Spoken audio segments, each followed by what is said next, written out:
Moonlight and Mayhem. A Curse, a Mansion, and One Reluctant Heir. By Win Valentine. I2I Hype, LLC. Copyright 2024 by Win Valentine.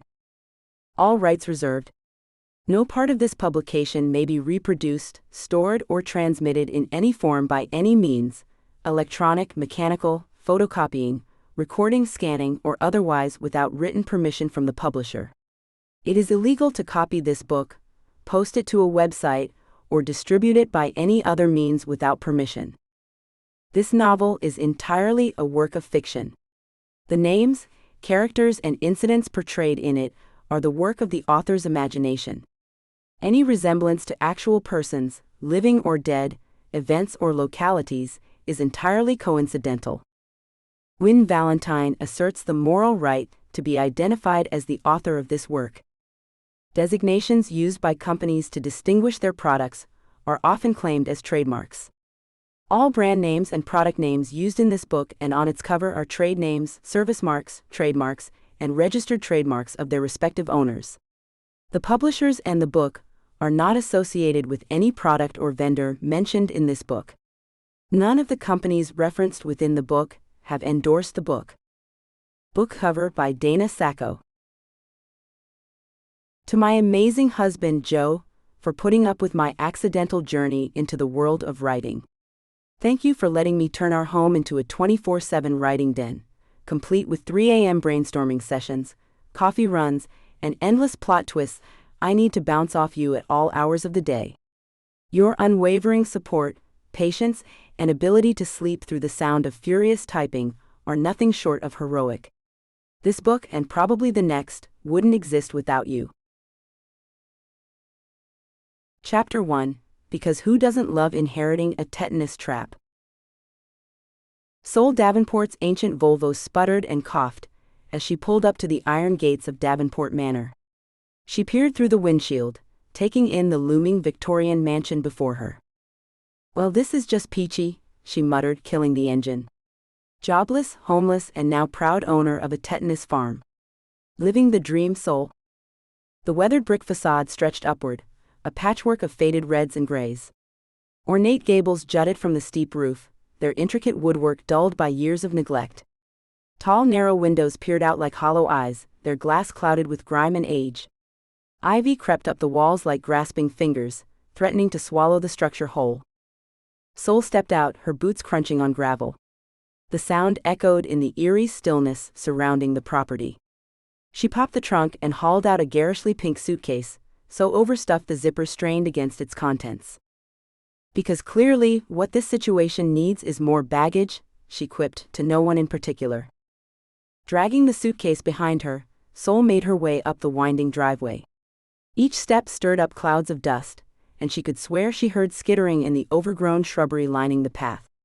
The wheels of her suitcase caught on every loose stone, forcing her to yank it along with increasing frustration. As she reached the bottom of the porch steps, Sol's pace slowed. The mansion loomed over her, its presence almost palpable. A cool breeze whispered through the trees, carrying the scent of decaying leaves and something older, mustier. She hesitated, her hand tightening on the suitcase handle. For a moment, just a fleeting second, Sol felt something. A tug, an awareness, as if the house itself was sizing her up. The sensation prickled along her skin, raising goosebumps despite the warm afternoon sun. Oh, fantastic, she drawled, rolling her eyes. A house with a personality. Because that's exactly what I need right now. She climbed the creaking steps, fishing in her pocket for the ancient key her lawyer had given her. The massive oak door loomed before her, its intricate carvings seeming to shift in her peripheral vision. Sol blinked, and the illusion vanished. Get it together, Davenport, she muttered. It's just a house. A big, creepy, probably full of rabid raccoons house. The key slid into the lock with surprising ease. Sol turned it, hearing the heavy tumblers click into place. With a decisive twist, she opened the door. Musty air rushed out to greet her, carrying the mingled scents of old books, wood polish, and something vaguely floral. Hello, she called, immediately feeling foolish.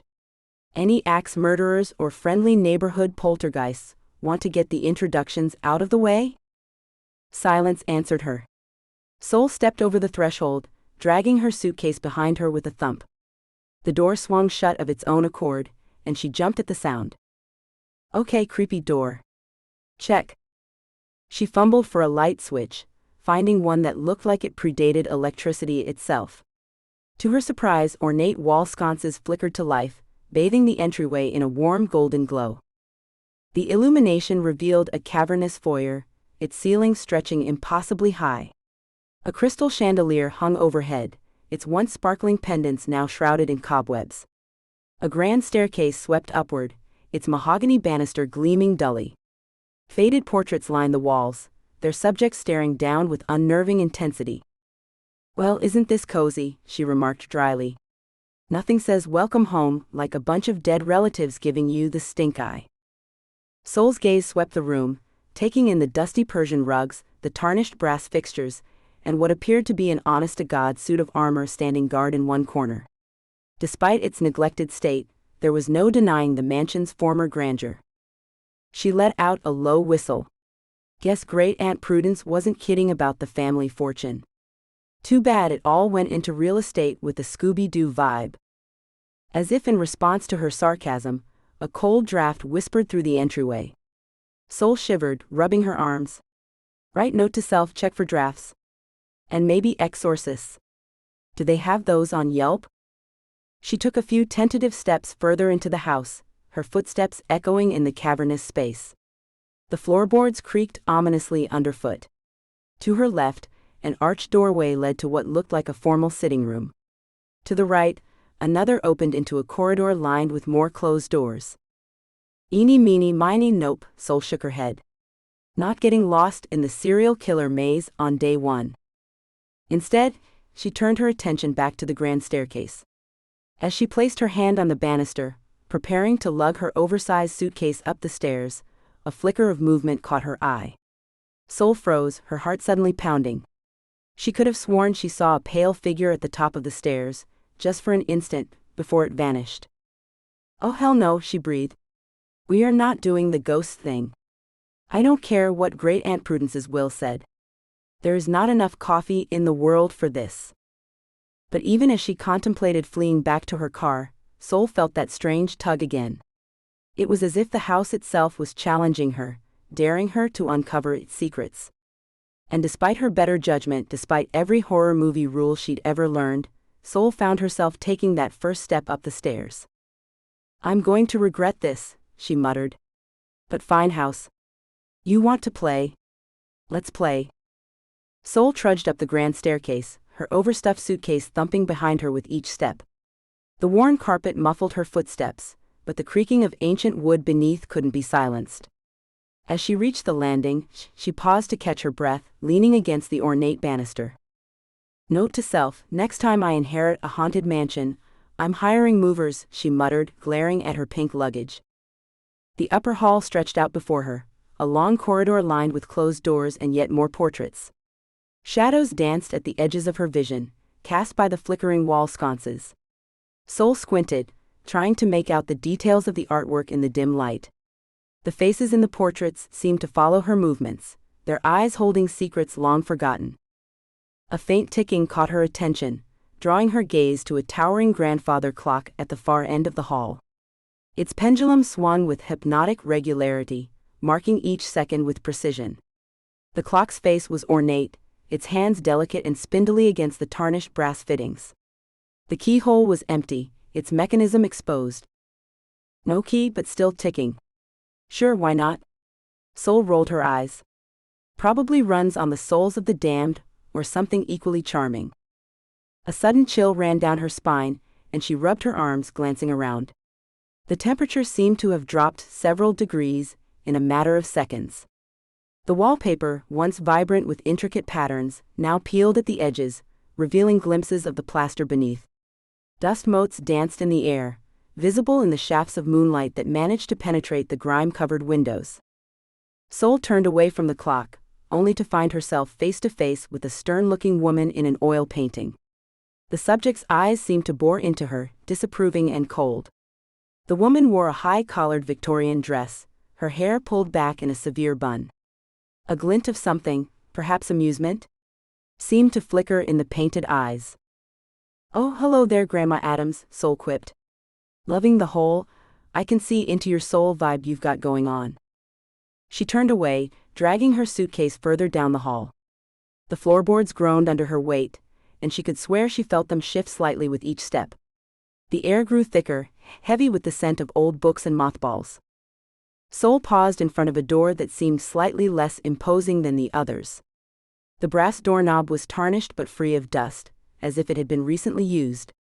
Intricate carvings adorned the doorframe, depicting what looked like vines and flowers intertwined with strange, otherworldly symbols.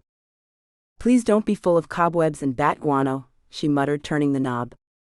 The door swung open with a dramatic creak, revealing a spacious bedroom.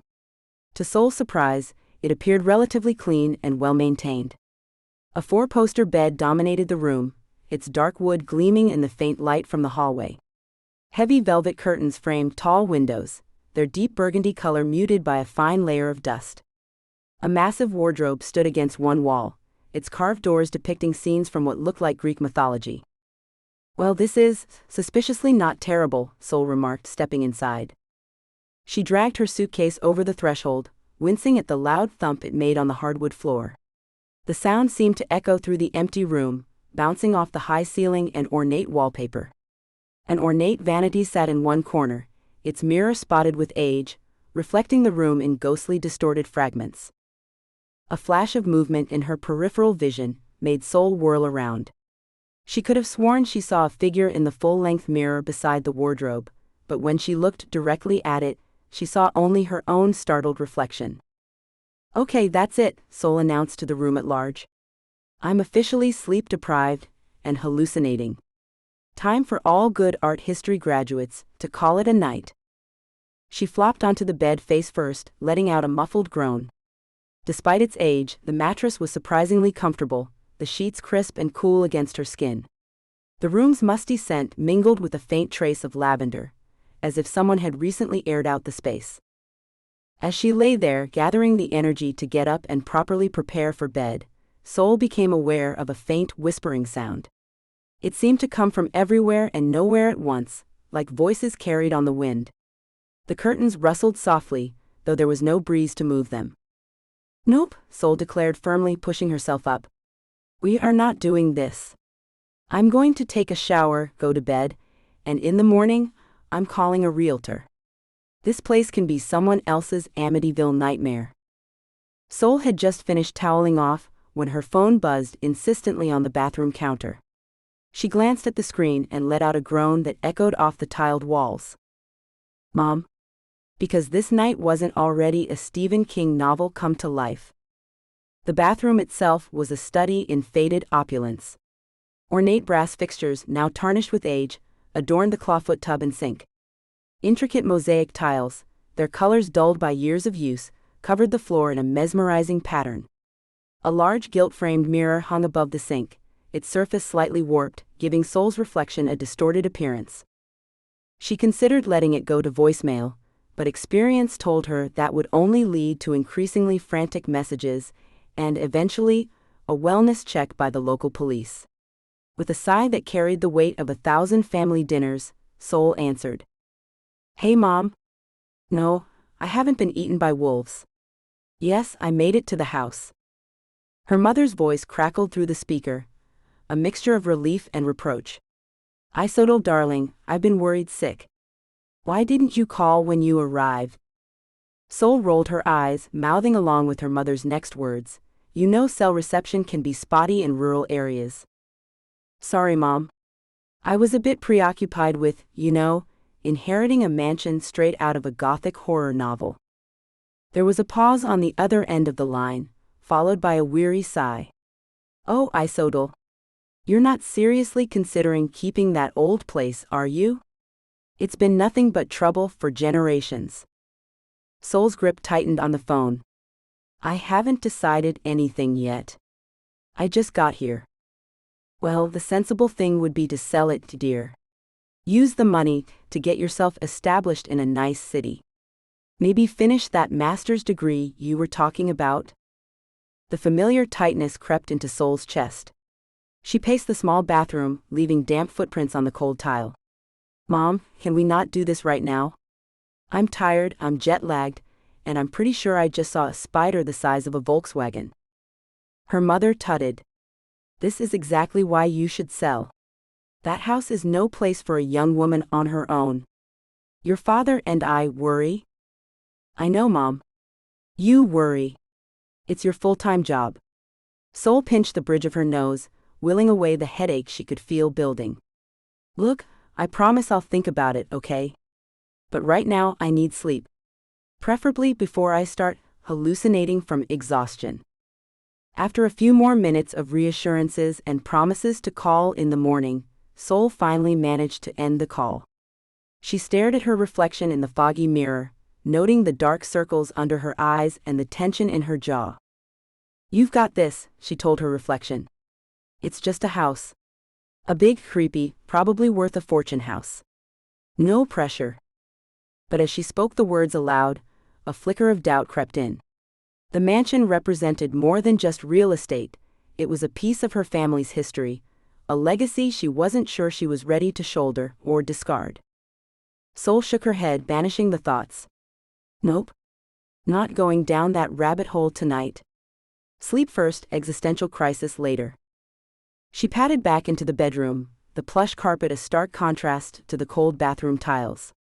The room seemed even larger now, shadows stretching across the ornate wallpaper. The moonlight filtering through the heavy curtains cast an ethereal glow, highlighting the dust motes dancing in the air. Sol eyed the four-poster bed warily, half expecting to find a family of raccoons nesting in the sheets.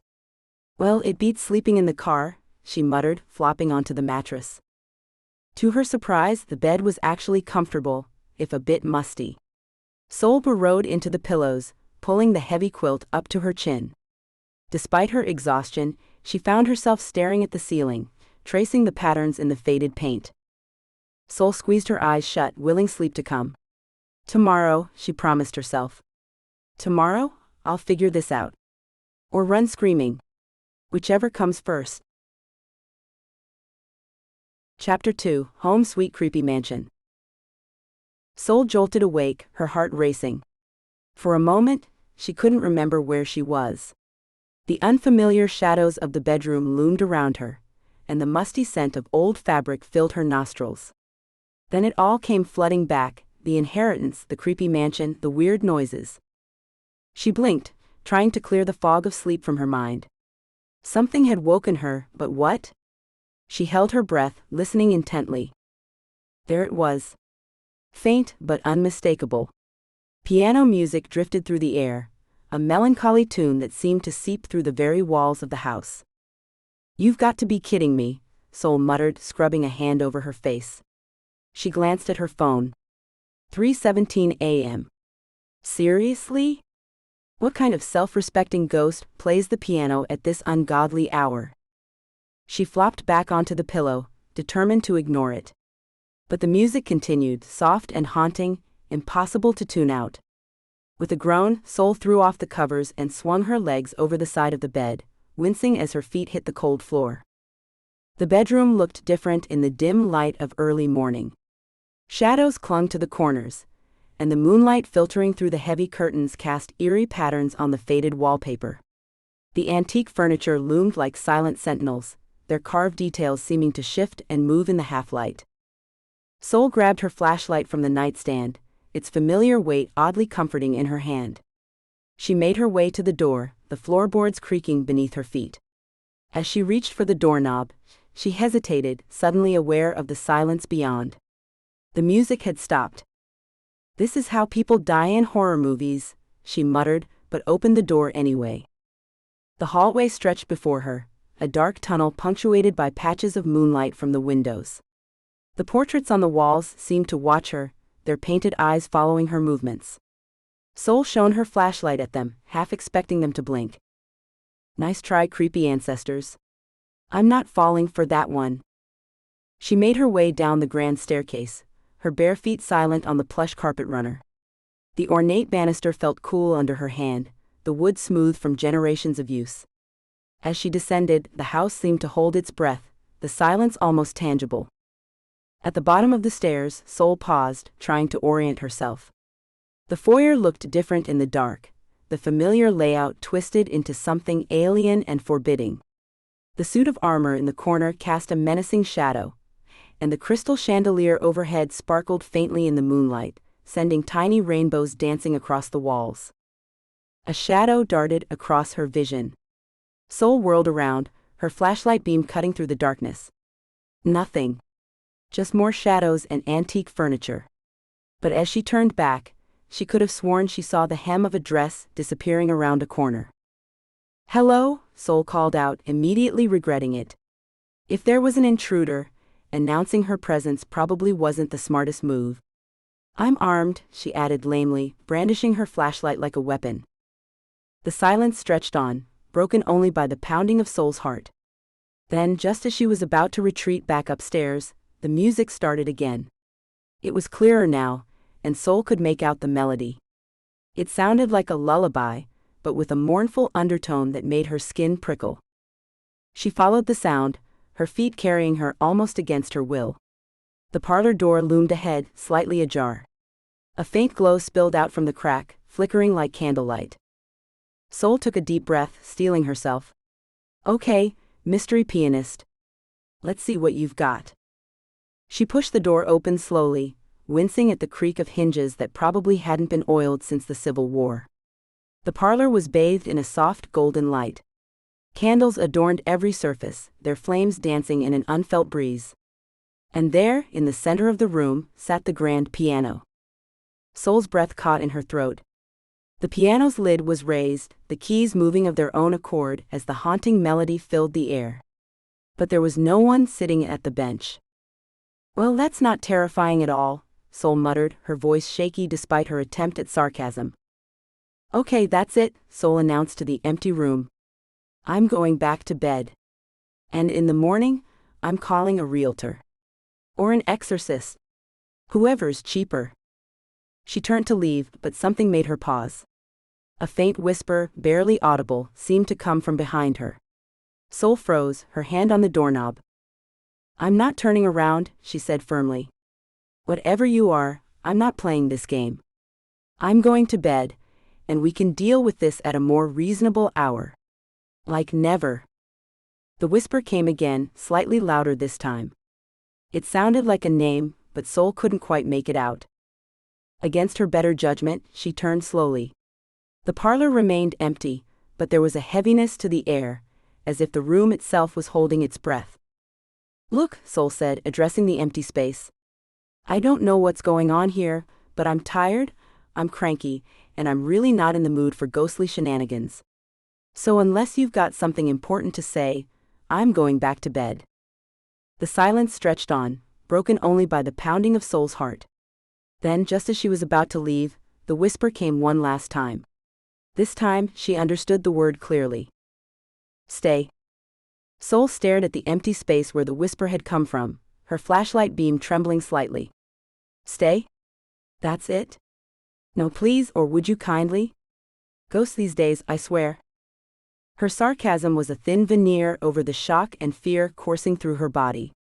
Sol's heart pounded in her chest, and she could feel a cold sweat breaking out on her forehead. Despite her attempts at nonchalance, this was far beyond anything she had expected when she inherited the mansion. As if in response to her sarcasm, the air in the parlor shifted. The temperature dropped, sending a chill down Sol's spine. She watched, wide-eyed, as a figure began to materialize before her.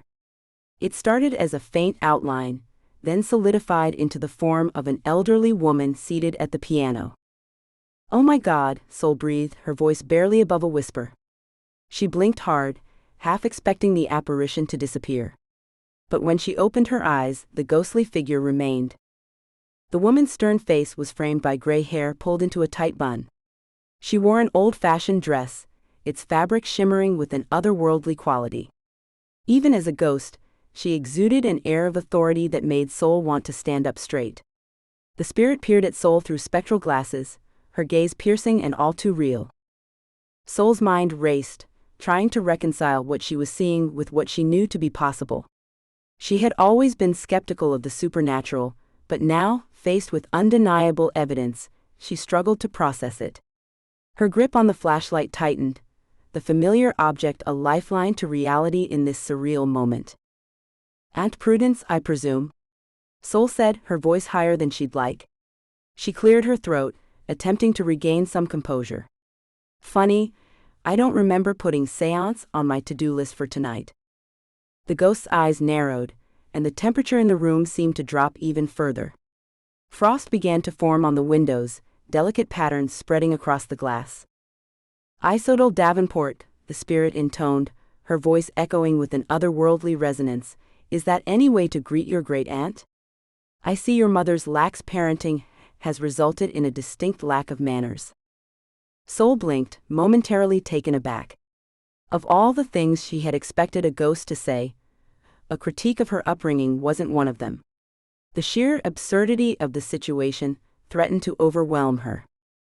"I'm sorry," Sol said, a hysterical laugh bubbling up in her throat.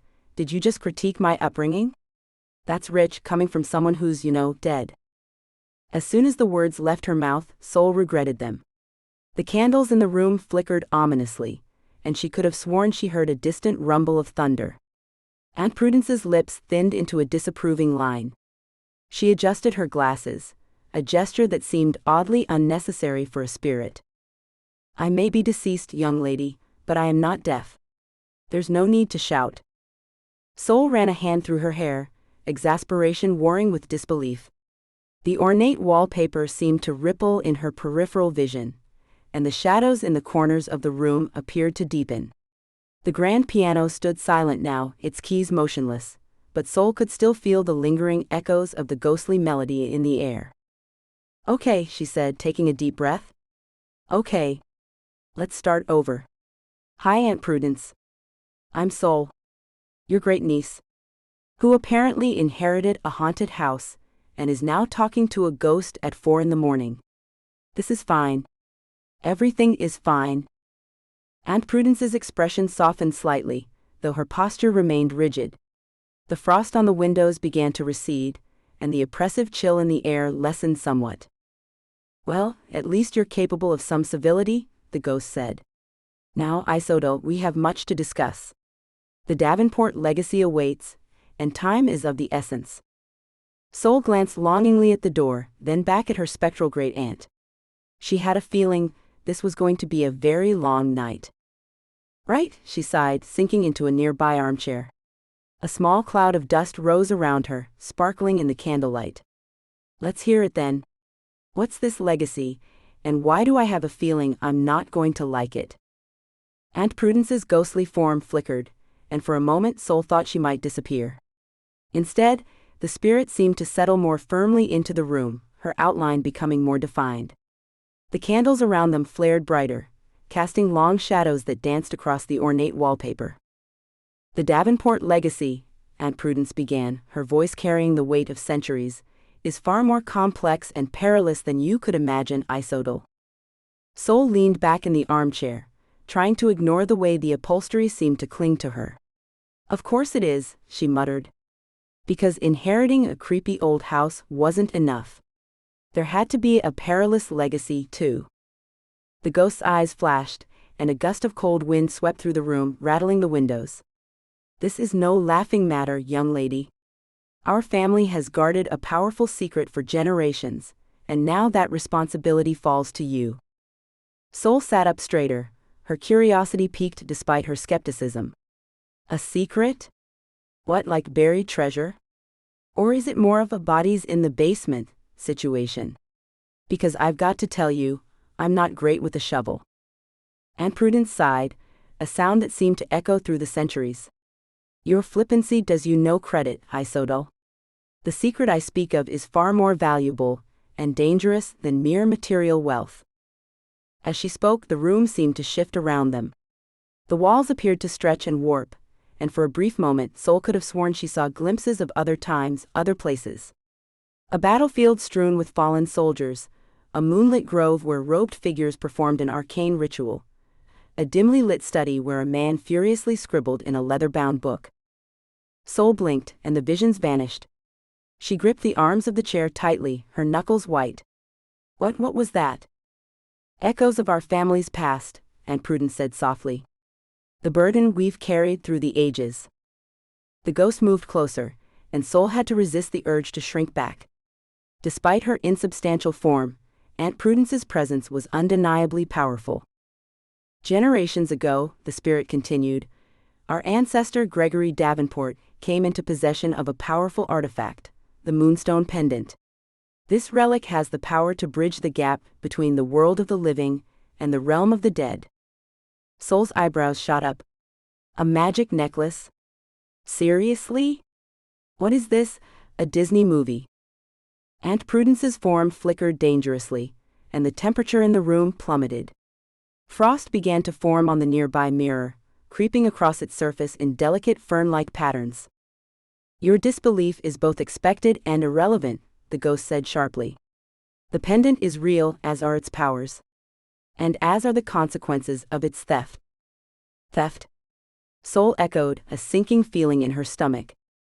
Aunt Prudence nodded gravely. "Gregory stole the pendant from its rightful guardians. In doing so, he brought a curse upon our family, a curse that has haunted us for generations." As if on cue, a mournful wail echoed through the house, distant but unmistakable. Sol jumped, her heart racing. "What was that?" "The others," Aunt Prudence said simply. "Other Davenports, trapped between worlds. Neither fully alive, nor truly dead." Sol stood up abruptly, pacing the room. The floorboards creaked beneath her feet, and she could have sworn she felt them shift, as if the house itself was listening. "Okay, let me get this straight. Great whatever Uncle Gregory stole a magic necklace, pissed off some powerful people, and now our entire family is cursed? And somehow this is my problem?" Aunt Prudence's form seemed to grow larger, filling the room with an otherworldly presence. "It became your problem the moment you inherited this house, Isodel. The Moonstone Pendant has been lost for decades, hidden somewhere within these walls. It falls to you to find it and break the curse." Sol ran a hand through her hair, laughing incredulously. "Right? No pressure or anything. Just find a magical necklace in a house that's bigger than most hotels, break an ancient curse, and free a bunch of trapped spirits. Anything else? Should I solve world hunger while I'm at it?" The ghost's expression softened slightly, and for a moment Sol could see the woman Aunt Prudence had once been. Stern, yes, but also caring in her own way. "I know it's a lot to take in, Isodel. But you are a Davenport. This is your legacy, your birthright. And whether you like it or not, you're our only hope." Sol sank back into the armchair, feeling the weight of responsibility settling onto her shoulders. She looked around the room, at the flickering candles, the frost-covered windows, the shadowy corners where other spirits might be lurking, and realized that her life had irrevocably changed. "Fine," she said finally, her voice barely above a whisper. "Where do I start?" Aunt Prudence's ghostly form seemed to brighten, a smile tugging at her spectral lips. "That's the spirit, dear. Now let me tell you about the first clue." Sol stumbled back to her room, her mind reeling from the encounter with Aunt Prudence. The floorboards creaked beneath her feet, a reminder that this house held more secrets than she'd bargained for. She collapsed onto the bed, her body exhausted but her mind racing. "Great," she muttered into her pillow. "I inherited a house full of cryptic ghosts, with a penchant for dramatic entrances. Just what every unemployed millennial dreams of." Despite her racing thoughts, exhaustion soon took over. Sol's eyes grew heavy, and she drifted into an uneasy sleep.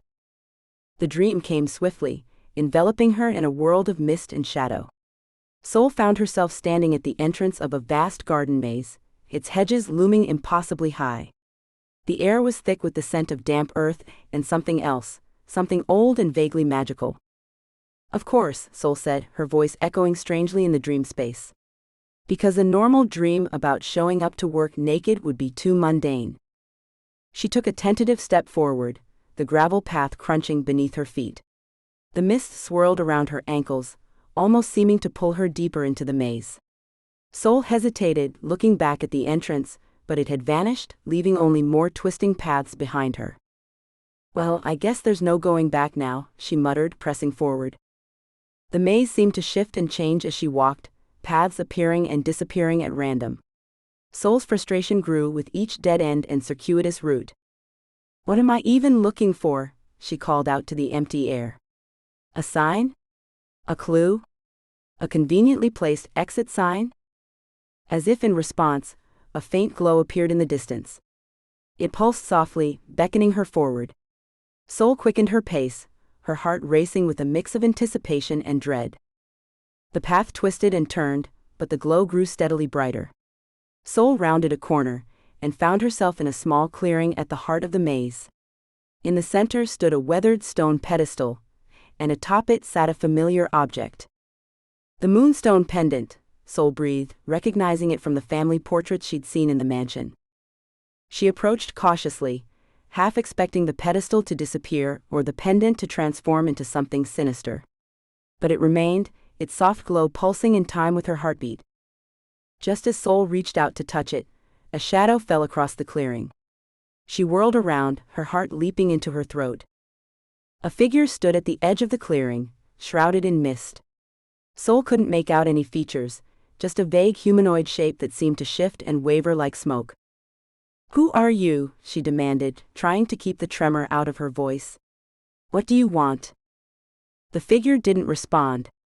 Instead, it glided forward, moving with an otherworldly grace. Sol took a step back, bumping into the pedestal. The moonstone's glow intensified, casting eerie shadows across the clearing. The shadowy figure stopped just short of Sol. A hand emerged from the mist, holding something out to her. Sol squinted, trying to make out what it was. Her eyes widened as she realized it was the moonstone pendant, identical to the one on the pedestal behind her. She glanced back, but the pedestal was now empty. "I don't understand," Sol said, looking back at the figure. "What am I supposed to do?" The figure remained silent, its arm outstretched. The pendant dangled from its fingers, swaying gently despite the lack of wind. Sol hesitated, her hand hovering in the air between them. The pendant seemed to call to her, its glow pulsing more insistently now. "Oh, what the hell," she muttered, reaching out to grasp it. Her fingers brushed against the cool stone, and a jolt of energy shot up her arm. The mist around them began to swirl violently, and the shadowy figure started to coalesce into a more solid form. Sol leaned forward, her heart pounding. She was about to see the figure's face, to unravel at least one small part of this mystery. But just as the mist began to clear, just as features started to become visible, Sol felt herself being yanked backwards. The world around her dissolved into chaos, the maze and the figure blurring into a whirlwind of color and shadow. She jerked awake with a gasp, her body drenched in sweat. Sol sat up, her chest heaving as she gulped in air. The room was dark, the first hints of dawn just beginning to creep through the curtains. "What the hell was that?" she panted, running a shaky hand through her hair. The dream clung to her like cobwebs, refusing to fade as dreams usually did. She could still smell the damp earth of the maze, still feel the cool weight of the pendant in her hand. Sol looked down at her palm, half expecting to see the moonstone there. It was empty, of course, but the sensation lingered. She swung her legs over the side of the bed, wincing as her bare feet hit the cold floor. The house creaked and settled around her, the sound somehow more ominous now than it had been before. "Okay, Sol," she muttered to herself. "Let's recap. You've inherited a haunted house, had a midnight chat with your dead great-aunt, and now you're having weirdly vivid dreams about magical jewelry. Just a typical Tuesday, really." Despite her attempt at humor, Sol couldn't shake the feeling that the dream meant something. It felt too real, too significant to be just a product of her overactive imagination. She stood up, pacing the room as the first rays of sunlight began to filter through the curtains. The dream replayed in her mind, each detail sharp and clear. "The maze," Sol said aloud, stopping in her tracks. "It has to be real. It has to be somewhere on the grounds." She glanced at the clock. It was barely 6 a.m., but she knew she wouldn't be able to go back to sleep. Not with the memory of the dream so fresh, not with the mystery of the maze calling to her. "Well," she said, reaching for her jeans, "I guess I know what I'm doing today. Time to channel my inner gardener, and see what secrets this place is hiding. As she dressed, Sol couldn't help but feel a mix of excitement and trepidation. Part of her still wanted to dismiss it all, the ghosts, the curse, the dream, as an elaborate hallucination brought on by stress and an overactive imagination. But a larger part, a part that grew stronger with each passing moment, knew that there was more to this house and its history than she'd ever imagined. And like it or not, she was now a part of that history. "All right, Davenport Manor," Sol said, lacing up her boots. "Let's see what you've got hidden in your backyard." Chapter 3, 3 a.m. Ghost Jam Session, because sleep is overrated. Sol stood at the back door of the mansion, surveying the overgrown grounds. The morning mist clung to the unkempt lawn, giving the whole scene an ethereal quality. She took a sip from her chipped mug, grimacing at the bitter taste of instant coffee. Note to self: add decent coffee maker to the list of things this place desperately needs, she muttered, setting the mug down on a nearby stone planter. The ground stretched out before her, a tangle of overgrown hedges, weed-choked flower beds, and gnarled old trees. Somewhere in this green chaos, Sol hoped to find the maze from her dream. But as she stared at the daunting expanse, she realized she had no idea where to start. "Right," she sighed, running a hand through her hair. Because of course, Great Aunt Prudence couldn't have left a convenient map labeled Secret Family Maze here. Sol stepped off the crumbling patio, her boots sinking slightly into the damp earth. She made her way through the overgrown grass, batting away mosquitoes and trying to ignore the way the wet foliage clung to her jeans.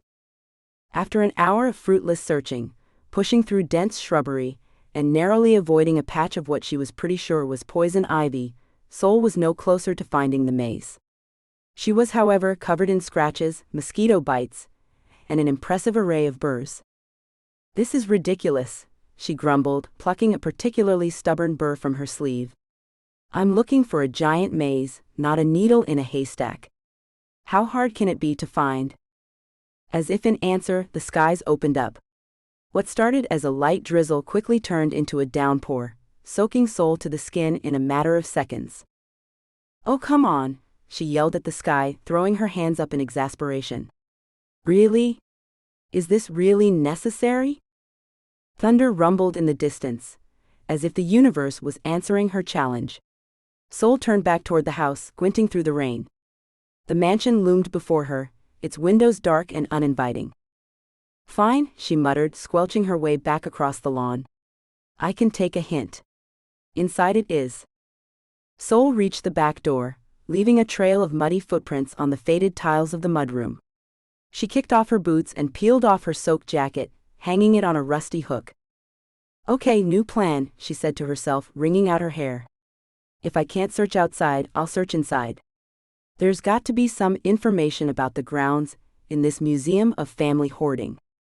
She made her way through the kitchen, noting absently that she'd need to give it a thorough cleaning before she even thought about cooking in there. The house creaked and groaned around her, the sound of the rain creating an oddly cozy atmosphere despite the lingering chill. Sol paused in the main hall, considering her options. The house was huge, with more rooms than she could count. Where would be the best place to start looking for information about the grounds? Her eyes fell on a set of double doors she hadn't noticed before, partially hidden behind a heavy tapestry. Something about them called to her, a faint pull that reminded her of the dream. "Well, that's not ominous at all," Sol muttered, but found herself moving toward the doors anyway. She pushed aside the tapestry, coughing at the cloud of dust it released. The doors were made of dark, heavy wood, carved with intricate designs that seemed to shift and change if she looked at them too long. Sol grasped the ornate handles, surprised to find them warm to the touch despite the chill in the air. She took a deep breath, steeling herself for whatever might be on the other side. "All right, creepy mystery doors," she said. "Let's see what you're hiding." With a firm push, Sol opened the doors, revealing a sight that took her breath away. She stepped into the library, her eyes widening at the sight before her. The room was massive, with floor-to-ceiling bookshelves lining every wall. Sunlight filtered through tall, arched windows, illuminating dust motes that danced in the air. "Well, hello, beautiful," she murmured, running her fingers along the spines of leather-bound books. The scent of old paper and wood polish filled her nostrils. As she explored, Sol's gaze fell on a large ornate frame hanging on the far wall. She approached it, realizing it was an intricately detailed family tree. Names and dates sprawled across the parchment, tracing the Davenport lineage back centuries. Her eyes traveled down the branches, following the familiar names she'd heard in family stories. But as she reached the more recent generations, something odd caught her attention. Sol leaned closer, her brow furrowing. She noticed that several names on the family tree were crossed out in red ink, including her own. Why would Aunt Prudence do this?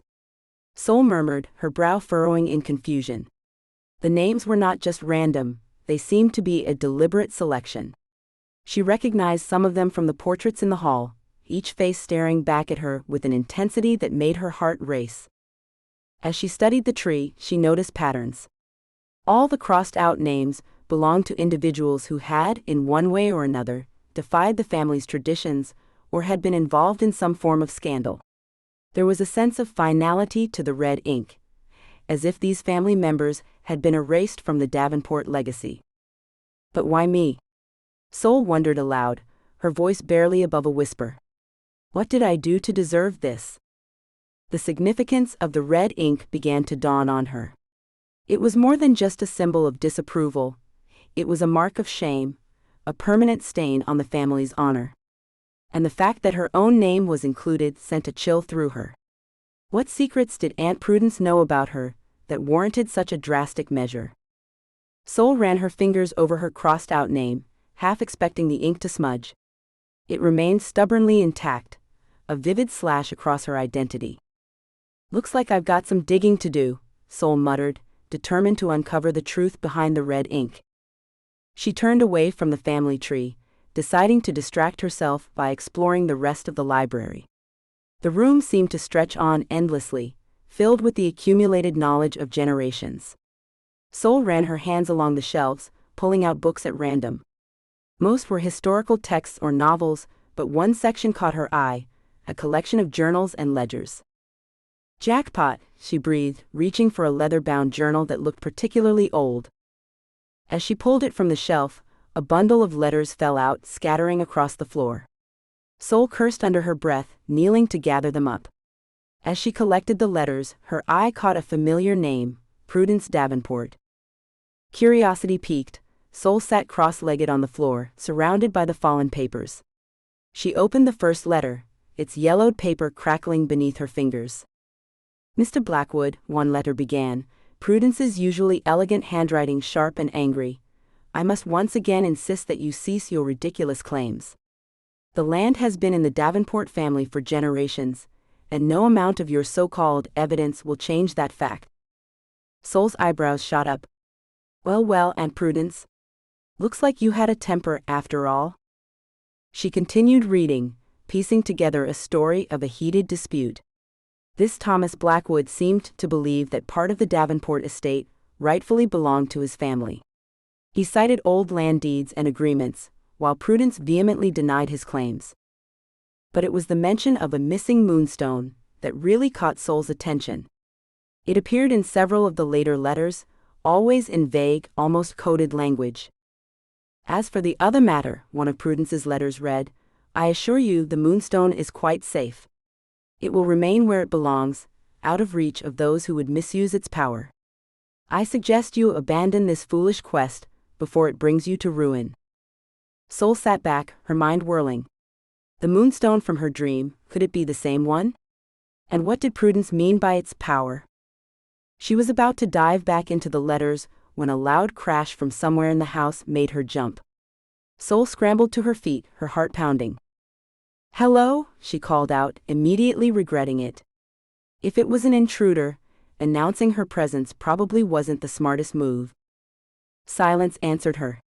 Sol stood frozen, straining her ears for any sound. After a moment she heard it, the faint sound of footsteps coming from the floor above. Great, she muttered. Either I've got burglars with a death wish, or this place is even more haunted than I thought. Sol glanced down at the letters scattered around her feet. Part of her wanted to stay and keep reading, to unravel more of this mystery. But the more practical part knew She needed to investigate the noise. With a sigh, she quickly gathered up the letters and shoved them back into the journal. She tucked it under her arm, unwilling to leave it behind. As she reached for the doorknob, Sol couldn't shake the feeling that she was being watched. She glanced over her shoulder, half expecting to see Aunt Prudence or some other spectral relative floating among the bookshelves. But the library remained empty, save for the dust motes dancing in the sunbeams. "I swear, if this turns out to be some elaborate punk situation, I'm going to be seriously annoyed," Sol muttered, trying to mask her unease with sarcasm. She took a deep breath, steeling herself for whatever she might find beyond the library doors. With one last look at the family tree and its ominous red markings, Sol stepped out into the hallway, the journal clutched tightly to her chest like a shield against the unknown. Sol stepped out of the library, the journal clutched tightly under her arm. The crash from upstairs still echoed in her mind, but as she approached the grand staircase, an overwhelming urge to explore the garden maze took hold. She shook her head, trying to clear the sudden fog from her thoughts. "Priorities, Sol," she muttered. "Mysterious noises first, creepy mazes later." But her feet had other ideas. Before she knew it, she found herself at the front door, hand reaching for the ornate brass knob. The cool metal sent a shiver through her fingers as she grasped it, twisting with more force than necessary. The door didn't budge. Sol frowned, jiggling the handle. Nothing. She set the journal down on a nearby table and used both hands, throwing her weight against the solid wood. The door remained stubbornly closed. "Oh, come on," she growled, kicking at the base of the door. "Don't tell me I'm trapped in here with the Addams family rejects." Now, dear. There's no need for violence." Sol whirled around, her heart leaping into her throat. Aunt Prudence stood, or rather floated, a few feet away, her spectral form shimmering in the dim light of the foyer. "Jesus Christ," Sol gasped, pressing a hand to her chest. "We need to put a bell on you or something." Prudence's ghostly eyebrows rose. "I beg your pardon?" "Never mind," Sol said, waving a hand. She gestured towards the door.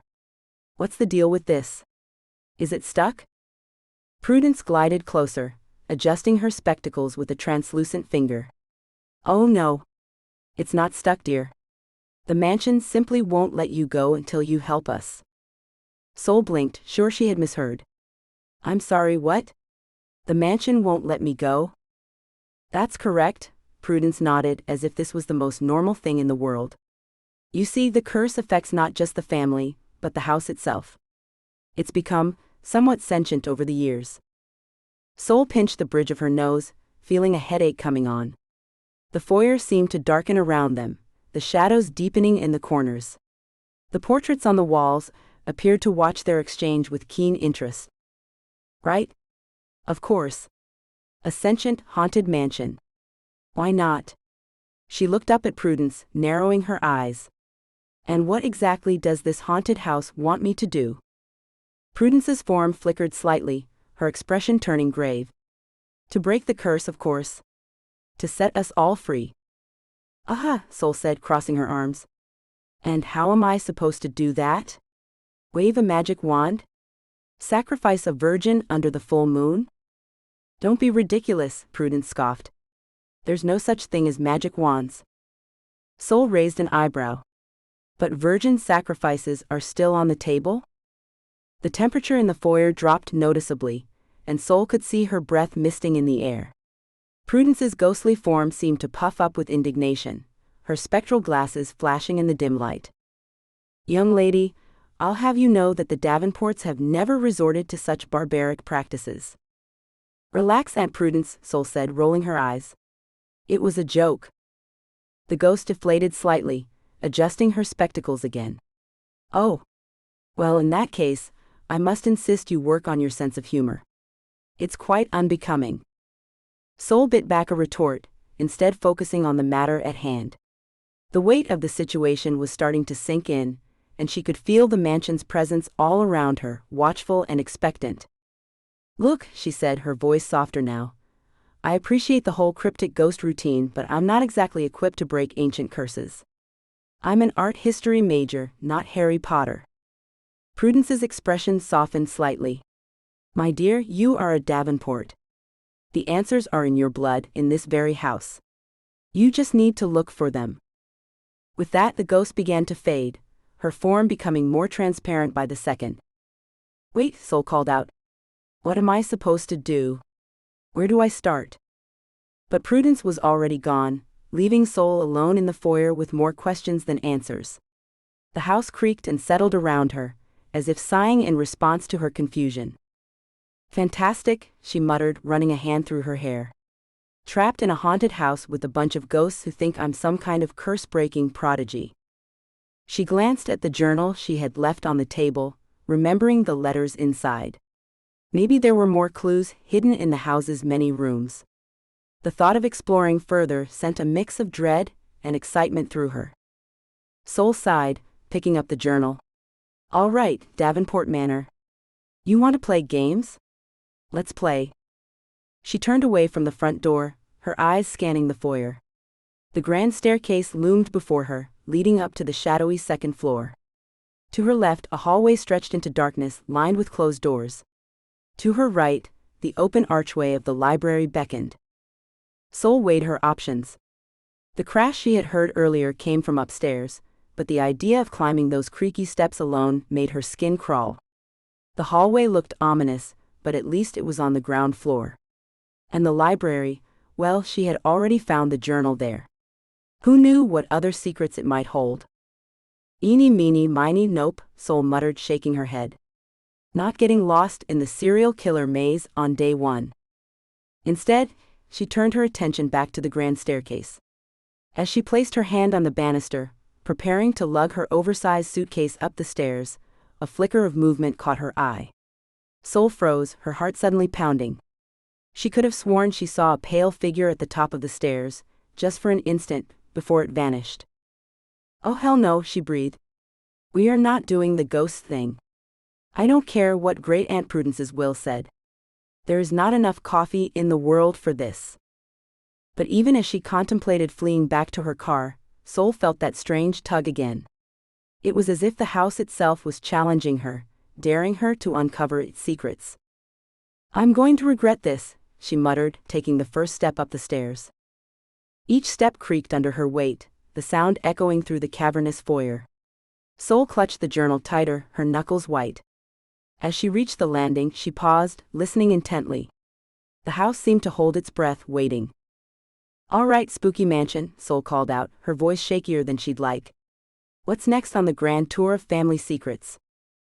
As if in response, a door at the end of the hallway slowly creaked open. Sol eyed it warily. Really?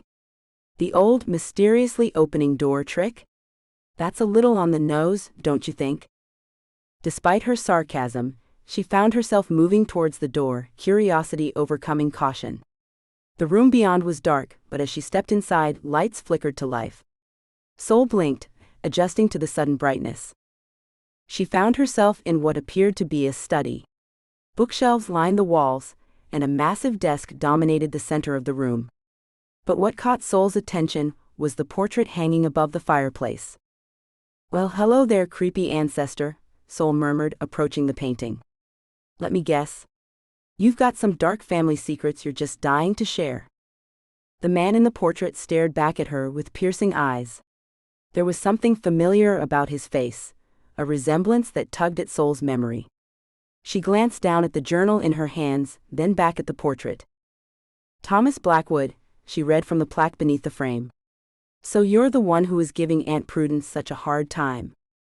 As if triggered by her words, a drawer in the desk suddenly shot open with a loud bang. Sol jumped, her heart racing. Okay, I get it, she said, approaching the desk cautiously. Subtle hints aren't your strong suit, are they? Inside the drawer, she found a small, ornate key. It was warm to the touch, almost vibrating with energy. Sol held it up to the light, examining its intricate design. Let me guess. You unlocked the door to all our family secrets? Or maybe just a closet full of even more disturbing family portraits. She pocketed the key, looking around the room one last time. The portrait of Thomas Blackwood seemed to watch her, its eyes following her movements. All right, House, Sol said, squaring her shoulders. You've officially piqued my interest. Let's see where this little treasure hunt leads us. Sol stepped out of the library, her mind buzzing with questions about the family tree and the mysterious letters. She wandered through the halls, tracing her fingers along the faded wallpaper, until a musty scent caught her attention. Following her nose, she found herself at the entrance to what appeared to be the kitchen. As Sol stepped into the dimly lit room, the unmistakable scent of a kitchen, albeit a musty, long unused one, filled her nostrils. She fumbled along the wall, searching for a light switch. Her fingers found a small brass knob, and with a click, ancient incandescent bulbs flickered to life, casting a warm glow over the space. The kitchen was a curious blend of eras, with an old wood-burning stove sitting next to a more modern, though still outdated, electric range. Copper pots hung from a rack overhead, their surfaces dulled with age. A large farmhouse sink dominated one wall, its faucet dripping steadily into a basin filled with what looked like decades of grime. "Well, this is charming," Sol muttered, her voice dripping with sarcasm. She took a step forward, her shoes sticking slightly to the grimy linoleum floor. "Oh, there you are, dear. I've been waiting for you." Sol nearly jumped out of her skin at the sudden voice. She whirled around to find a ghostly figure materializing near the ancient refrigerator. The specter took the form of a short, plump woman with a kind face and wire-rimmed glasses perched on her nose. "Let me guess," Sol said, her heart still racing. "Another long-lost relative?" The ghost beamed at her. "I'm your Nana Edna, sweetheart. Oh, look at you. You've grown so much since I last saw you. Though I must say, you could use a good meal or two. You're all skin and bones." Sol blinked, taken aback by the ghostly grandmother's enthusiasm. Thanks. I think." Nana Edna bustled around the kitchen, her spectral form passing through solid objects as if they weren't there. "Now, you just sit yourself down at that table, dear. I'll fix us a nice cup of tea." Sol glanced at the rickety kitchen table, its surface covered in a thick layer of dust. "I'm not sure that's—" But Nana Edna was already at the stove, her translucent hands moving over the burners. "Now where did I put that kettle?" she muttered, opening and closing cupboards. Sol watched in bewildered fascination as the ghost went through the motions of making tea, despite the obvious lack of physical interaction with the objects around her. "Nana," Sol said gently, "I don't think—" "Hush now," Nana Edna interrupted, turning to face her with what appeared to be a ghostly teacup in her hand. "A nice cup of tea is just what you need. It'll calm your nerves." Sol bit back a laugh. "Nana, you do realize you're, well, a ghost, right? You can't actually make tea." Nana Edna's expression fell slightly, but she quickly rallied. "Well, of course I know that, dear. But it's the thought that counts, isn't it? Now sit down and tell your Nana all about what you've been up to." Feeling slightly ridiculous, Sol pulled out a dusty chair and sat down. Nana Edna settled across from her, still holding her imaginary teacup. "So," Nana Edna began, her tone turning disapproving, "I hear you've been gallivanting around the country, jumping from job to job. What happened to settling down and starting a family?" Sol felt her defenses rise. "I haven't been gallivanting, Nana. I've been trying to find my place in the world." Nana Edna clucked her tongue. "In my day, young ladies knew their place. They stayed close to home, got married, and carried on family traditions." "Yeah, well, times have changed," Sol muttered, feeling a familiar frustration building. She'd had this conversation too many times with her living relatives. "Have they really?" Nana Edna asked, her ghostly eyes twinkling. "Or have you just been running from who you really are?" Sol opened her mouth to retort, then closed it again. There was something in Nana Edna's tone that gave her pause. The ghost continued, her voice softening. "You know, dear, there's a reason the Davenport women have always been the keepers of family traditions. We have a special connection to this place." "What do you mean?" Sol asked, her curiosity piqued despite her irritation. Nana Edna leaned forward, her spectral form shimmering slightly. "Have you ever noticed how things just seem to happen around you? Happy coincidences, strange occurrences?"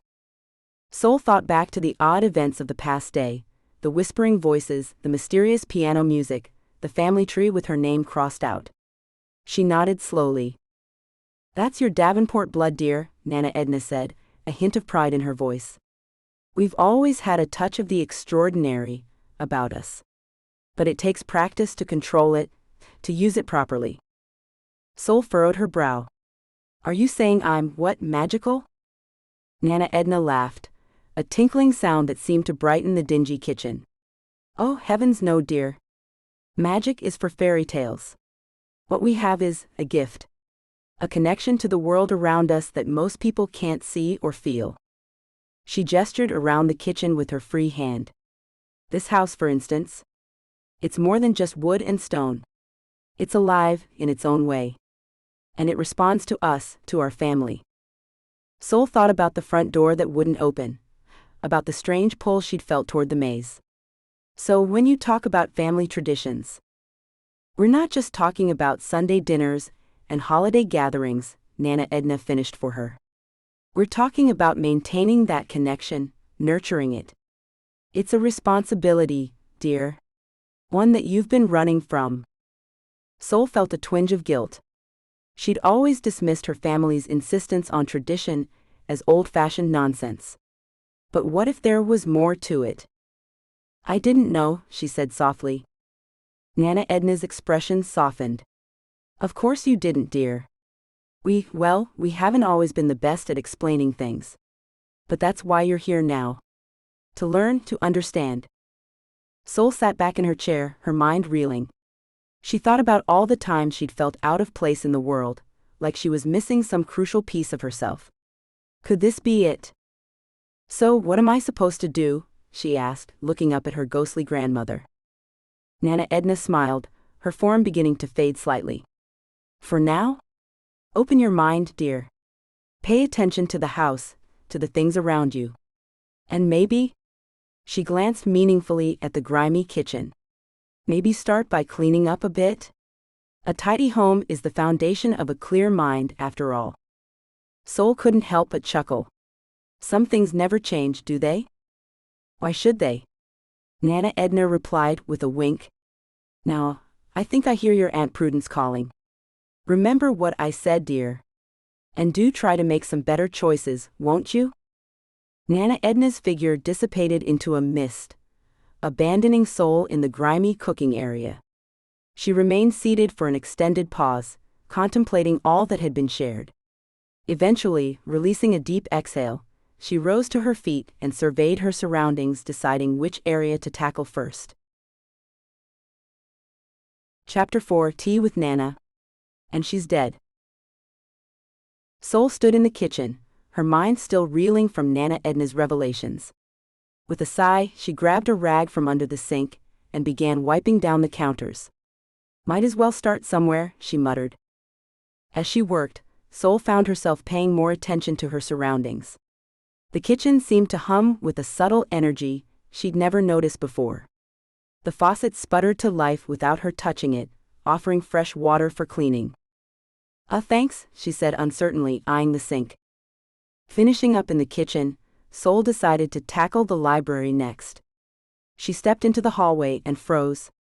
The door to the library, which had been on her right, was now directly across from her. "What the?" She blinked hard, wondering if she'd somehow gotten turned around. But no, the kitchen was still behind her. The house had shifted. Sol cautiously approached the library door and pushed it open. The room looked mostly the same, but she could have sworn the desk had been on the other side before. She shook her head and got to work, dusting shelves and organizing scattered papers. As she cleaned, Sol found her thoughts drifting to her life before inheriting the mansion. She'd been bouncing from job to job, never quite finding her place. Now, surrounded by her family's history, she felt an odd mix of belonging and displacement. Her phone chimed, startling her out of her reverie. It was an email notification. Sol fished the device from her pocket, grateful for the distraction. The email was from her old friend, Mia. "Hey Sol. How's the haunted mansion life treating you? Just wondering if you've given any thought to coming back home. The gallery's still looking for a curator, and I may have put in a good word for you." Let me know if you're interested. Miss you, Mia. Sol stared at the screen, a lump forming in her throat. Home. The word seemed both comforting and alien now. She glanced around the library, at the generations of Davenports staring down at her from portraits on the walls. Was this her home now? She was about to reply, when a book suddenly slid off the shelf beside her, landing with a thud at her feet. Sol jumped, then narrowed her eyes. Very funny, she muttered, bending to pick it up. As she straightened, she noticed the chair behind the desk had moved, now angled towards her as if inviting her to sit. Sol approached cautiously, half expecting it to scoot away as she neared. It remained still, but as she lowered herself into it, she could have sworn she felt it adjust slightly to accommodate her. Okay, this is getting weird, Sol said aloud, her voice echoing in the empty room. She turned back to her phone, trying to focus on Mia's email. But as she began to type a response, the desk lamp flickered to life, casting a warm glow over the antique writing surface. A drawer slid open, revealing a stack of crisp stationery. Sol raised an eyebrow. What, no fancy quill pen? As if in response, a sleek fountain pen rolled out from behind a book, coming to rest right next to her hand. Of course, Sol muttered, setting her phone aside. She pulled out a sheet of paper, admiring the Davenport family crest embossed at the top. Despite herself, she found the pen fitting comfortably in her hand as she began to write. Dear Mia, she started, then paused. What could she say? That she was stuck in a sentient haunted house, talking to ghosts, and cleaning up after generations of family drama? Before she could continue, a gust of wind swept through the room. Sol yelped as papers flew off the desk, scattering across the floor. The curtains billowed dramatically, and she could have sworn she heard laughter on the breeze. All right, that's it. Sol slammed the pen down and stood up. Who's the ghost decorator around here? Because your feng shui needs work. The wind died down immediately, leaving the room in eerie stillness. Then slowly the papers began to float back to the desk, arranging themselves into a neat stack. The curtains settled, and the lamp adjusted its angle slightly. Sol crossed her arms, tapping her foot impatiently. Well? I'm waiting for an explanation. A familiar chuckle filled the air, and Uncle Ralph materialized in the chair opposite her. Just trying to liven things up a bit, Solly. You look like you could use some excitement. Sol rolled her eyes. Excitement? Is that what you call it? I'm trying to clean this place up, not start a paper airplane competition. Ralph grinned, twirling his spectral mustache. Cleaning? Oh, darling, that's what we have magic for. Watch this. He snapped his fingers, and suddenly books began flying off the shelves, dusting themselves off before returning to their places. The windows sparkled as invisible cloths wiped them down, and the wooden surfaces gleamed as if freshly polished. Sol watched in amazement as the room transformed around her. Why didn't you do this before? Ralph shrugged, his grin turning sheepish. Well, it's not as much fun when there's no one around to appreciate it. Besides, a little elbow grease builds character. Sol couldn't help but laugh. You sound just like Nana Edna. Perish the thought. Ralph clutched his chest in mock horror. I'm far more charming than that old biddy. As the cleaning frenzy died down, Sol found herself once again drawn to the half-written letter on the desk. Ralph followed her gaze. Ah yes. The siren call of the outside world, he mused. You know, we were all trapped here long before the curse made it official. Sol looked at him quizzically. What do you mean? Ralph's usually jovial expression turned wistful. Family expectations, societal pressures, our own fears. They can be just as binding as any supernatural force. Sometimes, Solly, the hardest chains to break are the ones we put on ourselves. Sol felt a chill run down her spine, recognizing the truth in his words. She thought about all the times she'd run away, all the opportunities she'd let slip by because she was afraid of commitment, of putting down roots. So what should I do, she asked, surprised to find herself seeking advice from a ghost. Ralph smiled, his form already starting to fade. That, my dear, is entirely up to you. But remember, sometimes the bravest thing you can do is stay put and face what's in front of you. As he disappeared, Sol turned back to the letter. She picked up the pen, its weight now feeling significant in her hand. With a deep breath, she began to write, unsure of what she'd say but knowing that for once she wasn't running away.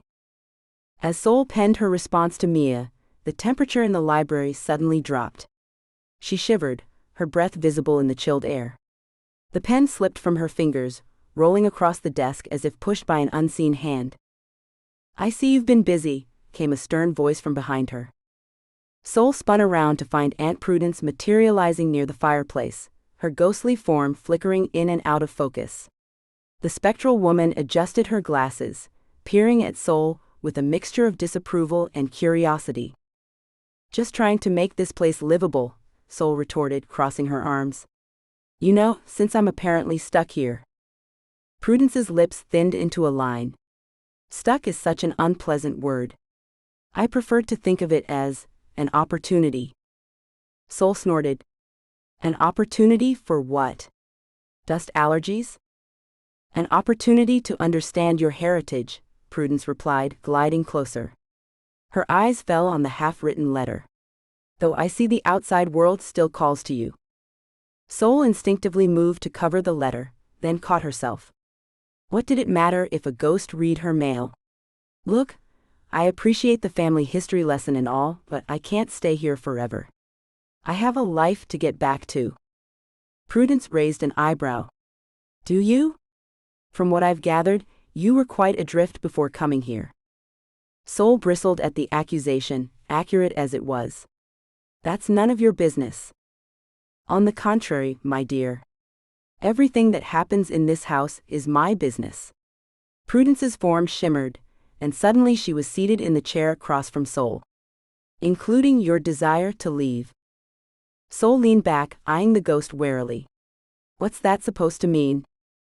Prudence's spectral fingers traced the edge of the desk. "Tell me, have you noticed anything unusual about the house?" Sol barked out a laugh. "You mean besides the talking ghosts and the rooms that move around on their own?" "No, nothing unusual at all." "Sarcasm is unbecoming, Isodal," Prudence chided. "But yes, those are symptoms of a greater ailment, shall we say." Sol's curiosity piqued despite herself. "The family curse Nana Edna mentioned?" Prudence nodded solemnly.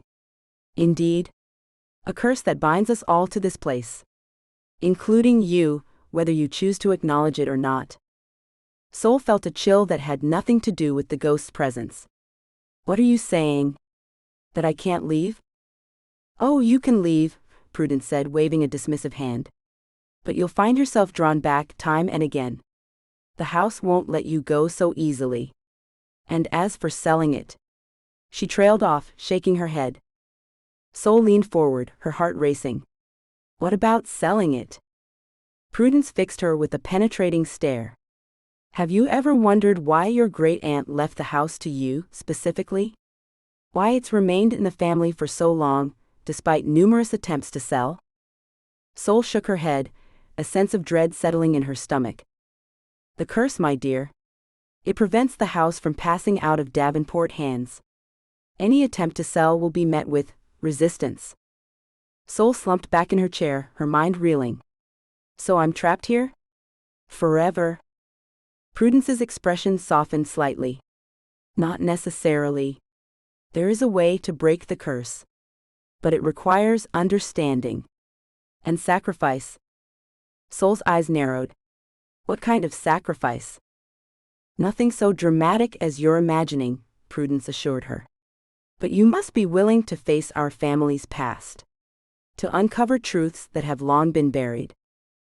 "And how exactly am I supposed to do that?"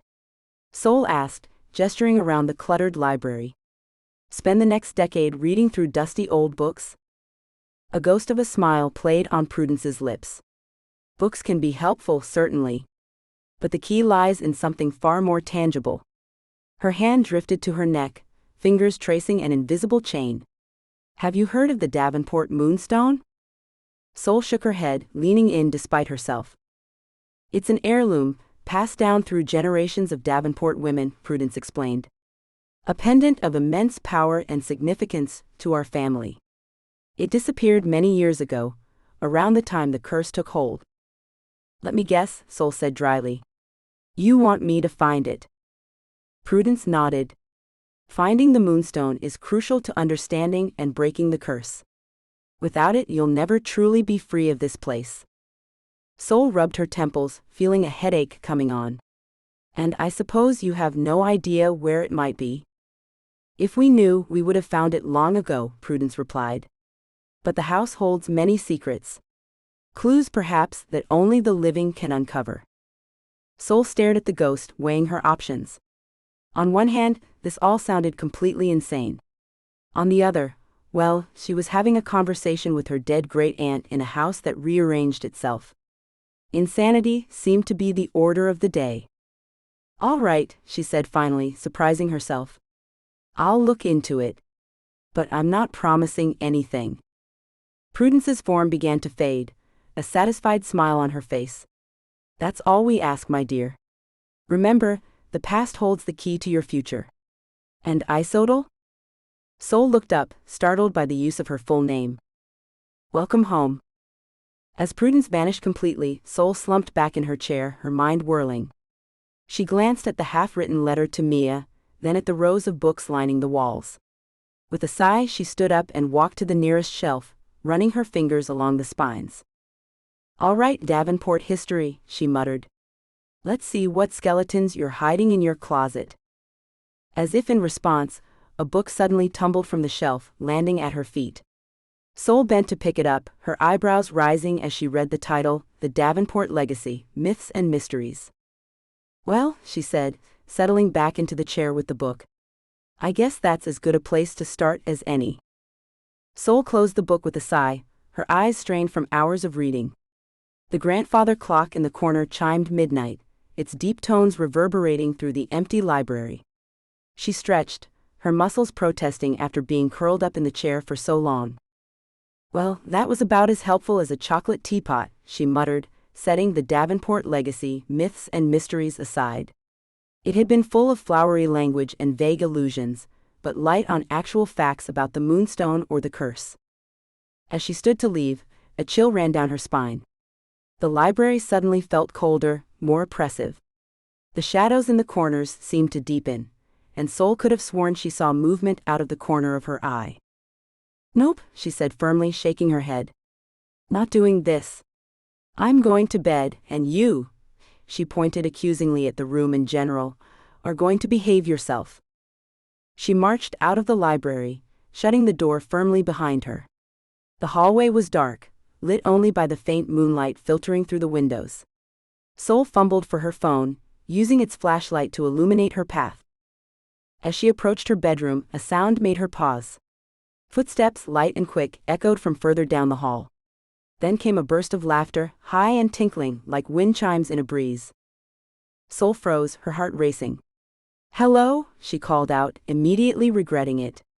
Wasn't that exactly what the idiots in horror movies always did right before they got axe-murdered? The laughter came again, closer this time. It didn't sound menacing, though. If anything, it reminded Sol of children playing. Against her better judgment, Sol found herself moving towards the sound. The hallway seemed to stretch on forever, shadows dancing at the edge of her phone's light. The laughter and footsteps led her around a corner, to a part of the house she hadn't explored yet. Here, the decor was different.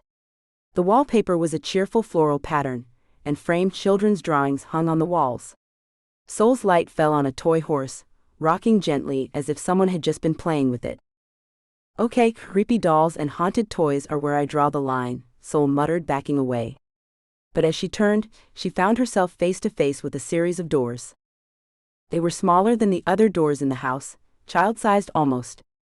Each was painted a different pastel color, with whimsical designs etched into the wood. And each one was firmly closed. The laughter echoed again, seeming to come from behind one of the doors. Sol approached cautiously, her hand hovering over a pale blue handle shaped like a dolphin. As her fingers brushed the cool metal, the lights in the hallway suddenly flickered to life. Sol jumped back, blinking in the sudden brightness. The laughter cut off abruptly, leaving an eerie silence. Find the truth before it's too late, a voice whispered, seeming to come from everywhere and nowhere at once. It was neither male nor female, young nor old, but it sent shivers down Sol's spine. Find what truth? Sol demanded, her voice echoing in the empty hallway. And what happens if I'm too late? But there was no answer.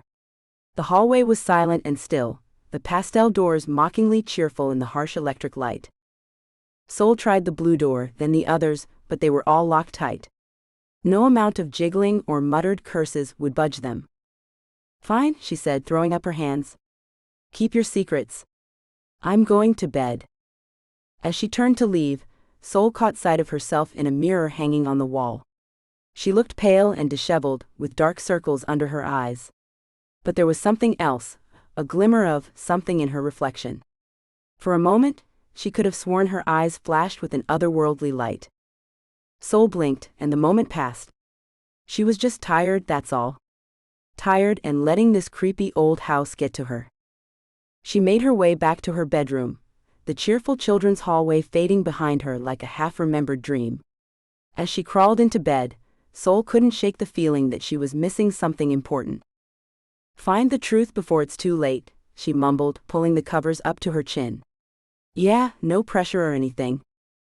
As she drifted off to sleep, Sol's dreams were filled with locked doors, hidden treasures, and the haunting sound of children's laughter. The next morning, Sol woke with a start, the remnants of her dreams clinging to her like cobwebs. She sat up, rubbing her eyes, and then padded over to the large bay window. Drawing back the heavy velvet curtains, she gasped at the view that greeted her. Davenport Manor sat atop a gentle hill, overlooking a vast expanse of misty forest. The morning sun painted the sky in hues of pink and gold, its light glinting off a winding river in the distance. To the east, she could make out the faint outlines of Hartfield's church spire and water tower rising above the trees. The town itself was hidden from view, nestled in a valley about a mile away. The manor's grounds were extensive, with overgrown gardens giving way to wild meadows before meeting the forest's edge. An old winding driveway snaked its way up the hill, disappearing into a copse of ancient oaks near the property's entrance. Well, Sol muttered, I'll give you this, Davenport Manor. You've got prime real estate. She turned from the window, her mind already shifting to the tasks ahead. As beautiful as the view was, it didn't change the fact that she was still trapped in a cursed house with more secrets than a government archive. Sol dressed quickly, pulling on a pair of worn jeans and a comfortable sweater. As she laced up her boots, she mentally catalogued what she knew so far: the curse, the missing moonstone, the mysterious locked doors in the children's wing. It wasn't much, but it was a start. Determined to find more concrete information, Sol made her way to the library. The house seemed quieter this morning, as if holding its breath in anticipation. Chapter 5: Cleaning is harder when your house judges you. Sol trudged into the library, her hair a tangled mess and dark circles under her eyes. She'd spent half the night tossing and turning, haunted by dreams of locked doors and disembodied laughter. All right, you creepy old house, she muttered, scanning the bookshelves. Time to spill your secrets.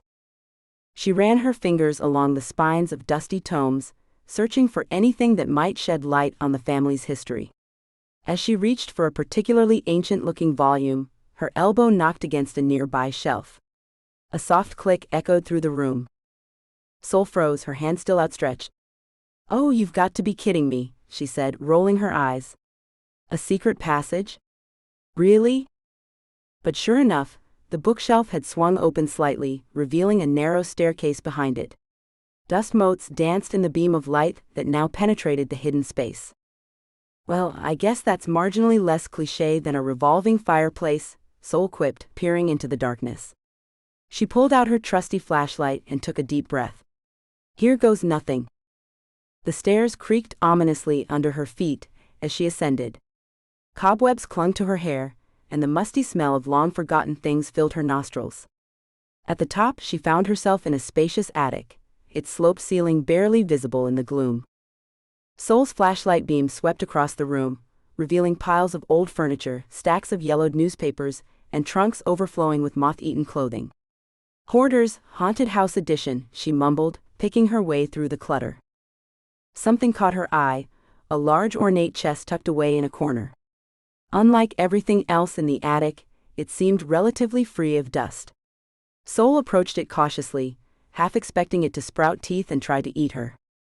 "Please don't be full of cursed dolls," she whispered as she lifted the lid. Inside, nestled among old photographs and faded letters, was a thick leather-bound journal. Sol picked it up, her heart racing. The cover was embossed with the initials, P.D. Prudence Davenport. "Jackpot," Sol breathed, settling down on a nearby trunk to read. The journal's pages were filled with Aunt Prudence's elegant, if somewhat cryptic handwriting. Sol flipped through it, her eyes widening as she caught glimpses of words like curse, spirits, and moonstone. One entry in particular caught her attention. "The moonstone's power grows with each passing day. I fear what might happen if it falls into the wrong hands. The curse binds us all, living and dead. Only by understanding our past can we hope to secure our future." "Great," Sol muttered. "Because that's not ominous at all." She continued reading, piecing together fragments of information. The journal spoke of a family dispute, a stolen heirloom, and a curse that trapped the spirits of deceased Davenports within the mansion's walls. As Sol delved deeper into Aunt Prudence's writings, she came across a series of entries that made her pause. They detailed a heated disagreement with someone named Thomas Blackwood, described as a local historian and insufferable know-it-all. July 15, 1985, that pompous windbag Blackwood is at it again. He claims the eastern portion of the estate rightfully belongs to the town, citing some obscure land grant from the 1800s. As if he knows more about my family's history than I do. The nerve of that man. I'll not let him or anyone else get their hands on our land, or what lies beneath it. Sol frowned, rereading the entry. What did Aunt Prudence mean by what lies beneath it? And why was this land so important? She flipped through more pages, finding several other mentions of Blackwood and their ongoing feud. It seemed the historian had been determined to prove the Davenports had no legal claim to part of their land, while Prudence had been equally determined to keep him away from it. "Well, isn't this just peachy?" Sol grumbled, closing the journal with a sigh. "Looks like I'm going to have to venture into town after all." The thought of interacting with the locals made her cringe.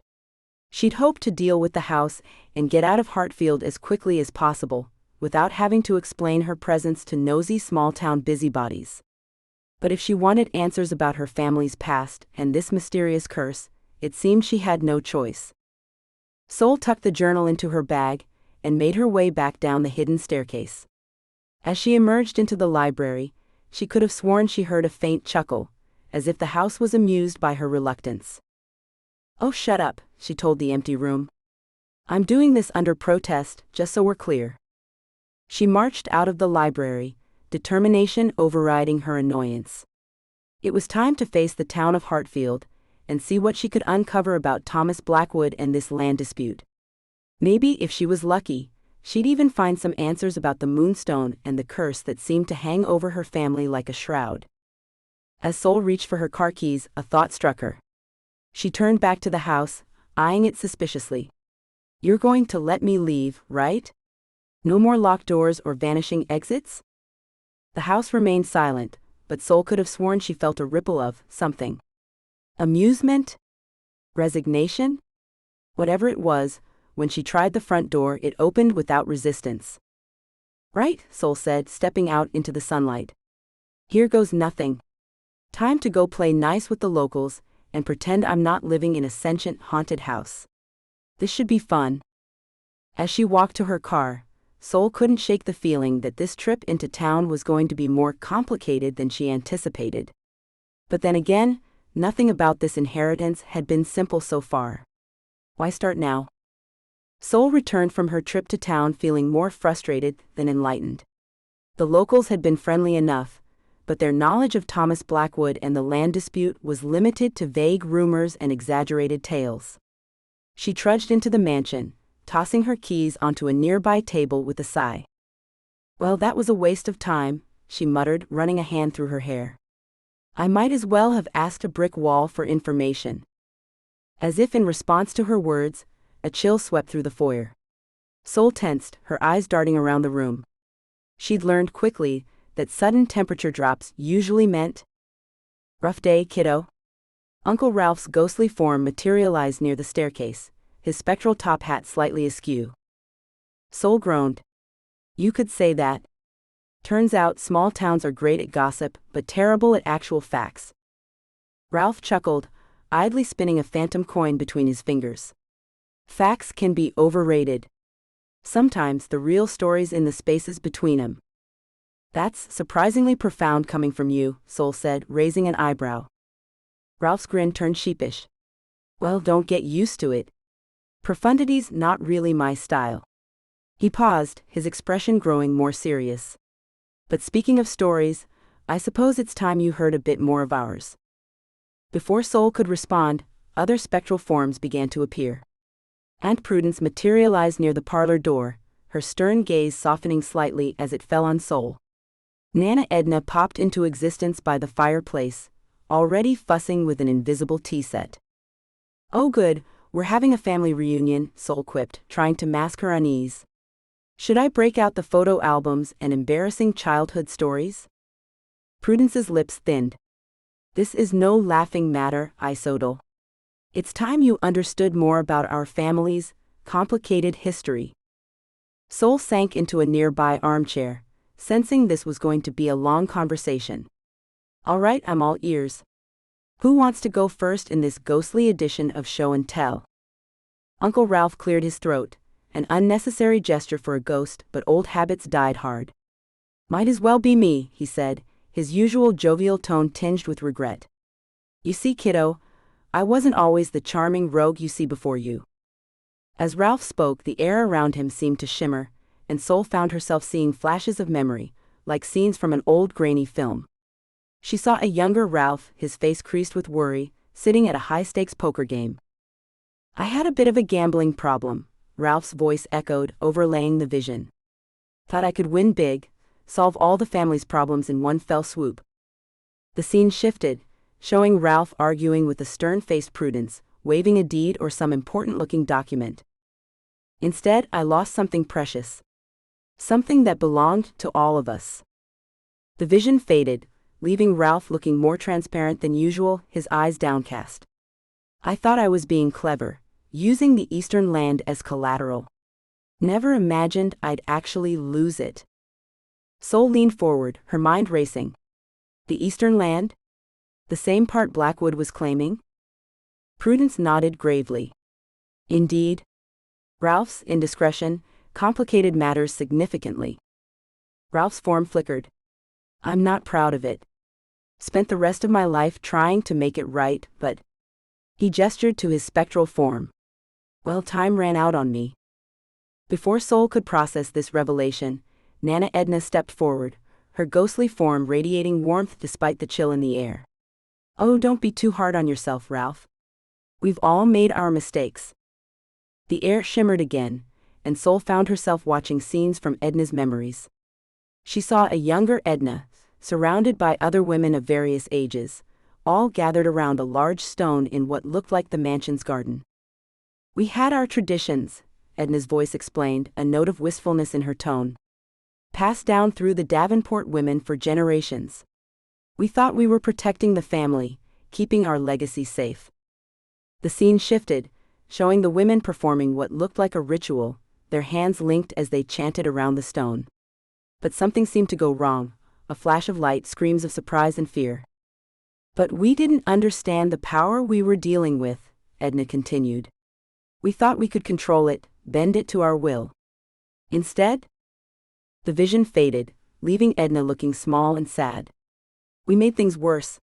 The curse that was meant to protect us began to trap us instead." Sol's head was spinning. "Wait, you're saying there really is a curse? And you created it?" "Not created," Prudence interjected sharply. "Amplified.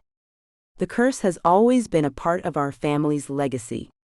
But our attempts to manipulate it, to use its power for our own ends, those are what led us to our current predicament." Sol slumped back in her chair, trying to process everything she'd heard. "So let me get this straight," she said slowly. Uncle Ralph gambled away part of the property. You all tried to use some kind of family magic to fix things, but it backfired. And now you're all stuck here because of a curse that you accidentally supercharged? The ghosts exchanged glances, a mix of shame and resignation on their spectral faces. That's a rather simplified version, but essentially correct, Prudence admitted. She sighed, her form flickering slightly. Perhaps it would help if we shared how the curse has affected each of us, personally. Uncle Ralph nodded, his usual jovial demeanor subdued. I'll start, he said, adjusting his spectral top hat. You see, kiddo, after I lost that land, the curse really dug its claws into me. Every business venture I tried failed spectacularly. I'd get so close to success, only to have it slip through my fingers at the last moment. His form shimmered, and Sol saw flashes of Ralph's past, grand openings of businesses turning into disasters, contracts disappearing mysteriously, partners backing out at the last minute. It was like the universe itself was conspiring against me, Ralph continued, his voice heavy with regret. I spent my whole life trying to make up for that one mistake, but the curse, it wouldn't let me. Nana Edna stepped forward, her ghostly eyes brimming with ethereal tears. For me, it was my children, she said softly. The curse affected their health, their happiness. My sweet Elizabeth, your grandmother Sol, she suffered so much. Images flashed before Sol's eyes, a sickly child in a hospital bed, a young woman weeping over a positive pregnancy test, an older woman who Sol recognized as her grandmother, looking lost and confused in her own home. The curse brought illness, fertility struggles, and later memory problems, Edna explained, her voice quavering. I tried everything to protect them, but the curse always found a way through. Aunt Prudence, who had been watching silently, finally spoke up. In my case, the curse manifested through isolation, she said, her stern facade cracking slightly. I devoted my life to protecting this house and its secrets, thinking I could outsmart the curse.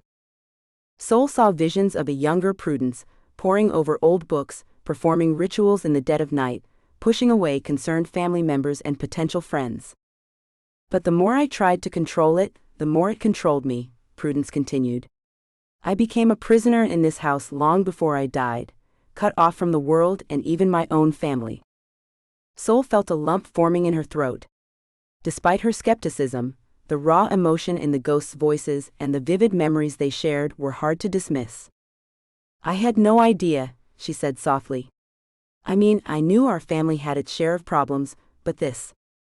Sol rubbed her temples, feeling a headache coming on. And where does the moonstone fit into all this?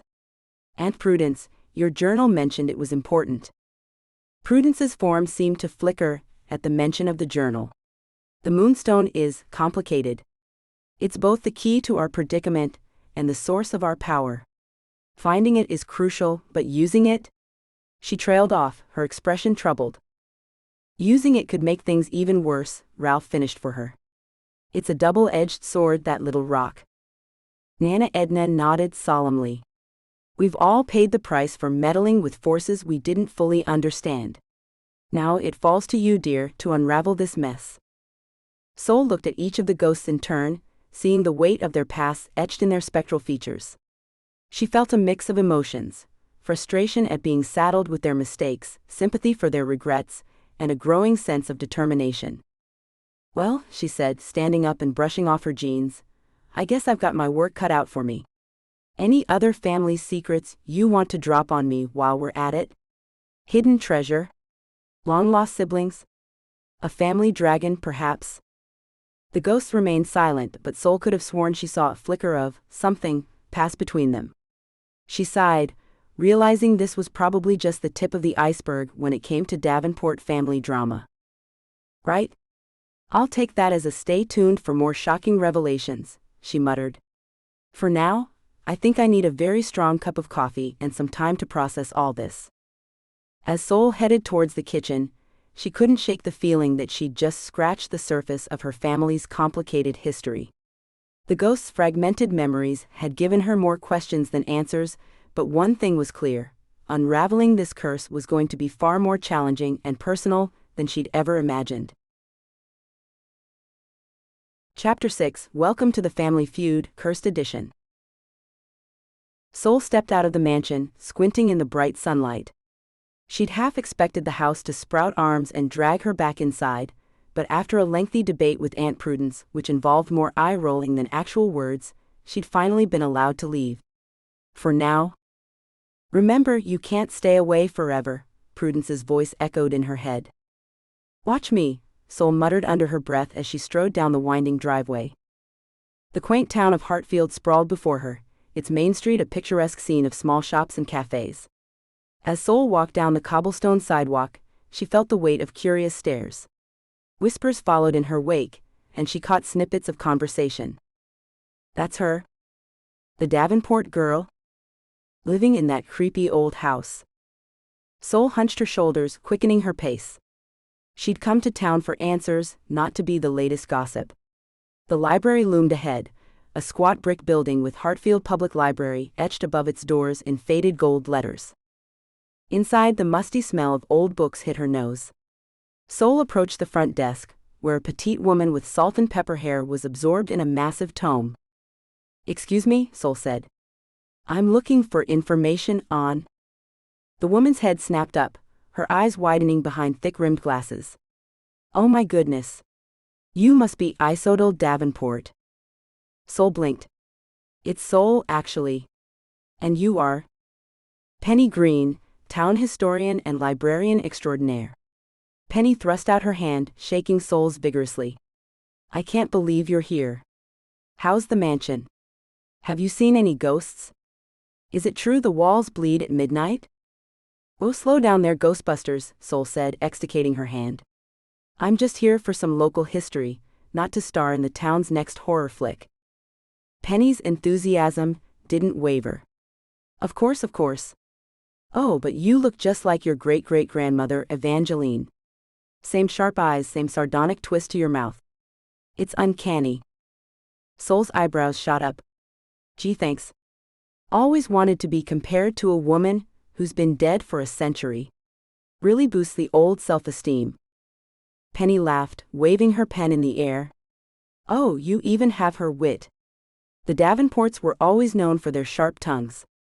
Now, what exactly did you want to know about the mansion? Sol hesitated, unsure how much to reveal. Just general history. Family stuff. You know, the usual inherited a creepy old house research. Well, you've come to the right place. Penny ducked behind the desk, emerging with a towering stack of newspapers and folders. Let's start with the Davenport-Blackwood dispute. It was quite the scandal back in the day. Sol leaned against the circulation desk, watching as Penny rifled through the dusty folders. Scandal? Do tell. Penny adjusted her glasses, peering at a yellowed newspaper clipping. According to this, your great-great-uncle Gregory Davenport and Thomas Blackwood had a rather public falling out over a piece of property. There were accusations of theft, fraud, even dark magic. Dark magic? Sol snorted. Sounds like someone had an overactive imagination. Penny looked up, her eyes twinkling. Oh, you'd be surprised what stories these old records hold. The Davenports and Blackwoods were two of the founding families of Hartfield. Both were said to have unusual abilities. Sol felt a chill run down her spine, remembering the strange occurrences at the mansion. Right? And I suppose they used these abilities to curse each other or something? Funny you should mention curses, Penny said, pulling out another folder. There are quite a few local legends about both families being under some sort of enchantment. Especially the Davenports. Sol shifted uncomfortably. Look, I appreciate the history lesson, but I'm more interested in facts than fairy tales. Is there anything concrete about why the families were feuding? Penny sighed, closing the folder. Unfortunately, most of the official records from that time are pretty vague. But... She hesitated, glancing around as if checking for eavesdroppers. But what? Sol prompted. Well, there is someone who might know more, Penny said, lowering her voice. Ezra Blackwood. He's Thomas Blackwood's great-grandson, and he still lives here in Hartfield. Sol's eyes widened. There's a Blackwood still in town? Why didn't you mention this earlier? Penny shrugged. Ezra keeps to himself mostly. He's a bit eccentric. Lives in that old Victorian on Maple Street. Some folks say he's carrying on the family traditions, if you know what I mean. Let me guess, Sol said dryly. More unusual abilities? I'm just saying, Penny replied, holding up her hands. If anyone knows the truth about what happened between your families, it's probably Ezra. But be careful if you decide to talk to him. The bad blood between Davenports and Blackwoods runs deep. Sol nodded, her mind racing. A living Blackwood descendant, right here in Hartfield. Could he have answers about the curse? About the missing moonstone? Thanks, Penny, she said, gathering up the articles and notes. You've been a big help. As Sol turned to leave, Penny called out, "Oh, and Sol? Whatever you do, don't mention the pendant to Ezra. That's one topic guaranteed to ruffle his feathers." Sol paused, her hand on the door. The pendant? What pendant? But Penny had already turned away, busying herself with reshelving books. Sol shook her head, adding one more mystery to her growing list of questions about Hartfield and her family's past. As Sol stepped out of the library and into the crisp autumn air, her mind was buzzing with new information. The feud between the Davenports and the Blackwoods, the hints of magic and curses, and now this mysterious Ezra Blackwood, it was all starting to feel like something out of a Gothic novel. She couldn't shake the feeling that she'd just scratched the surface of a much deeper mystery. Sol trudged back up the winding driveway to Davenport Manor, her mind buzzing with the information Penny had shared. The mansion loomed before her, its Victorian facade somehow more ominous in the fading afternoon light. As she reached for the doorknob, it turned on its own, the door swinging open with an ominous creak. "Oh good, now it's channeling every B-grade horror movie," Sol muttered, stepping inside. The foyer was eerily quiet, but Sol could feel the weight of unseen eyes upon her. She'd barely shrugged off her jacket when Aunt Prudence materialized, her spectral form wavering like a mirage. "Well?" Prudence demanded, adjusting her ghostly spectacles. "Did you learn anything useful, or did you merely gossip like a common fishwife?" Sol rolled her eyes. "Nice to see you too, Aunt Prudence. And for your information, I learned plenty. Though I'm not sure how much of it I actually believe." Prudence's eyes narrowed. "What exactly did that green woman tell you?" "Oh, just some light family history," Sol said, her voice dripping with sarcasm. "A dash of feuding relatives, a sprinkle of mysterious disappearances, and a heaping helping of hidden treasure. The usual small-town folklore." Prudence's form flickered, her expression a mix of concern and irritation. "The Green family has always been far too nosy for their own good. You shouldn't put much stock in town gossip, Isodal." "It's Sol," she corrected automatically. "And I'm pretty sure there's more truth to it than you're letting on. Care to fill in some blanks?" Before Prudence could respond, Nana Edna's ghostly form drifted through the wall, a phantom teacup clutched in her translucent hands. "Oh, there you are, dear. I was just about to put the kettle on. Would you like some chamomile? It's excellent for soothing frayed nerves." Sol pinched the bridge of her nose. "Nana, you're dead. You can't make tea." "Nonsense," Edna huffed. "Just because I'm deceased doesn't mean I can't be a good hostess." "Ladies," Prudence interjected sharply. "We have more pressing matters to discuss. Isodal, Sol, has been digging into our family's past." Edna's eyes widened, and her teacup vanished with a small pop. "Oh dear. Oh dear, oh dear. You haven't been meddling in things better left alone, have you, sweetheart?" Sol crossed her arms. "Define meddling. Because from where I'm standing, I'm just trying to understand why I'm trapped in a house full of ghosts and family secrets." "The curse," Prudence said gravely. "It all comes back to the curse." "Right, the mysterious family curse," Sol sighed. "Which, by the way, no one has bothered to explain properly. Care to enlighten me?" Prudence and Edna exchanged a look that spoke volumes. Finally, Prudence cleared her spectral throat. "The curse is complicated. But at its heart it revolves around the moonstone pendant." "The one from my dream?" Sol asked, remembering the vivid image of the glowing stone. Edna nodded, wringing her hands. It's been lost for generations. Without it, we're all stuck. Trapped between worlds. Okay, so we find the pendant, break the curse, and everyone moves on to the great beyond. Sounds simple enough, Sol said. If only it were that easy, Prudence muttered. The pendant is both the key and the lock, Isodel. Finding it is only the beginning. Sol threw up her hands in exasperation. Great. More cryptic warnings. Can't you just give me a straight answer for once? We can't. Edna wailed, her form flickering wildly. Oh, it's all such a mess. We never should have let it get this far. If only we'd known. Known what? Sol pressed, sensing she was on the verge of a breakthrough. But Edna only shook her head, looking miserable. I've said too much already. Some secrets are better left buried, dear. No, Sol said firmly. No more secrets. No more hiding. If you want my help, you need to start talking. What happened with Edmund Davenport and Thomas Blackwood? The temperature in the room plummeted, and both ghosts flickered like faulty light bulbs. Prudence's face hardened into a mask of stern disapproval. That is not a topic for discussion, she said coldly. Some family matters are private, Isodel, and should remain so. Private? Sol scoffed. There are rumors all over town about murder and hidden treasure. How is that private? Rumors are just that, rumors, Prudence snapped. The truth is far more complex. Then explain it to me. Sol demanded, her frustration boiling over. I'm sick of half-truths and vague warnings.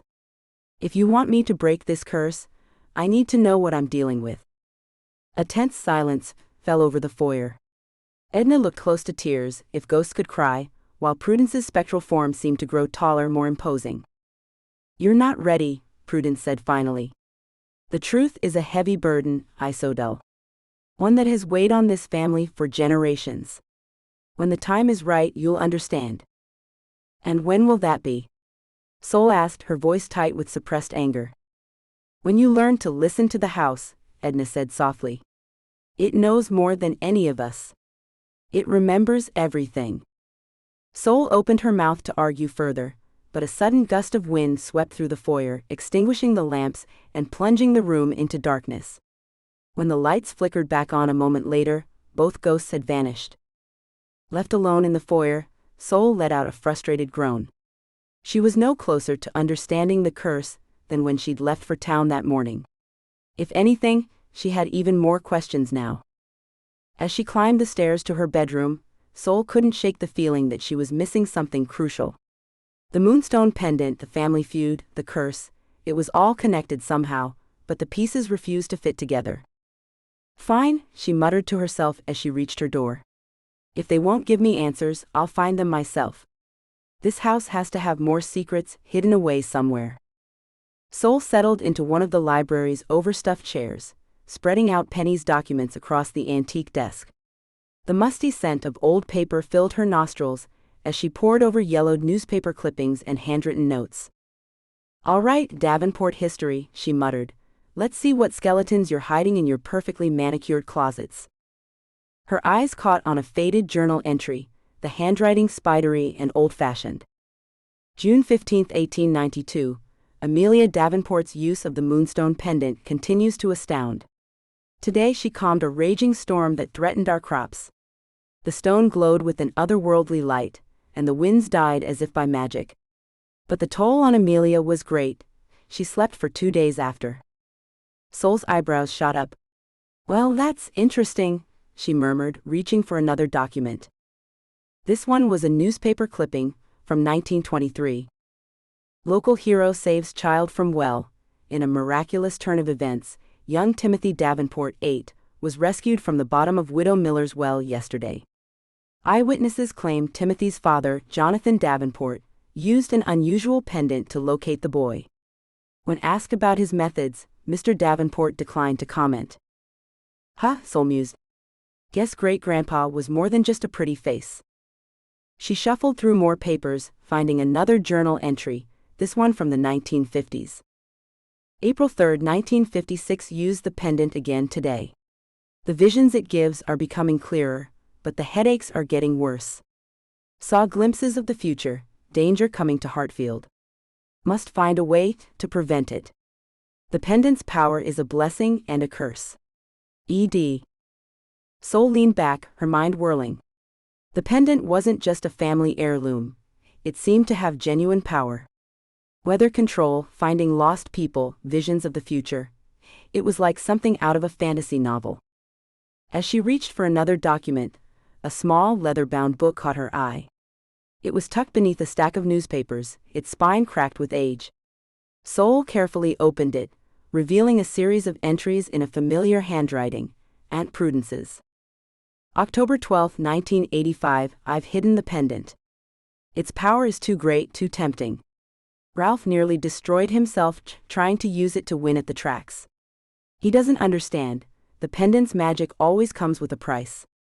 Until we can break this curse, the pendant must remain lost. For all our sakes. Sol sat back, her heart pounding. This was it, the reason the pendant had been hidden away. It wasn't just a key to breaking the curse, it was a powerful magical object in its own right. Oh, Aunt Prudence, Sol murmured. What else haven't you told me? As she continued to read, the air in the library seemed to thicken. The flames in the fireplace flickered, casting dancing shadows across the walls. Sol shivered, suddenly aware of a change in the mansion's energy. Oh great, she sighed, what now? Is the house going to start doing the Macarena, or something? A loud creak echoed through the room, making Sol jump. She turned to see the library door slowly swinging open, revealing the dimly lit hallway beyond. Really? Sol called out to the empty house. We're doing the whole creepy door opens by itself bit? How original. Despite her sarcastic remarks, Sol felt a tug of curiosity. She gathered up the papers, stuffing them into her jacket pocket, before cautiously approaching the open door. The hallway stretched before her, shadows pooling in the corners. As she stepped out of the library, a cool breeze brushed past her, carrying with it the faint scent of roses and damp earth. Okay, house, Sol muttered, I get it. You're trying to tell me something. But would it kill you to use your words? Or maybe leave a post-it note? The breeze intensified, gently but insistently pushing her down the hall. Sol found herself following its pull, her feet carrying her through winding corridors she hadn't explored before. With each turn, the scent of roses grew stronger. Finally, she found herself facing a set of French doors that led out to the back garden. Through the glass panes, she could see the overgrown expanse of the once manicured grounds. Let me guess, Sol said, her hand hovering over the doorknob. You want me to go outside? Into the creepy, probably haunted garden? Gee, what could possibly go wrong? The door handle turned on its own, the latch clicking open with a soft snick. Sol rolled her eyes. Fine, fine. I'm going. But if I end up in some weird Alice in Wonderland situation, I'm blaming you. Chapter 7. Oh look, another ghost with moonstone issues. Sol ventured deeper into the maze, her flashlight beam slicing through the thickening fog. The hedges towered on either side, their leaves whispering secrets in a breeze she couldn't feel. A chill ran down her spine as she realized the paths seemed to shift and rearrange with each step she took. As she rounded yet another corner, her foot caught on something hidden beneath the grass. She stumbled, arms windmilling wildly as she barely caught herself before face-planting into the hedge. Swinging her flashlight down, she illuminated a small object half buried in the dirt. Kneeling, Sol brushed away the soil with trembling fingers to reveal a tarnished silver locket, its intricate engravings barely visible beneath years of neglect. The moment her fingers touched the locket, the air around her shimmered and crackled with an otherworldly energy. A ghostly figure of a young woman appeared, dressed in early 20th century clothing, her form translucent and shimmering in the eerie light. You must be careful, the apparition whispered urgently, her voice echoing as if from a great distance. The Blackwoods are not to be trusted. They seek the pendant, even now. Their hunger for power knows no bounds. Before Sol could respond or even process what she'd heard, the ghost faded into nothingness, leaving her alone with the locket and a head full of questions. She opened it with trembling fingers, the clasp resisting slightly before giving way. Inside she found 2 faded photographs, their edges worn and curling. One showed a Davenport ancestor she recognized from the family tree, his stern face staring back at her from across the decades. The other. "Well, hello there, Thomas Blackwood," Sol murmured, studying the equally stern face of the man who had feuded with her great-great-uncle. His eyes seemed to bore into her, even from the confines of the ancient photograph. As she stared at the photo, the fog around her swirled and coalesced, taking on a familiar shape. It formed into the ghostly figure of an elderly woman, her features becoming clearer by the second. Sol recognized her immediately, a mix of emotions washing over her. "Nana Edna?" The ghost smiled sadly, her eyes filled with a mixture of love and regret. "Oh child. I wish I could have told you everything while I was alive. But some secrets are too painful to speak aloud. They weigh on the soul even beyond death." Sol held up the locket, its silver gleaming in the flashlight's beam. "This was yours?" Edna nodded, her spectral form shimmering. "A gift from your great-grandfather. Before everything went wrong. Before the curse took hold and tore our family apart." Sol's mind raced with questions, but Edna's form began to fade, her voice growing fainter. "Be careful, Sol. The Blackwoods are desperate. They believe the pendant is rightfully theirs. Ezra, he's not like Thomas. He might seem reasonable, even kind. But he'll do anything to reclaim what he sees as his birthright. The hunger for power runs deep in their blood." "What do you mean?" Sol pressed, stepping closer to the fading apparition. "What does Ezra want? What's his connection to all of this?" But Edna was already fading, her form becoming translucent. "The past has a way of repeating itself. Don't let history repeat its mistakes. Learn from our errors, Sol. Only you can break the cycle." As Edna's ghost dissipated into wisps of fog, Sol was left alone once more in the twisting paths of the maze. She slipped the locket onto her wrist, its weight a constant reminder of the family secrets she was unraveling and the responsibility that now rested on her shoulders. "All right," Sol muttered to herself, her voice tinged with sarcasm to mask her growing unease. "So we've got a cursed family, a magical pendant, and now a rival family that's apparently gone off the deep end. Just another Tuesday in Hartfield, I guess. What's next? A dragon in the attic?" She pressed on, her mind whirling with questions. What exactly did Ezra Blackwood know? How far would he go to reclaim the pendant? And most importantly, how was Sol supposed to navigate this centuries-old feud without getting caught in the crossfire? The weight of generations seemed to press down on her, urging her forward even as it threatened to overwhelm her. Sol emerged from the maze, her mind a whirlwind of questions and half-formed theories. The cool night air nipped at her skin, a stark contrast to the stifling atmosphere of the hedge labyrinth. She glanced back, half expecting to see the maze rearranging itself behind her, but it remained still and silent in the moonlight.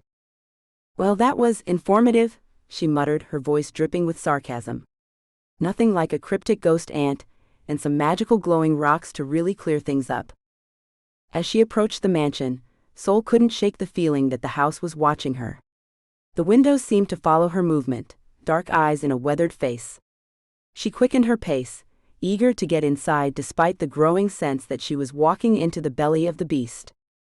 The front door creaked open at her touch, swinging inward with an ominous groan.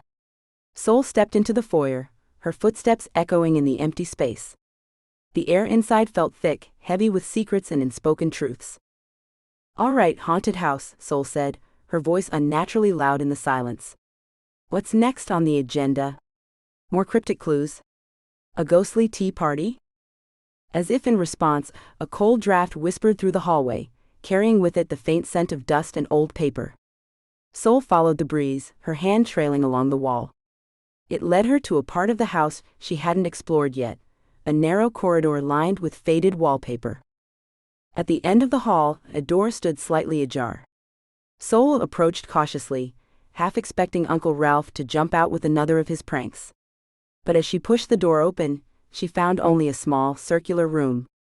Moonlight streamed through a single round window, illuminating the space in a soft, ethereal glow. And there, hanging on the far wall, was a portrait. Sol stepped closer, her eyes widening as she took in the details. The painting depicted a man in his prime, dressed in the fashion of a century ago. His expression was stern, almost challenging, as if daring the viewer to question his authority. But it was what he held in his hand that caught Sol's attention. There, gleaming even in the faded paint, was the moonstone pendant. "Well, hello there," Sol murmured, leaning in for a closer look. The pendant in the painting matched the description she'd pieced together from the ghost's cryptic hints. A milky white stone set in an intricate silver setting. As she studied the portrait, Sol felt a chill run down her spine. The room suddenly seemed colder, the shadows deeper. She could have sworn the man's eyes followed her as she moved. "Okay, that's not creepy at all," she said, taking a step back. "Just a totally normal painting of a guy with a magical rock. Nothing to see here." But even as she tried to brush it off, Sol couldn't shake the feeling that she'd stumbled onto something important. The man in the portrait, was he the Thomas that Aunt Prudence had mentioned? The one who had stolen the moonstone? A floorboard creaked behind her, and Sol whirled around, her heart pounding. But the doorway was empty, the hallway beyond dark and still. "Great," she muttered, turning back to the portrait. "A haunted scavenger hunt. Just what I needed." Chapter 8. Ghostly Uncle's DIY Tips, How to Haunt Your Own Home. Sol woke early the next morning, her mind buzzing with questions about the cryptic note she'd found behind the portrait. She dressed quickly, pulling on a faded pair of jeans and an oversized sweater, then headed out to continue her search of the mansion. "All right, you old pile of bricks," she muttered as she climbed the creaky stairs to the attic. "Time to give up some more of your secrets." The attic was a jumble of forgotten treasures and dusty junk. Sol picked her way through stacks of moldering boxes and sheet-draped furniture, her flashlight beam cutting through the gloom. She sneezed as dust motes danced in the air. "Fantastic. I'll probably need a tetanus shot after this." As she moved deeper into the attic, something caught her eye. A small, ornate music box sat on a rickety side table, its silver surface tarnished with age. Sol approached it cautiously, half expecting it to sprout legs and scuttle away. "Well, you're certainly not creepy at all," she said, reaching out to touch the delicate filigree on the lid. The moment her fingers brushed the metal, the music box sprang to life. A tinkling melody filled the air, eerily beautiful and oddly familiar. Sol jerked her hand back, her heart pounding. "Okay, that's new," she said, eyeing the box warily. "Self-playing creepy music. Check." As the melody continued, Sol noticed something strange. The side of the music box seemed to shimmer, as if the metal was rippling. Before her eyes, a small compartment slid open with a soft click. Hidden compartments. Of course. Why not? Sol reached into the compartment, her fingers closing around a folded piece of parchment. She pulled it out, unfolding it carefully. The paper was brittle with age, covered in spidery handwriting that she recognized as Aunt Prudence's. "Let's see what other cryptic nonsense you've left for me, Aunt Prue," Sol muttered, squinting at the faded ink. The parchment contained what looked like part of an old spell or incantation. Sol's eyes widened as she read. "By Moonstone's light and blood's own call, the debt unpaid shall doom us all. To break the curse and set souls free, the pendant must return to thee." "Great," Sol sighed. "More rhyming riddles. Because that's exactly what I needed today." She read the incantation again, focusing on the words. The mention of a debt nagged at her. It reminded her of something, a half-remembered conversation she'd overheard years ago. "Uncle Ralph," she said suddenly, the pieces clicking into place. "His gambling debts. Could they be connected to all this?" As if summoned by her words, a chill swept through the attic. The air shimmered, and the ghostly form of Uncle Ralph materialized before her. "Well, well," he said, tipping his spectral top hat. "Looks like the cat's out of the bag, eh?" Sol crossed her arms, fixing her uncle with a stern glare. "All right, Ralph. Spill it." What do your gambling debts have to do with this curse? Ralph's jovial expression faltered. He tugged at his incorporeal collar, looking distinctly uncomfortable. Now, my dear. It's all ancient history. Water under the bridge, as they say. Cut the act, Sol snapped. I'm stuck in this nightmare house because of this curse. If you know something, you better start talking. Ralph sighed, his form flickering slightly. Very well. I suppose you were bound to find out sooner or later. He cleared his throat, or at least made the sound of doing so. You see, I may have misplaced the pendant in a rather unfortunate game of cards. Sol stared at him, incredulous. You lost the pendant in a card game? The magical artifact that's apparently key to breaking this whole curse? Ralph had the decency to look ashamed. It was a high-stakes game. I thought I had a sure thing. How was I to know my royal flush would be beaten by 5 aces? 5 aces? Sol pinched the bridge of her nose. Uncle Ralph, that's not even possible in a standard deck. Yes, well, I realized that a bit too late, Ralph said sheepishly. By then the pendant was gone, and with it, our last chance of breaking the curse. Sol took a deep breath, trying to process this new information. Okay. So who has the pendant now? Who did you lose it to? Ralph's form began to fade, the edges of his ghostly body becoming translucent.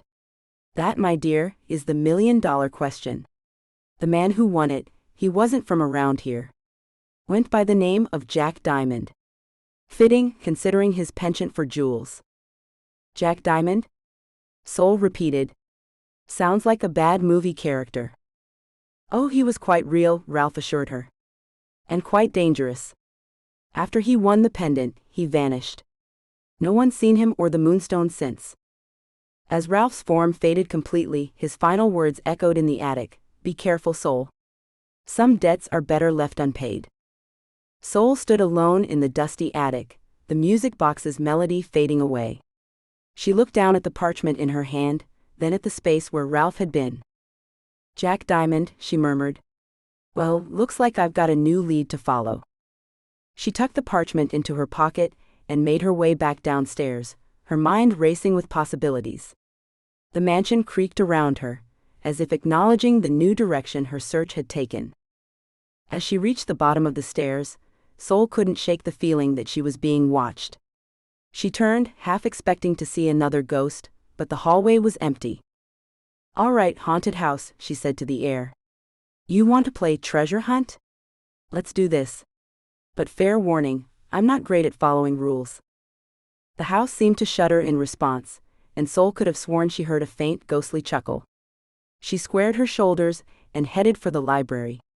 It was time to do some research on this Jack Diamond character. Sol settled into one of the library's worn leather armchairs, a stack of old newspapers balanced precariously on her lap. She'd managed to find a few yellowed copies from around the time Ralph had lost the pendant, hoping they might contain some clue about Jack Diamond's whereabouts. As she flipped through the brittle pages, a small article caught her eye. Mysterious stranger wins big at local casino. A newcomer to Hartfield, known only as Diamond Jack, walked away with a fortune last night at the Golden Ace Casino. Witnesses report the man won an unprecedented streak of high-stakes poker games before disappearing into the night. Casino owner Frederick Holloway refused to comment on the exact amount won, but sources suggest it could be in the tens of thousands. Bingo, Sol muttered, leaning closer to the page. The date on the newspaper matched the time frame Ralph had mentioned. As she read on, the temperature in the room seemed to drop. Sol shivered, looking up from the paper to find Aunt Prudence's ghostly form hovering nearby. I see you've discovered Ralph's greatest shame, Prudence said, her voice tinged with disappointment. Sol nodded, holding up the newspaper. Looks like this Diamond Jack made quite an impression. Any idea what happened to him after he left town? Prudence's form flickered, her expression growing grave. That man brought nothing but trouble.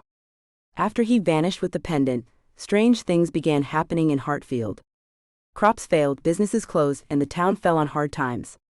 It was as if he'd taken more than just the moonstone, he'd stolen our very luck. And let me guess, Sol said, raising an eyebrow. No one ever saw him again? Not exactly, Prudence replied, her voice dropping to a whisper. There were rumors, whispers of sightings in other towns. Always the same story. A charming stranger arrives, wins big at gambling, and disappears just as quickly. But the towns he visited, they all suffered the same fate as Hartfield. Sol leaned back in her chair, her mind whirling with this new information. So we're not just looking for a pendant. We're chasing a supernatural con artist with a curse-powered lucky streak. It would seem so, Prudence nodded solemnly. But be warned, Isodel. Finding Jack Diamond may be even more dangerous than leaving the pendant lost. The power it holds, it can corrupt even the purest of hearts.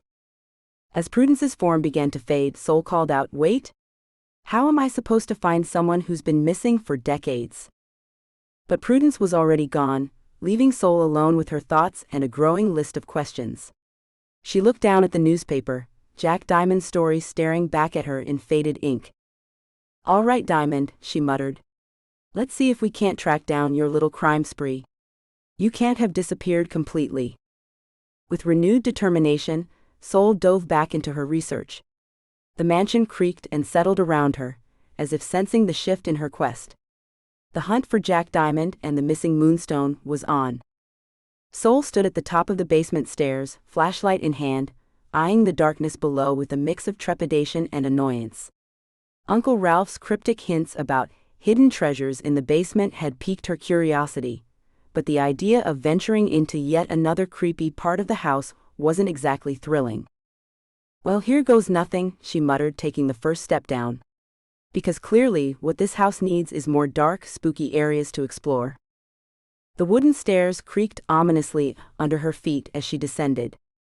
The air grew noticeably colder with each step, and Sol pulled her oversized sweater tighter around herself.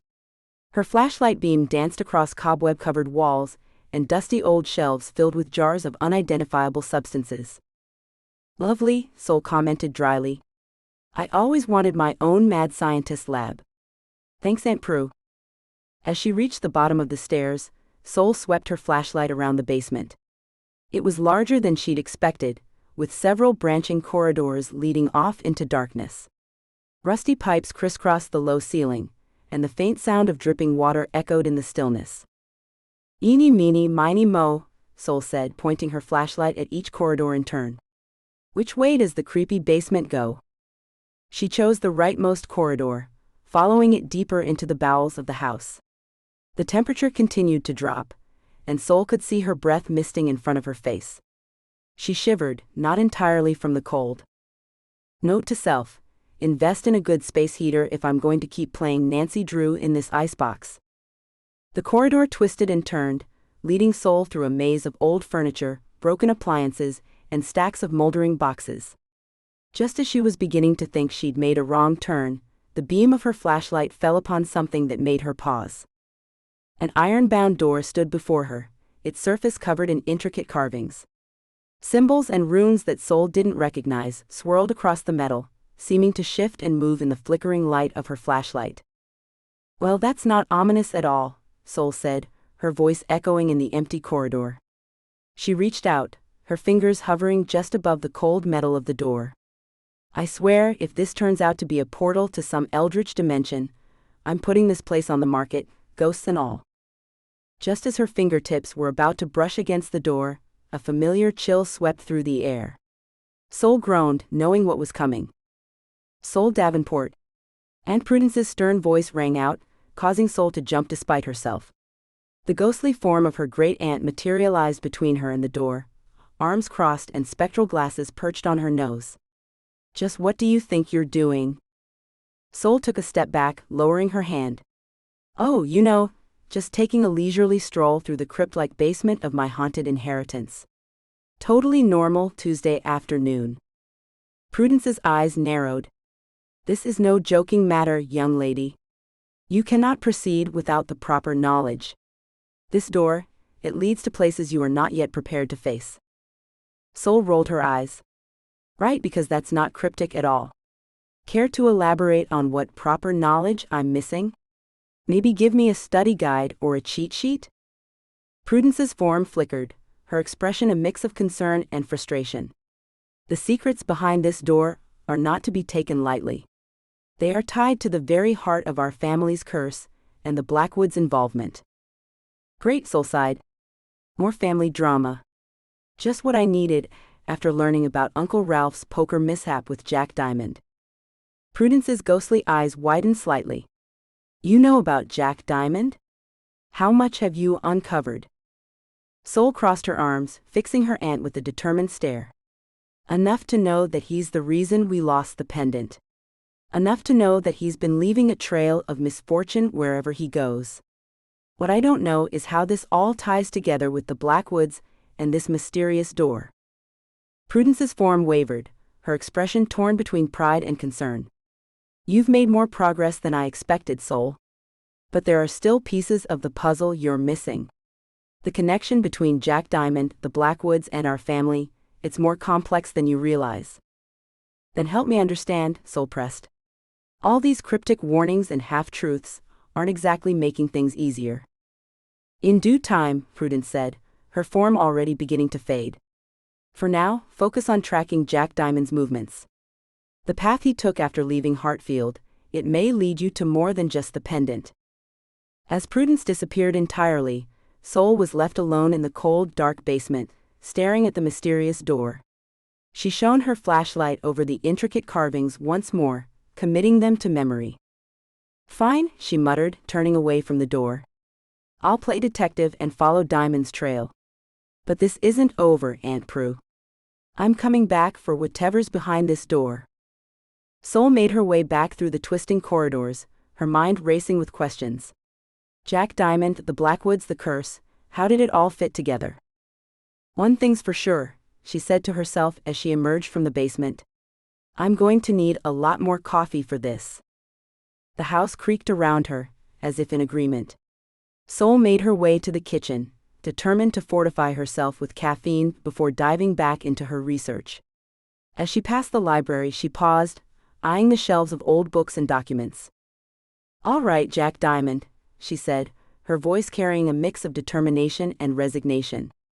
Let's see where your little crime spree led you. And how it connects to everything else in this mess. Sol settled into one of the library's worn leather armchairs, a stack of family journals balanced precariously on her lap. She cracked open the first one, coughing as a cloud of dust billowed up from its pages. Great, she muttered. Inhaling centuries-old Davenport DNA. Just what I always wanted. As she began to read, the mansion around her seemed to stir.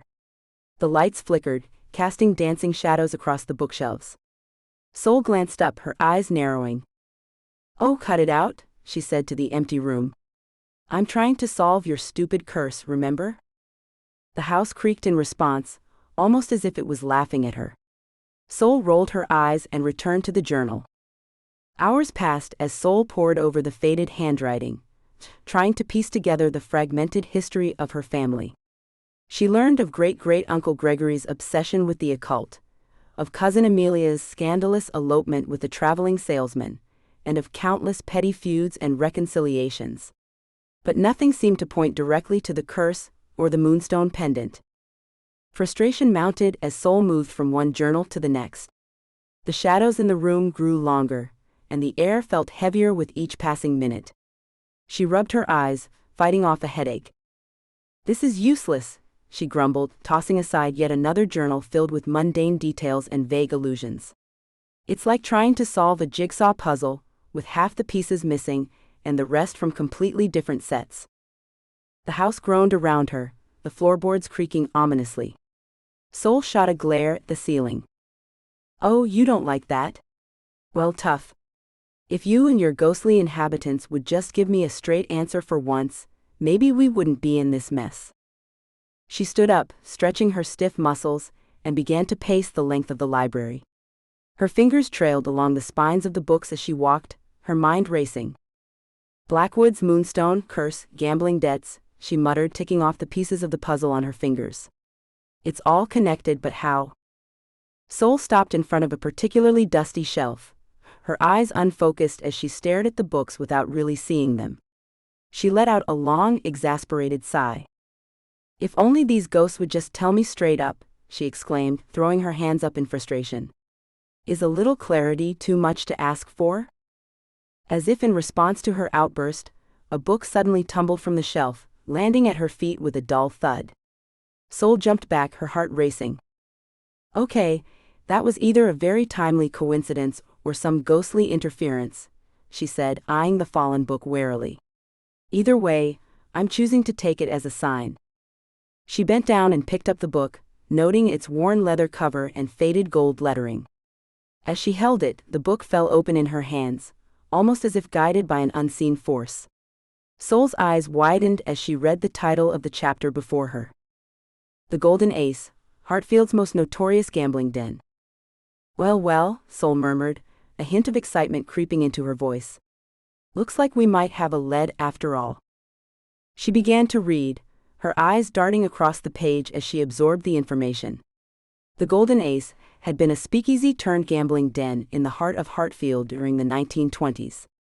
It had a reputation for high-stakes games and shady clientele, including, Sol noted with interest, several members of the Davenport family. Bingo, she said, a small smile playing at the corners of her mouth. Or should I say jackpot?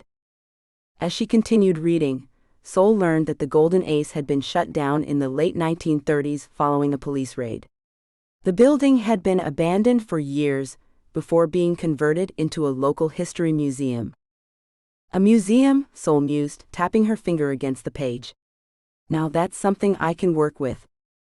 She glanced at her watch, noting the late hour. The museum would be closed by now, but first thing tomorrow. Looks like I've got a field trip to plan, she said, closing the book with a satisfying snap. Time to see what secrets the Golden Ace is still hiding. As if in response to her decision, the house seemed to settle around her. The oppressive atmosphere lifted slightly, and the flickering lights steadied. Sol raised an eyebrow, looking around the now calm library. Oh, so now you're happy? She asked the empty room. I swear this place has more mood swings than a teenager. She placed the book on a nearby table and began tidying up the scattered journals. As she worked, Sol couldn't shake the feeling that she was on the right track. The Golden Ace might just be the key to unraveling the mystery of the Moonstone pendant and the Davenport family curse. All right, ghostly peanut gallery, she said, addressing the house at large. I'm following your breadcrumbs. But if this turns out to be another dead end, I'm redecorating this place in neon colors and turning it into a rave venue. The house creaked once more, almost as if it was accepting her challenge. Sol smirked, feeling a renewed sense of determination. Tomorrow would bring new clues, new challenges, and hopefully, some much-needed answers. As she left the library, Sol couldn't help but feel like she was being watched. She turned back, half expecting to see one of her spectral relatives lurking in the shadows. But the room was empty, save for the rows of books and the secrets they held. Game on, Sol muttered as she closed the library door behind her. Let's see what the Golden Ace has in store for us. Chapter 9, Poker Night with Ghosts. It's all fun until someone gets cursed. Sol stepped out of her car, eyeing the weathered storefront before her. The faded sign above the door read, Hartfield Antiques and Oddities, but Sol knew this building had a far more colorful history. From gambling den to antique shop, she muttered, shaking her head. Talk about a career change. The bell above the door jingled as Sol entered, the sound echoing through the cluttered space. Shelves lined the walls, crammed with an eclectic mix of items, old books, tarnished silverware, and what looked suspiciously like a stuffed two-headed calf. Charming, Sol said under her breath, wrinkling her nose at the musty smell. Can I help you, miss? The voice, gravelly and aged, startled Sol. She turned to find an elderly man standing behind her, his piercing blue eyes fixed on her face with an intensity that made her want to take a step back. Yes, Sol said, recovering quickly. I'm looking for some information about a family heirloom. The old man's bushy eyebrows rose slightly. Oh? And what might that be? Sol hesitated, weighing her words carefully. It's a pendant. A moonstone set in silver. It's been in my family for generations, but it's gone missing. I'm just curious about its history. Curious, eh? The shopkeeper's eyes narrowed. "And who might you be, young lady?" "Sol Davenport," she replied, trying to keep her tone casual. "Just indulging in some family curiosity, you know?" At the mention of her name, something flickered in the old man's eyes. Recognition, perhaps? Or was it wariness? "Davenport, you say?" He stroked his chin thoughtfully. "Well now, that's a name with some history in these parts." Sol nodded, trying to appear nonchalant. "So I've heard. Look, I don't mean to pry, but I was wondering if you might have come across anything like that pendant in your acquisitions?" The shopkeeper was silent for a long moment, his gaze never leaving Sol's face. She fought the urge to fidget under his scrutiny. Finally, he spoke. "I might have. Years ago, mind you. Strange little thing, that stone. Came from a fella who was down on his luck. Reckless gambler type, if you catch my meaning." Sol's heart raced. "Uncle Ralph. It had to be. Do you remember anything else about it? Or the man who sold it?" The old man's eyes narrowed further. "Why so interested, Miss Davenport? It's just a trinket, after all." "Like I said, family curiosity," Sol replied, forcing a smile. "You know how it is with heirlooms. Sentimental value and all that." The shopkeeper made a non-committal noise, then turned and shuffled behind the cluttered counter. He rummaged through a drawer for a moment, before producing a small, leather-bound book. "That stone," he said, flipping through the pages, "it had a reputation, you might say. Some folks claimed it was cursed." Sol couldn't help but scoff. "Cursed? Really?" The old man looked up sharply. "You do well not to dismiss such things so easily, Miss Davenport. There are more mysteries in this world than you might think." Sol felt a chill run down her spine, but she pushed the feeling aside. "So what happened to it? The pendant, I mean?" The shopkeeper closed the book with a snap. "I don't have it anymore, if that's what you're asking. Sold it years ago to a collector. But..." He paused, his gaze boring into Sol. "If you're so keen on finding it, you might want to look closer to home." "What do you mean?" Sol asked, her curiosity piqued. The old man leaned forward, his voice dropping to a near whisper. "That stone, it has a way of finding its way back to where it belongs. If I were you, I'd check that big old house of yours. Might be surprises waiting in places you haven't thought to look." Sol's mind raced. A hidden safe within the mansion? It seemed too easy, and yet... "Thank you for your help," she said, already turning towards the door. "You've given me a lot to think about." "Miss Davenport," the shopkeeper called as she reached for the handle. Sol paused, looking back. "Be careful what you go digging for. Some things are better left buried." Sol nodded, unsure how to respond, and stepped out into the afternoon sun. As she walked to her car, her mind whirled with new questions. A cursed pendant? A hidden safe? And how much did that old man really know? She slid into the driver's seat, her earlier skepticism wavering. The curse, the family's misfortunes, Uncle Ralph's gambling. Could it all be connected to that small stone? "This is ridiculous," Sol muttered, starting the engine. "I'm letting ghost stories and old men's warnings get to me." But as she drove back towards the mansion, Sol couldn't shake the feeling that she was getting closer to the truth. The shopkeeper's words echoed in her mind, "Look closer to home." What had he meant by that? And more importantly, what would she find when she started looking? Sol stomped through the mansion's front door, her frustration palpable. The floorboards creaked under her feet as she marched towards the parlor, where she knew Uncle Ralph liked to lounge. "Ralph," she called out, her voice echoing through the empty halls. "I know you're here, you spectral nuisance. We need to talk." A faint chuckle floated through the air, and Ralph materialized in an armchair, his translucent form shimmering in the dim light. "Well, well, if it isn't our little detective. How was your trip to town, my dear?" Sol glared at him, crossing her arms. "Cut the act, Ralph. I know about the pendant, and I know you lost it gambling." Ralph's smug grin faltered for a moment before he recovered, adjusting his ghostly top hat.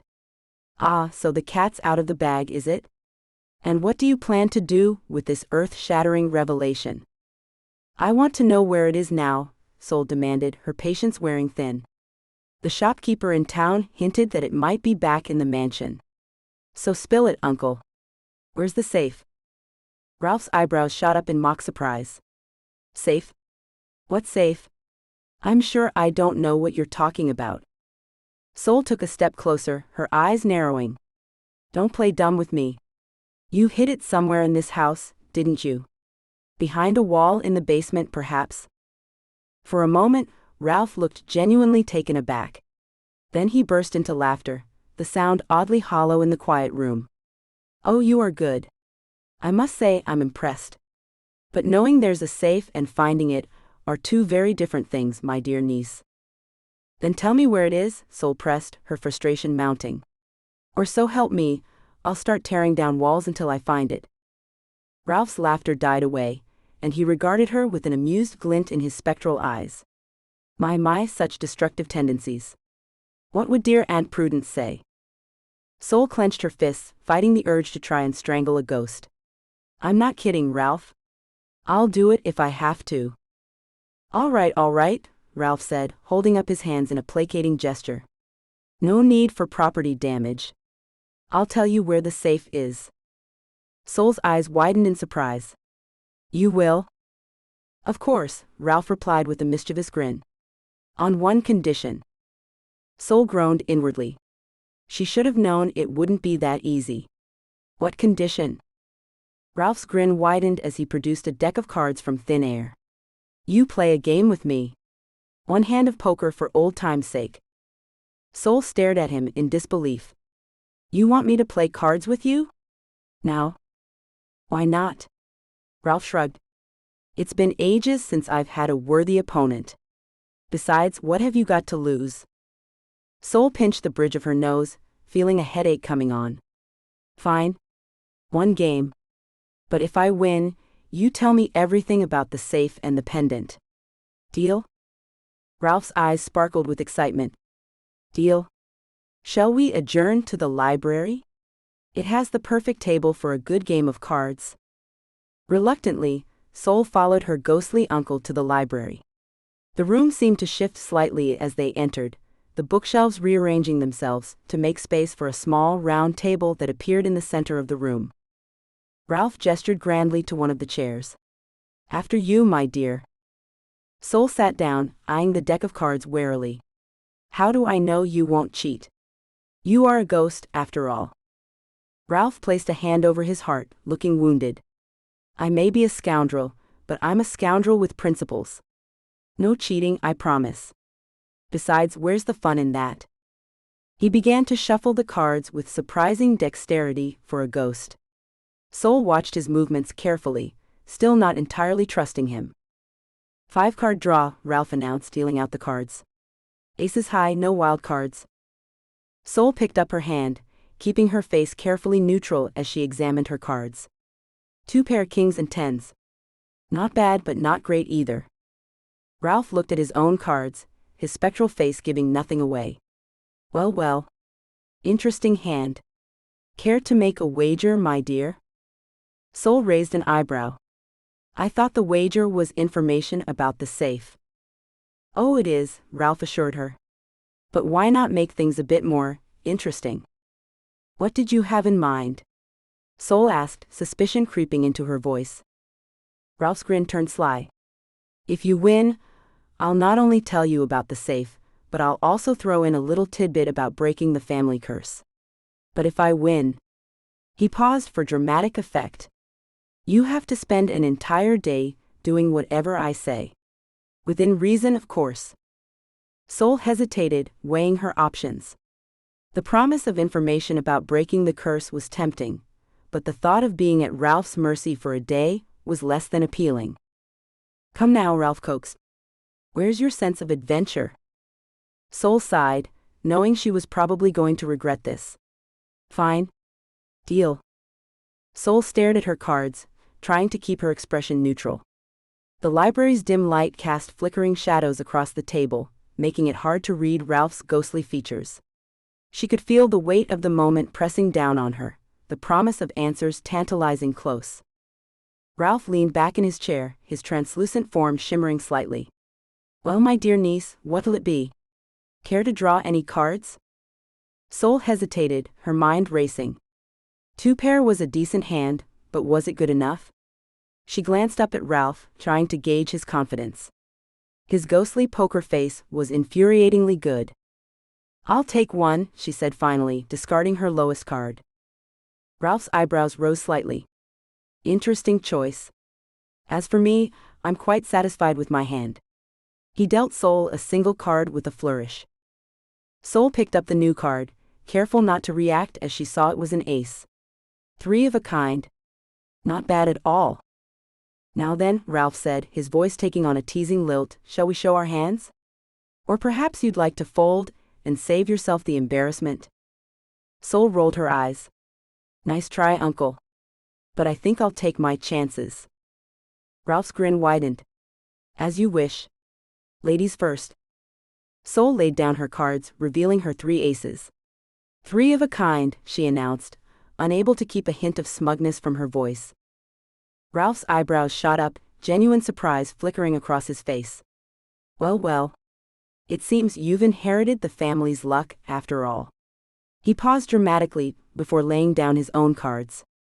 "Two pair kings and queens. It appears you've bested me, my dear." Sol let out a breath she hadn't realized she'd been holding. "So about that safe." Ralph held up a spectral hand. "A deal's a deal. I must say I'm impressed. You played that hand like a true Davenport." "Thanks," Sol said dryly. "Now, can we get to the important part?"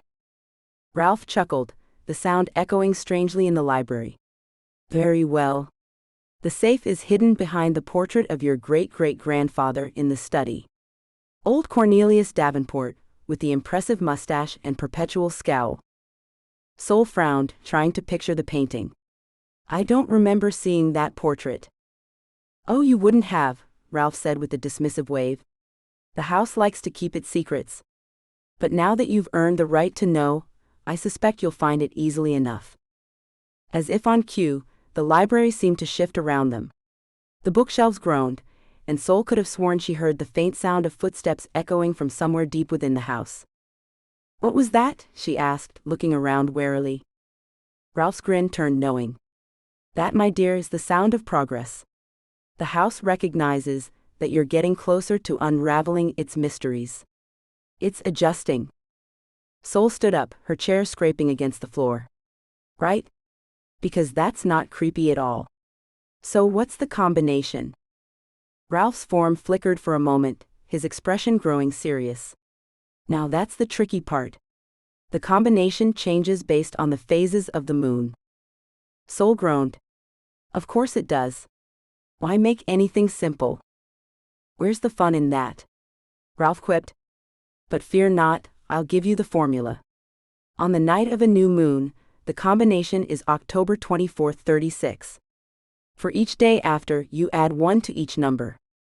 Sol quickly did the mental math. "So on a full moon, it would be 253951, Ralph finished for her. "Precisely. You're catching on quick." Sol pulled out her phone, checking the lunar calendar. "Looks like we're 3 days past the new moon. So today it should be 132739? Ralph clapped his ghostly hands together. "Bravo. You've got it. Now, as for that little tidbit about breaking the curse." Sol leaned forward, her curiosity piqued. "Yes?" Ralph's form began to fade, his voice growing fainter. "The moonstone is the key, but it's also a trap. Use it wisely, or it will consume you as it did the others." "Wait," Sol called out. "What does that mean?" "Ralph?" But he was gone, leaving Sol alone in the suddenly silent library. She sighed, rubbing her temples. "Cryptic as always. Thanks for nothing, uncle." As she turned to leave, Sol noticed something odd. The library door, which she was certain had been closed during their game, now stood wide open. Beyond it, she could see a hallway she didn't recognize, leading to what looked like a study. The mansion hummed softly, almost encouragingly. Sol took a deep breath, steeling herself for whatever came next. All right, house, she muttered. Let's see what other secrets you're hiding. She stepped out of the library and into the unfamiliar hallway, the floorboards creaking beneath her feet. The walls were lined with portraits of stern-looking Davenports, their eyes seeming to follow her as she walked. At the end of the hall, a heavy oak door stood slightly ajar. Sol pushed it open, revealing a study that looked like it had been frozen in time. Dust motes danced in the air, illuminated by the faint light streaming through heavy curtains. And there, above an ornate fireplace, hung the portrait Ralph had described. Cornelius Davenport glowered down at her, his impressive mustache and piercing eyes just as intimidating as she'd imagined. Sol approached the painting, her heart racing. She ran her fingers along the frame, feeling for any hidden mechanisms. As her hand passed over the bottom right corner, she felt a slight click. The portrait swung open on hidden hinges, revealing a small safe embedded in the wall behind it. Sol stared at the combination lock, her mind racing with the implications of what she might find inside. Well, she said to the empty room, here goes nothing. Chapter 10, Let's play Find the Maze before I lose my mind. Sol stood before the iron-bound door in the basement, her hand clutching the ornate key she'd found in the study safe. The air felt thick, almost oppressive, and a chill ran down her spine as she remembered Prudence's earlier warning about this very door. Back so soon? Uncle Ralph's voice echoed in the dim space. His ghostly form flickered beside her, an uncharacteristic frown on his face. Sol rolled her eyes, masking her unease with sarcasm. Well, you know me. I just can't resist a good mystery. Or potential doom, apparently. Ralph chuckled, but it sounded hollow. That's the spirit. Or should I say, that's the living person? Before Sol could retort, the temperature dropped further. Aunt Prudence materialized, her stern face etched with concern. Isodel, Prudence began, using Sol's full name, I see you found the key. I implore you one last time. The truth behind that door, it may be more than you're prepared to face. Sol squared her shoulders, meeting Prudence's gaze. We've been through this, Aunt Prue. I'm done with half-truths and cryptic warnings. Whatever's behind this door, I need to know. Prudence's form wavered, her eyes filled with a mix of sadness and resignation. Very well. But remember, child, some truths come at a cost. Duly noted, Sol muttered, then inserted the key into the lock. With a deep breath, she turned it and pushed the door open. The door creaked open, revealing a small chamber lit by an eerie, pulsing light. In the center stood a pedestal, and upon it, nestled in a velvet cloth, lay the moonstone pendant. It glowed faintly, its milky surface swirling with hidden depths. Sol approached it, her footsteps echoing in the silence. She hesitated for a moment, then gently lifted the pendant from its resting place. As soon as her fingers touched it, the glow intensified, bathing the room in an otherworldly light. The air around her shimmered, and suddenly the chamber was filled with ghostly figures. Aunt Prudence and Uncle Ralph stood closest, but behind them Sol could make out the forms of other relatives she'd only seen in old photographs. Well, Sol said, her voice wavering slightly, I guess this is a family reunion. The pendant pulsed in her hand, its light seeming to react to the emotions swirling in the room.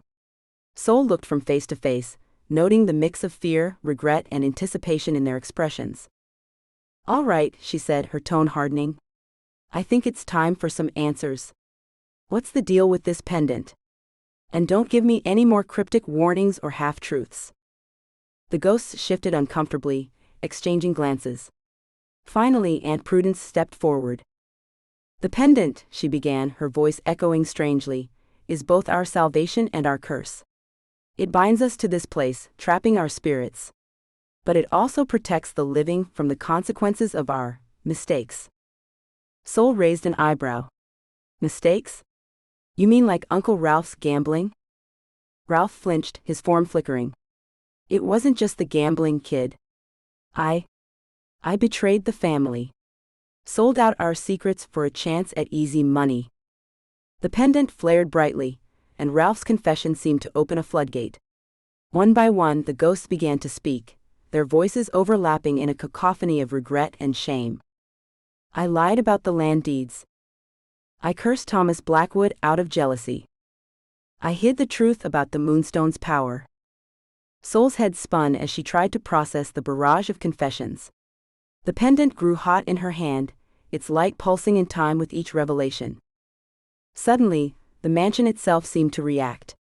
The walls shook, dust raining down from the ceiling. The ghosts' forms wavered, their voices rising in panic. "What's happening?" Sol shouted over the din. Aunt Prudence's eyes widened in realization. "The house, it's releasing the energy of our secrets. Isodo, you must." But before she could finish, a blinding flash erupted from the pendant. Sol felt a surge of energy course through her body, and then everything went dark. When she came to, Sol found herself lying on the floor of the chamber. The pendant lay beside her, its glow now soft and steady. The ghosts were gone, but the air felt lighter somehow. Groaning, Sol sat up and picked up the pendant. As she did, she noticed something had changed. The swirling patterns within the stone seemed clearer, more defined. "Well," she muttered to herself, "I guess that's one way to clear the air." As if in response, she heard a faint chuckle. Uncle Ralph's voice, distant but unmistakable, whispered, "You did good, kid. You did good." Sol stood in the dimly lit chamber, the moonstone pendant pulsing warmly in her hand. Its glow intensified, bathing the room in an ethereal light that seemed to push back the shadows. The air shimmered, and the ghostly figures of her ancestors began to materialize once more. Aunt Prudence appeared closest to Sol, her stern facade crumbling away to reveal a softer, more vulnerable expression. The usually imposing matriarch now looked weary and burdened, her spectral form seeming to sag under an invisible weight. "Isodel," Prudence began, her voice lacking its usual sharp edge, "there's more to our family story than I've shared. I haven't been entirely truthful with you." Sol raised an eyebrow, her initial surge of frustration tempered by curiosity. "You don't say. And here I thought we were just playing an extremely elaborate game of hide-and-seek with family secrets." Prudence winced at the sarcasm but pressed on. "I kept parts of our history hidden, not just from you, but from everyone. I was afraid." "Afraid?" Sol echoed, genuinely surprised. "You've never struck me as the type to scare easily, Aunt Prudence." The ghost's form flickered, and she let out a weary sigh. "Not of danger, child. Of judgment. Of what others would think if they knew the full extent of our family's indiscretions." Sol's grip on the pendant tightened. "So you decided to keep everyone in the dark instead? Great plan. Really worked out well for all of us." "I know now that it was wrong," Prudence admitted, her eyes downcast. "But at the time, I thought I was protecting our legacy, our good name." As Prudence spoke, the other ghostly figures shifted uncomfortably, exchanging guilty glances. Uncle Ralph cleared his spectral throat. "To be fair, kiddo," he chimed in, "we all played a part in this mess. Prudence might have been the keeper of secrets, but we're the ones who created them in the first place." Sol looked around at her assembled ancestors, noting the mix of shame and regret on their faces. The pendant in her hand pulsed, its light seeming to react to the emotions in the room. "All right," she said, her voice firm but not unkind. "Let's hear it then. What's the big, bad truth you've all been so afraid of?" Prudence straightened up, meeting Sol's gaze. "It started with the moonstone. Our family didn't just find it, or inherit it. We took it." Sol's eyes widened. "Took it? As in stole it?" "Not exactly," Prudence hedged. "It was more of a forceful acquisition. Your great-great-grandfather, Cornelius Davenport, learned of its power from a traveling mystic. He became obsessed with obtaining it, convinced it would bring our family greatness." Uncle Ralph snorted. "Yeah, and look how well that turned out for us." Prudence shot him a withering look before continuing. "Cornelius manipulated the rightful owners, the Blackwood family, into a high-stakes game of chance. He cheated, of course, and won the pendant." Sol's mind raced, connecting the dots. "So that's why there was bad blood between our families. It wasn't just about land disputes, was it?" "No," Prudence admitted. "The land dispute was a cover story we concocted to hide the truth. The Blackwoods knew we had cheated them, but they couldn't prove it. They placed a curse on the pendant and our family, binding us to this house until the wrong was made right. The pendant flared brightly in Sol's hand, and she felt a surge of something. Understanding? Power? She couldn't quite place it. And you've all been trapped here ever since, Sol mused. But why keep it a secret? Why not try to make amends? Prudence's form wavered, her expression pained. Pride mostly. And fear. We were afraid of losing everything we'd built. So we convinced ourselves that if we just held on to the pendant long enough, the curse would fade. But it only grew stronger with each generation. Sol paced the small chamber, her mind whirling with this new information. So, what you're saying is, our entire family history is built on a lie? A stolen magical rock, and a bunch of cover-ups? The ghosts shifted uncomfortably, but none could deny it.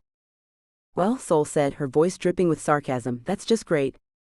Here I thought I was dealing with a simple haunted house, and instead, I've inherited a century-old magical heist gone wrong. Despite the gravity of the situation, Uncle Ralph couldn't suppress a chuckle. When you put it that way, it does sound like the plot of a bad movie. Sol shot him a look, but she felt the corner of her mouth twitch upward. The absurdity of it all was almost comical. Aunt Prudence stepped forward, her ethereal form seeming more solid now. Isodil, I know this is a lot to take in. We've burdened you with our mistakes, and for that I am truly sorry. But now that the truth is out, perhaps there's hope for redemption. Sol looked down at the pendant, its glow now steady and warm.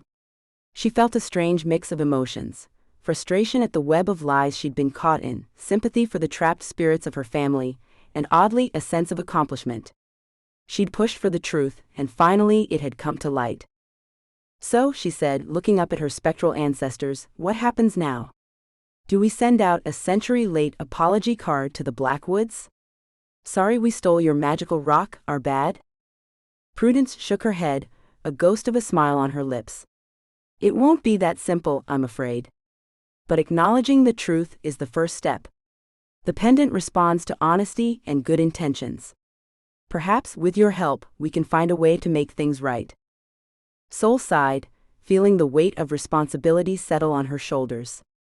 No pressure or anything. Just gotta undo a century-old curse, and probably face off against an angry family of magical artifact owners. Piece of cake. As if in response to her words, the pendant's glow intensified once more, filling the chamber with a warm, comforting light. Sol felt a strange sense of calm wash over her, despite the enormity of the task ahead. Well, she said, straightening her shoulders, I guess we've got work to do. But first, I think you all owe me a very detailed family history lesson. And this time, no holding back. I want every sordid detail, every skeleton in the closet. If we're going to fix this mess, we need to know exactly what we're dealing with. The ghosts nodded in agreement, their forms seeming more at peace now that the truth was out. As they began to share their stories, Sol listened intently, the pendant warm in her hand. She had a feeling this was just the beginning of a much larger adventure, but for the first time since arriving at the mansion, she felt like she was on the right track.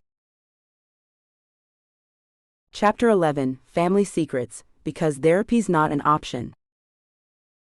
Sol clutched the pendant tightly as she made her way to the grand hall, its warmth pulsing against her palm like a living thing. The ghosts of her ancestors trailed behind her, their ethereal forms casting an eerie glow in the dim corridor, their whispers a barely audible susurration. As they entered the expansive room, Sol couldn't help but feel a twinge of anxiety, her heart racing with a mix of anticipation and dread. Well, this isn't ominous at all, she muttered, eyeing the elaborate chandeliers that hung overhead, their crystals tinkling softly in a non-existent breeze.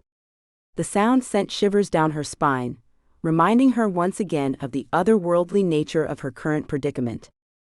Aunt Prudence glided to the center of the room, her spectral form more solid than Sol had ever seen it. The old woman's presence seemed to command attention, filling the space with an almost palpable authority. Gather round, she commanded, her voice echoing off the high ceilings, reverberating through the air like a ghostly clarion call. It's time we put an end to this curse once and for all.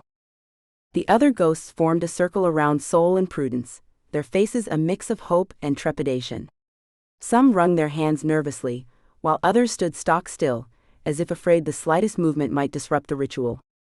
Sol raised an eyebrow at the theatrix, but held out the pendant as instructed, feeling slightly ridiculous as she did so. Prudence closed her eyes and began to chant, her words a mix of Latin and what sounded like gibberish to Sol's ears. The pendant began to glow, casting long shadows across the room, transforming the familiar space into something alien and mystical. Libera nos a malediction, Prudence intoned, her voice growing stronger with each syllable. Release us from the curse. Sol held her breath, waiting for something. Anything.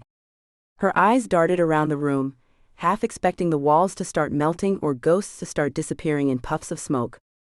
But as the seconds ticked by, stretching into what felt like an eternity, the pendant's glow began to dim, and a sense of unease settled over the room like a heavy blanket. Is something supposed to be happening? Sol asked, breaking the tense silence. She could hear the skepticism in her own voice, tinged with a hint of disappointment she hadn't expected to feel. Prudence's eyes snapped open, a look of panic flashing across her face. It was an expression Sol had never seen on her usually composed aunt, and it sent a jolt of alarm through her. I don't understand, Prudence said, her voice trembling slightly. The ritual should have worked. We have the pendant, we've acknowledged our wrongs. Have we though? Sol interrupted, a sudden realization dawning on her. The pieces of the puzzle were starting to fall into place, revealing a picture she wasn't sure she liked. She looked around at the gathered ghosts, their faces a mix of confusion and growing despair.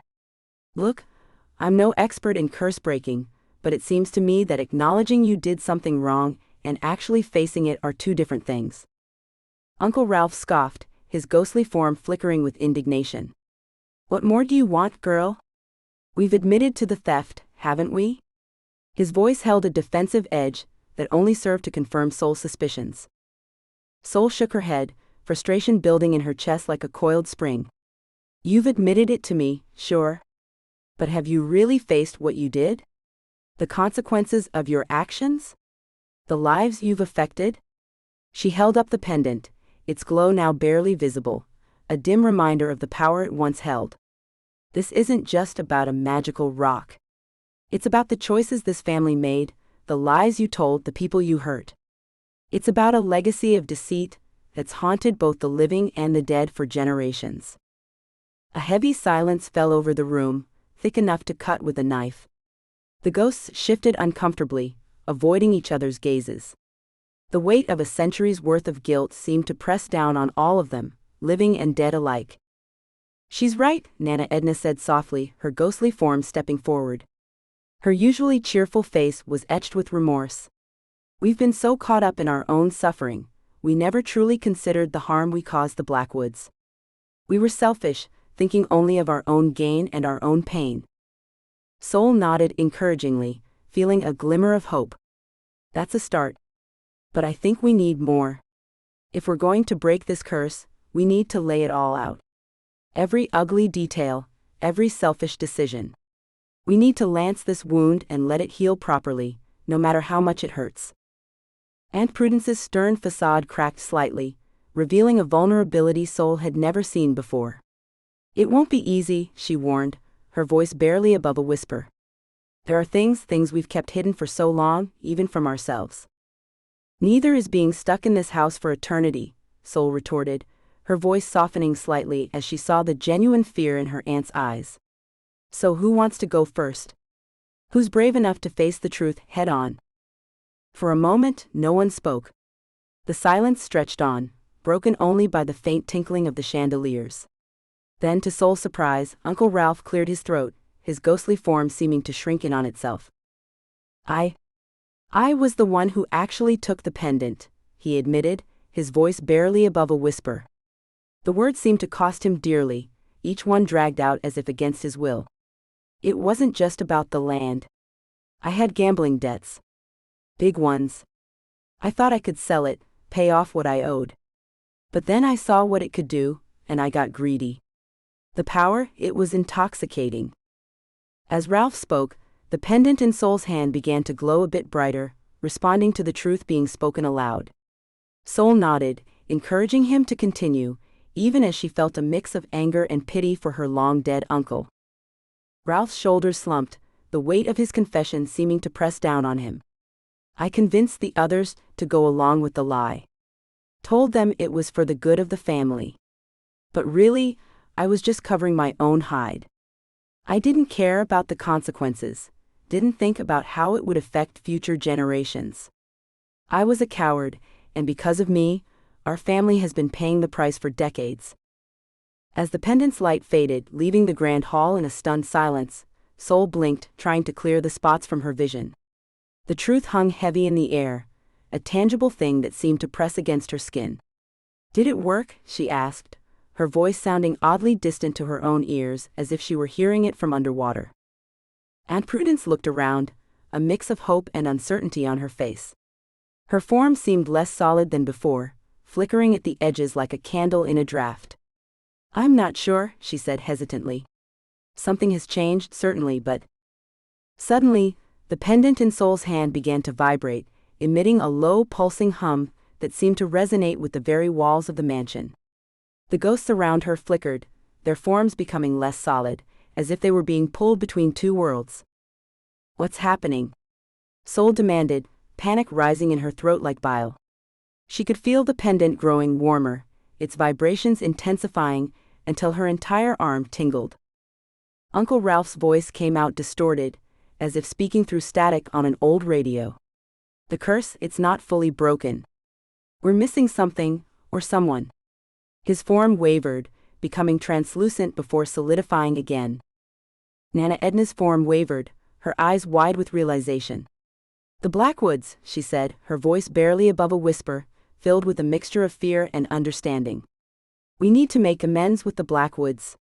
It's not enough to confess amongst ourselves. We need to face those we've wronged. Sol's eyebrows shot up, her mind racing to keep up with this new development. The Blackwoods? As in Ezra Blackwood, the guy who's been giving me the stink eye every time I'm in town? That Blackwood? She remembered the tall, brooding man who always seemed to be watching her from the shadows, his eyes filled with a mixture of suspicion and barely concealed hostility.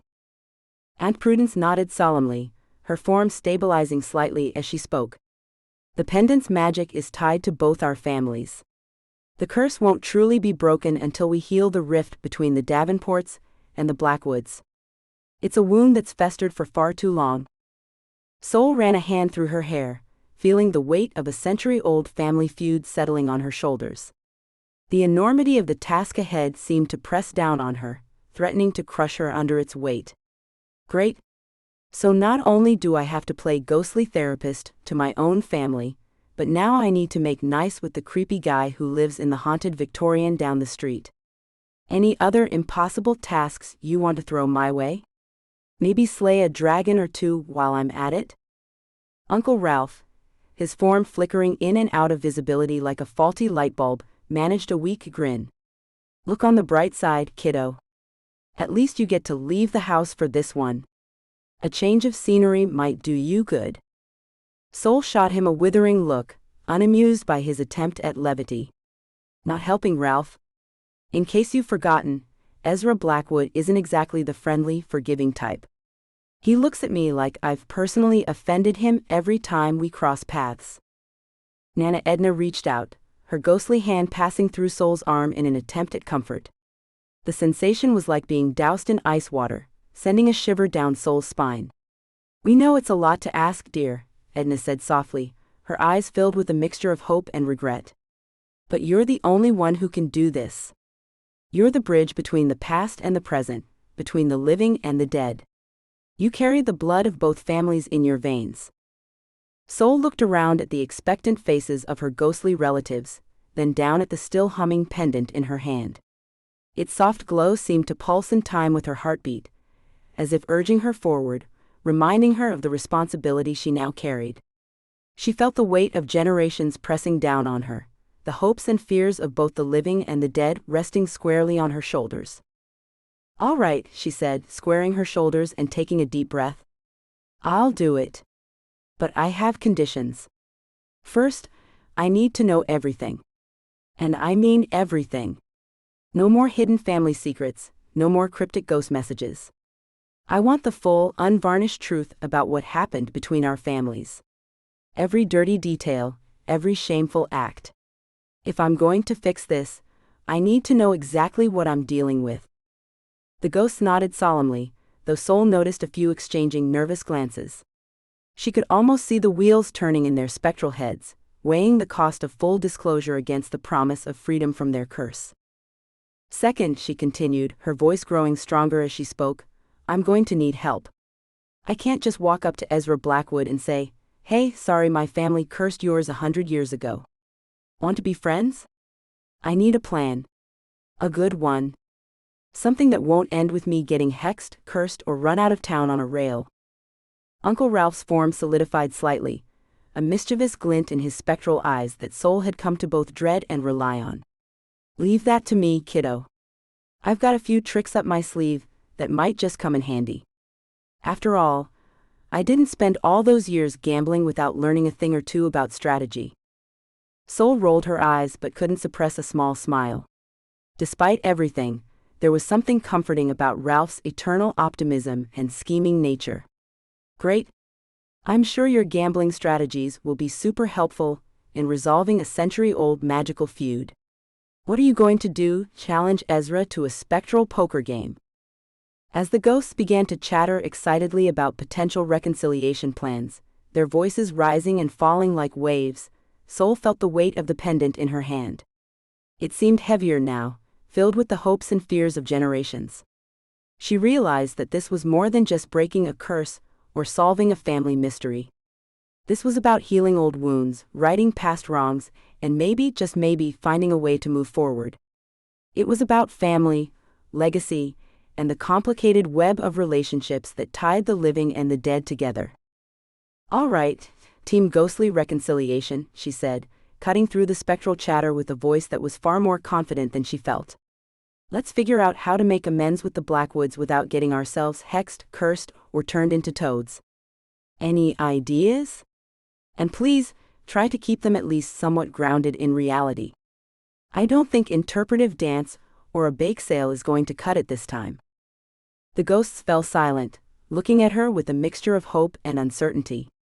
They had gotten themselves into this mess, and now, for better or worse, it was up to her to get them out of it. Chapter 12, Tiny Doors. Nope, I'm out. Sol stood on the porch of the old Victorian house on Maple Street, her hand poised to knock. The pendant felt heavy in her pocket, its low hum a constant reminder of the unfinished business between their families. The house loomed before her, its weathered facade a testament to the passage of time and the weight of history. Peeling paint and creaking shutters only added to the sense of neglect and foreboding. Come on, Sol, she muttered to herself, shifting her weight from one foot to the other. You face down ghosts and curses. One grumpy descendant should be a piece of cake. She paused, then added under her breath, a stale, probably poisoned piece of cake, but still. Before she could talk herself out of it, she rapped sharply on the door. For a long moment there was silence.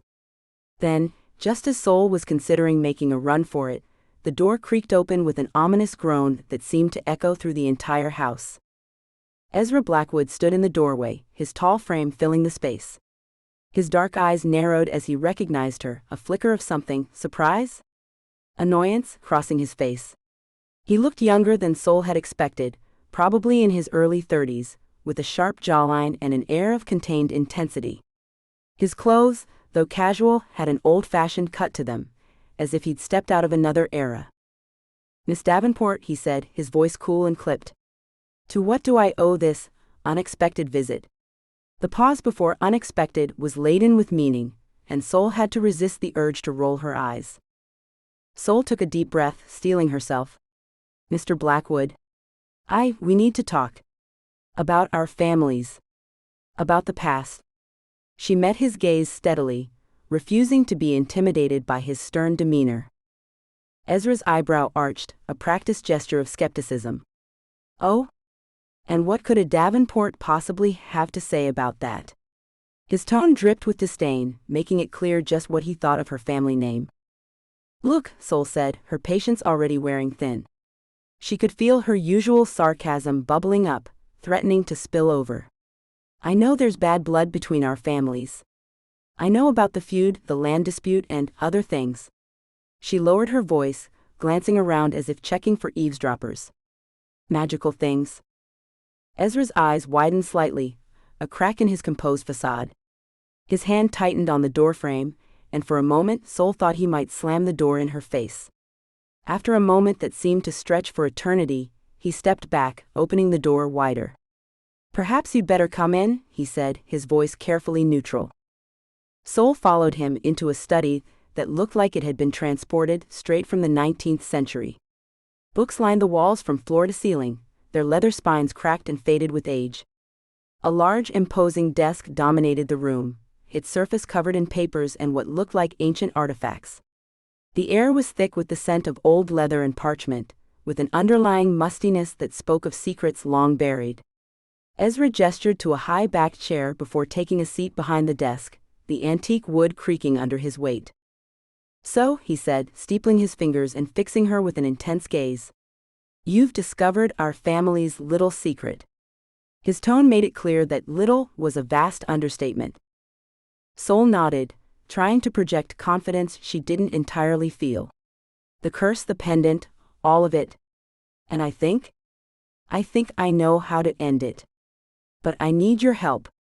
She leaned forward slightly, emphasizing her words. Ezra leaned back, studying her with a mixture of curiosity and suspicion. His fingers drummed a slow rhythm on the desk. And why should I help you? The Davenports stole from us, disgraced us. Why shouldn't I let your family suffer the consequences of their actions? There was a bitterness in his voice that spoke of grudges nursed for generations. Sol felt her temper flare, a familiar heat rising in her chest. She bit back a sharp retort, forcing herself to remain calm. Because it's not just my family's suffering, is it? This curse, it affects both our families. And it's time we put an end to it. She met his gaze unflinchingly, silently daring him to deny it. She reached into her pocket and pulled out the pendant. Its soft glow filled the room, casting dancing shadows on the walls. Ezra's eyes locked onto it, a mixture of longing and fear in his gaze. The pendant seemed to pulse in response, as if recognizing its proximity to a blackwood. The moonstone, he whispered, his composure slipping for a moment. You found it. There was a reverence in his voice, tinged with a hint of awe. Sol nodded, her fingers curling protectively around the pendant. And I'm willing to return it. To make things right. But only if we can agree to end this feud. To work together to break the curse. She held her breath, waiting for his response. Ezra was silent for a long moment, his eyes never leaving the pendant. The ticking of an unseen clock seemed to grow louder, marking each second of tense silence. Finally, he looked up at Sol, his expression unreadable. You're either very brave or very foolish to come here with that. What's to stop me from simply taking it? Sol met his gaze steadily, her chin lifting slightly in defiance. Because deep down, you know that won't solve anything.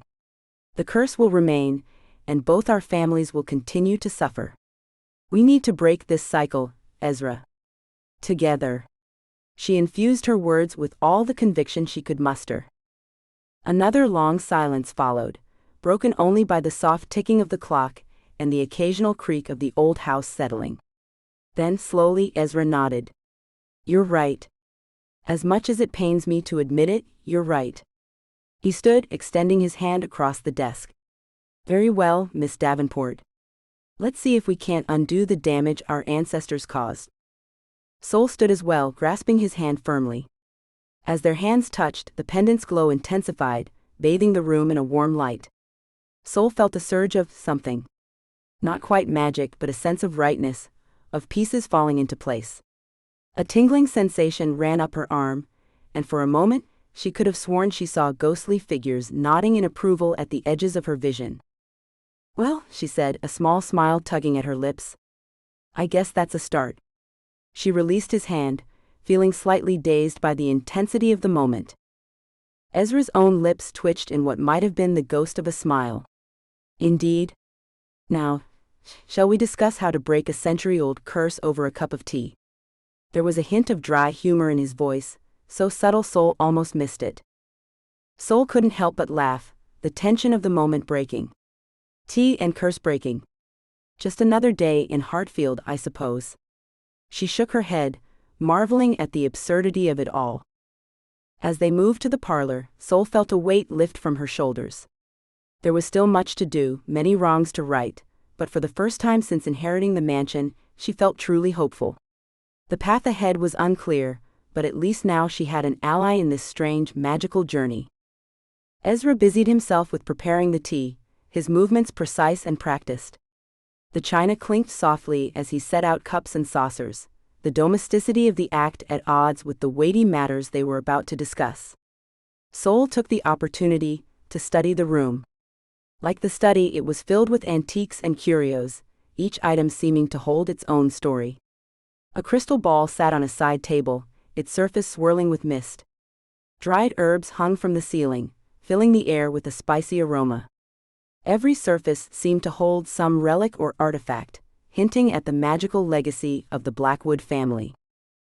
"So," Ezra said as he handed her a delicate china cup, the porcelain so thin it was almost translucent. "Tell me what you know about the curse." He settled into an armchair across from her, his own cup balanced carefully on his knee. Sol took a sip of tea, gathering her thoughts. The blend was unfamiliar, with hints of lavender and something else she couldn't quite identify. "It started with the land dispute, right?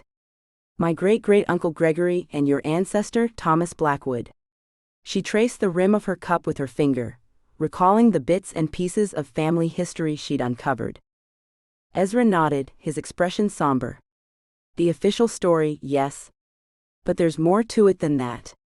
He leaned forward slightly, his voice lowering as if sharing a secret. "The moonstone," Sol said, her mind racing. "It wasn't just about the land, was it?" She thought of the pendant's strange glow, the way it seemed to react to their presence. "No," Ezra confirmed, setting his cup down with a soft clink. "The moonstone was a family heirloom, passed down through generations of Blackwoods.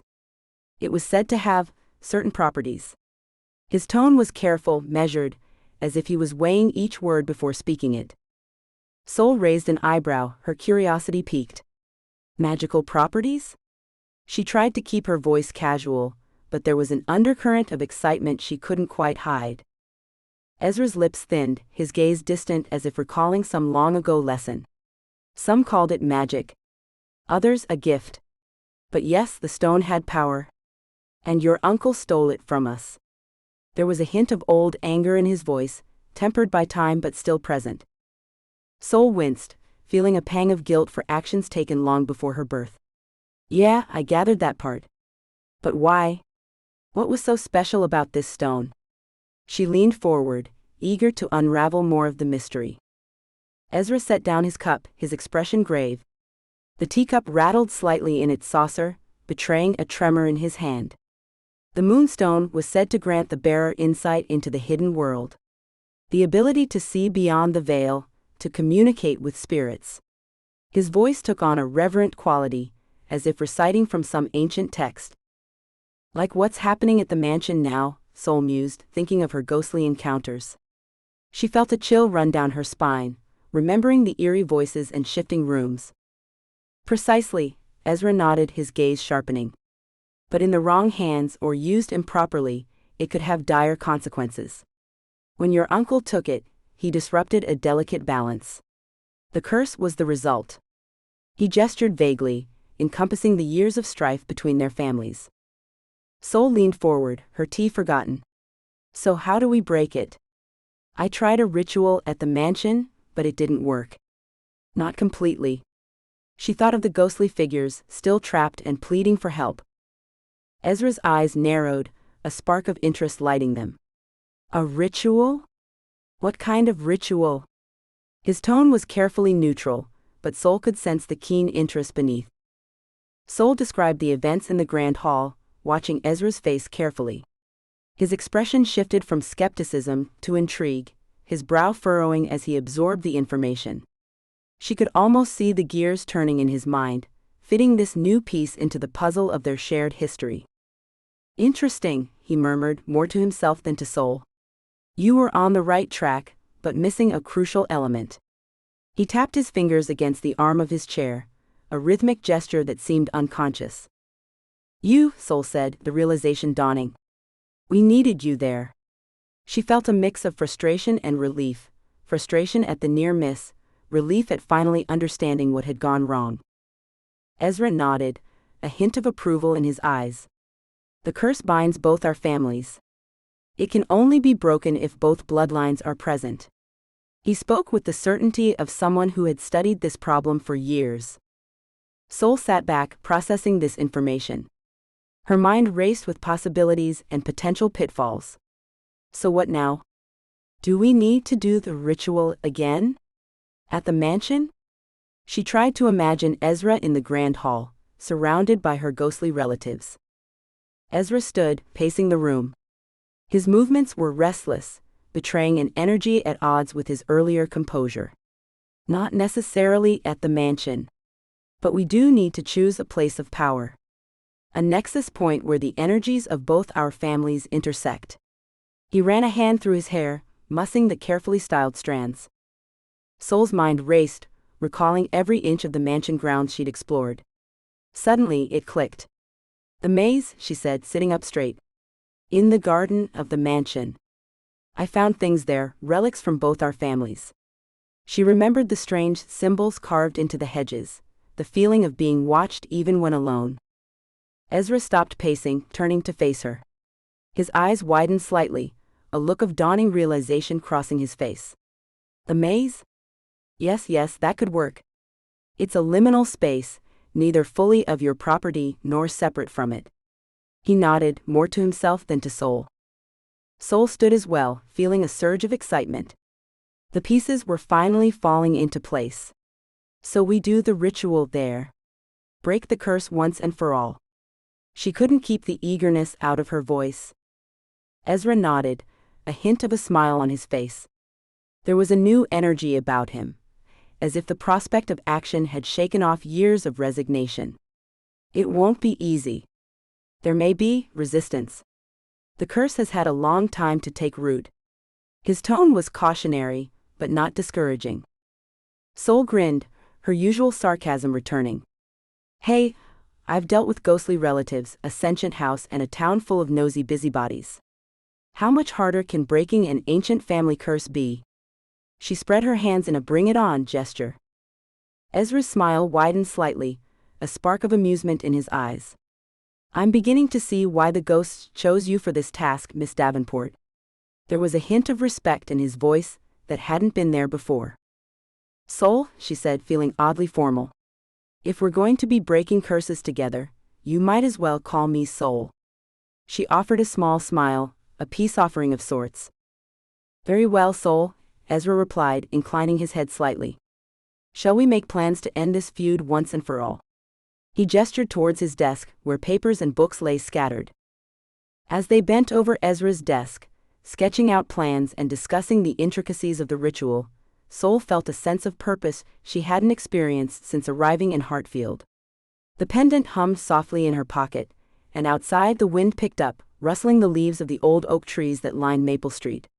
It was as if the very town was holding its breath, waiting to see what would happen next. Chapter 13, The Mansion Says Nope to Leaving. How cute. Sol and Ezra approached the entrance of the maze at Davenport Manor, their steps slowing as they neared the towering hedges. Sol's hand tightened around the pendant in her pocket, its weight a constant reminder of the task ahead. She glanced at Ezra, catching the tightness in his jaw, the slight furrow of his brow. For once, his usual air of aloof superiority was nowhere to be seen. "Ready?" Sol asked, her voice sounding too loud in the eerie quiet of the garden. Ezra nodded, his eyes fixed on the maze entrance. "As I'll ever be." As they navigated the maze, Sol noticed changes. The air grew thick, heavy with an anticipation that seemed to press against her skin. The scent of earth and green things was stronger, more pungent. She could have sworn the hedges were whispering, their leaves rustling even when there was no breeze. "You feel it too?" Ezra asked, his voice low. Sol nodded. "It's like the whole place is alive." They turned another corner and Sol stumbled, catching herself on Ezra's arm. The path ahead seemed to shimmer, the hedges blurring at the edges. "The maze is shifting," Ezra said, steadying her. "Stay close." They pressed on, the paths twisting in ways Sol didn't remember. Left, right again, the route seemed to change with each step. Sol's heart raced, a mix of excitement and fear coursing through her veins. Finally, they reached the center. Sol gasped, her eyes widening at the sight before them. The open space she remembered had been transformed. In the middle stood a stone altar, its surface smooth and dark, etched with intricate symbols that seemed to glow faintly in the dim light. "This wasn't here before," Sol said, her voice barely above a whisper. Ezra shook his head, his expression a mix of awe and wariness. "The magic is getting stronger. It's preparing for the ritual." Sol approached the altar, her steps hesitant. The symbols carved into its surface seemed to shift and dance as she got closer, forming patterns she couldn't quite grasp. She reached into her pocket, her fingers closing around the moonstone pendant. "Here goes nothing," she muttered, carefully placing the pendant on the altar's surface. The effect was immediate. The pendant began to glow, softly at first, then with increasing intensity. It pulsed with an otherworldly energy, sending ripples of light across the altar's surface. The symbols etched into the stone flared to life, their glow matching the rhythm of the pendant's pulses. Sol stepped back, her heart pounding. She looked at Ezra, seeing her own mix of fear and determination mirrored in his eyes. "We have to do this now," Ezra said, his voice tight. "The energy is building. If we wait too long, it might destabilize." Sol nodded, moving to stand on the opposite side of the altar from Ezra. They locked eyes over the glowing pendant, and Sol felt a strange connection form between them. For a moment, the years of family feuds and mistrust seemed to fall away, leaving only two people united in a common goal. Ezra extended his hands, palms up. Sol reached out, placing her hands in his. His grip was firm, grounding her in the midst of the swirling energy around them. "Remember," Ezra said, his voice steady despite the tension Sol could feel in his hands, "we need to speak in unison. The words must be perfectly synchronized, for the ritual to work." Sol took a deep breath, centering herself. She could feel the magic building around them, making the air thick and heavy. The hedges of the maze rustled and swayed, as if caught in a strong wind, though the air in the center remained still. "Ready?" she asked, meeting Ezra's gaze. He nodded, his expression set with determination. "Ready." Together, they began to recite the words they had carefully prepared. Their voices rose and fell in perfect harmony, the ancient language rolling off their tongues with a power that seemed to resonate through the very ground beneath their feet. "Lux lunae, vinculum sanguinis, salve maledictionem hanc." As they spoke, the glow from the pendant intensified, bathing them in silvery light. The symbols on the altar began to move, swirling and rearranging themselves in patterns that made Sol's eyes water if she looked at them too long. As their voices rose in unison, the air around Sol and Ezra began to shimmer. Ghostly figures materialized, their spectral forms taking shape in the maze's center. Sol's eyes widened as she recognized faces from the family portraits, Davenports and Blackwoods from generations past, all gathered around them in a silent, watchful circle. The pendant's glow intensified, bathing the entire area in an eerie blue-white light. Sol felt a strange pull, as if the pendant was trying to draw her in. She noticed the ghostly figures seemed affected too, their ethereal forms drifting closer to the altar. "Keep going," Ezra urged, his voice strained but steady. Sol nodded, forcing herself to focus on the words of the ritual. Without warning, a fierce wind erupted from nowhere. It whipped around them, tugging at their clothes and hair. Sol gritted her teeth, struggling to maintain her grip on Ezra's hands. She could feel him holding on just as tightly, his fingers intertwined with hers as they fought against the supernatural gale. The ghostly audience wavered in the wind, their forms stretching and distorting like smoke caught in a draft. Yet they remained, their eyes fixed on Sol and Ezra with an intensity that sent chills down Sol's spine. As they reached the ritual's climax, Sol felt a change in the air. The wind seemed to compress around them, charged with an energy that made her skin tingle. Suddenly, a jolt passed between her and Ezra's joined hands. They gasped in unison, the shock rippling through their bodies. A visible shockwave emanated from them, expanding outward in a perfect circle. It passed through the ghostly figures, causing each spirit to shimmer and pulse. Sol watched in amazement as the specters seemed to become more solid, their features sharpening and colors intensifying as the wave touched them. Uncle Ralph's mischievous grin became clearer, Aunt Prudence's stern frown more defined. Even the vague shapes of ancestors Sol had never met gained substance, their eyes lighting up with a spark of life she hadn't seen before. As quickly as it had begun, the wind died down. The pendant's glow faded, leaving behind an atmosphere of profound calm. Sol felt it settle over her like a warm blanket, soothing the adrenaline that had been coursing through her veins. She looked at Ezra, seeing her own wonder reflected in his eyes. They slowly released each other's hands, flexing their fingers to relieve the tension. Did it work? Sol asked, her voice barely above a whisper. Before Ezra could answer, a soft chuckle drew their attention. Uncle Ralph stepped forward, his form more vibrant than Sol had ever seen it. "Oh, it worked all right," he said, grinning from ear to ear. "I haven't felt this good in decades." Aunt Prudence cleared her throat, shooting Ralph a stern look before turning to Sol and Ezra. "What your uncle means to say is, thank you. Both of you. You've done what we couldn't, you've broken the curse." Sol looked around, noticing that most of the ghostly figures were beginning to fade.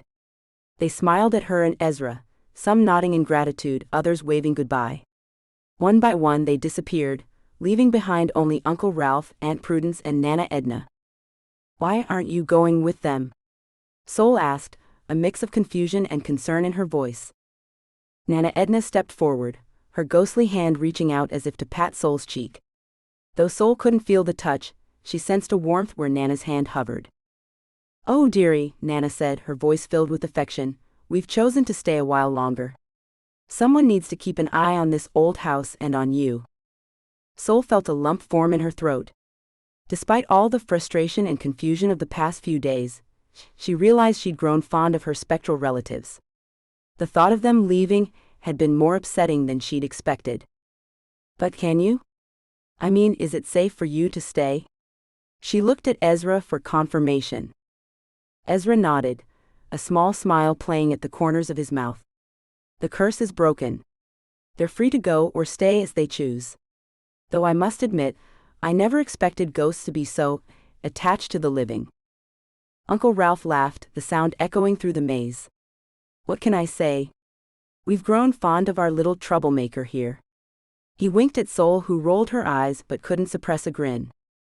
"Besides," Aunt Prudence added, her tone softening slightly, "there's still much for you to learn about your family history, Sol. And who better to teach you than those who lived it?" Sol nodded, feeling a mix of relief and excitement. She turned to Ezra, suddenly remembering his presence. "And what about you? What happens now between our families?" Ezra's expression turned thoughtful. He reached out and picked up the moonstone pendant from the altar, holding it up to catch the fading light. "I believe," he said slowly, "that it's time for a new chapter in the Davenport Blackwood saga. One of cooperation, rather than conflict." He held the pendant out to Sol. "This belongs to your family now. Use it wisely." Sol took the pendant, feeling its weight in her hand. It no longer glowed, but she could sense a residual warmth, a hint of the power it contained. "Thank you," she said, meeting Ezra's gaze. "For everything."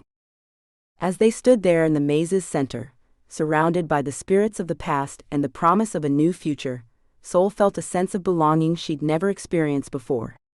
The mansion, with all its quirks and secrets, was truly becoming her home. Uncle Ralph clapped his hands together, breaking the moment. "Well, now that all the serious business is out of the way, who's up for a celebratory game of spectral poker?"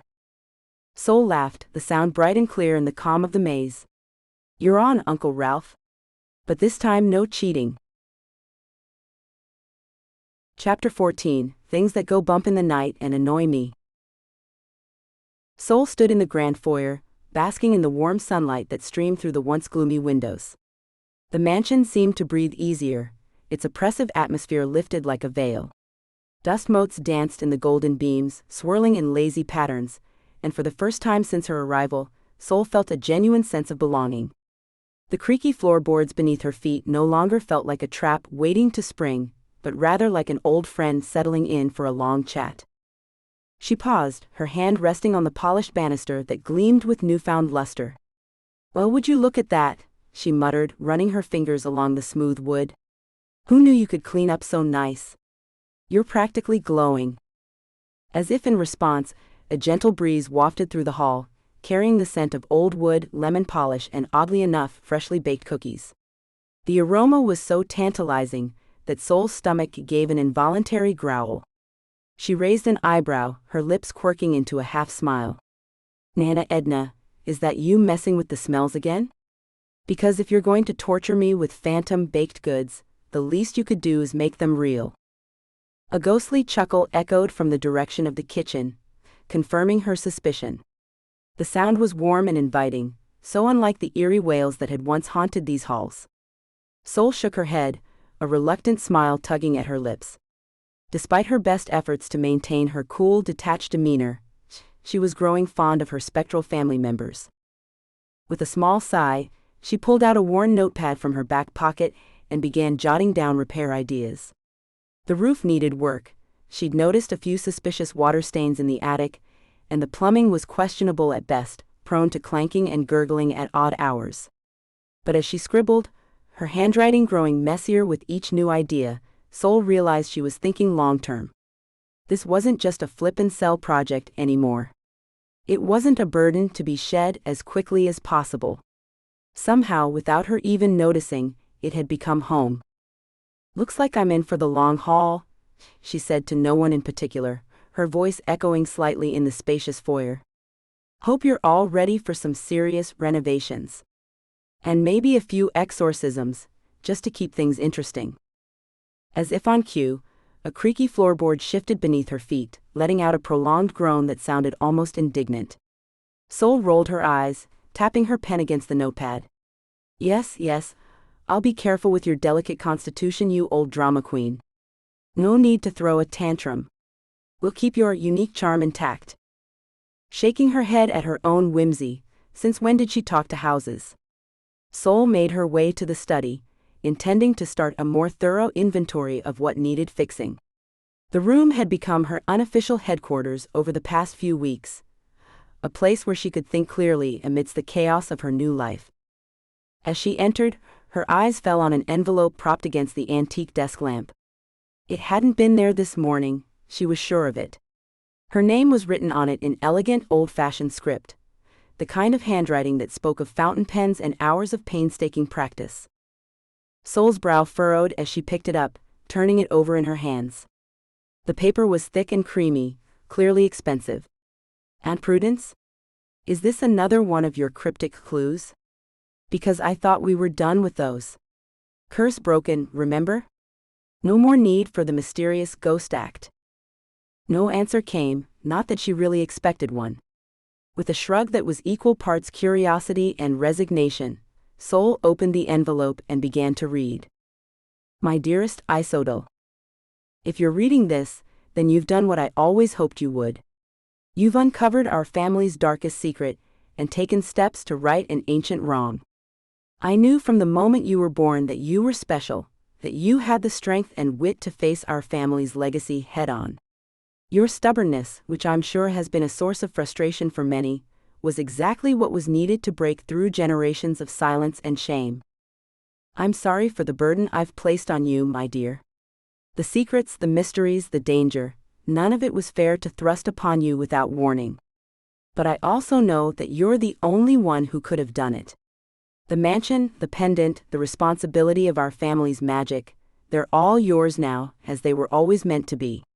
You've proven yourself more than worthy of this inheritance, even if you never asked for it. You may not feel ready for this role, but trust me when I say that you are more prepared than you know. Your skepticism, your quick wit, your refusal to accept things at face value, these are all strengths that will serve you well in the world of magic and mystery you've inherited. Embrace your heritage, learn from our mistakes, and forge a new path for the Davenports. It won't be easy, but then again, nothing worth doing ever is. With all my love and faith in you. Your great Aunt Prudence. P.S. Do try to be patient with Nana Edna's baking experiments. She means well, even if her ghostly cookies leave something to be desired. Sol lowered the letter, her throat tight with unexpected emotion. She blinked rapidly, refusing to acknowledge the moisture gathering in the corners of her eyes. You crafty old bat, she whispered, but there was no real heat in her words. A mix of exasperation and affection colored her tone. You planned this all along, didn't you?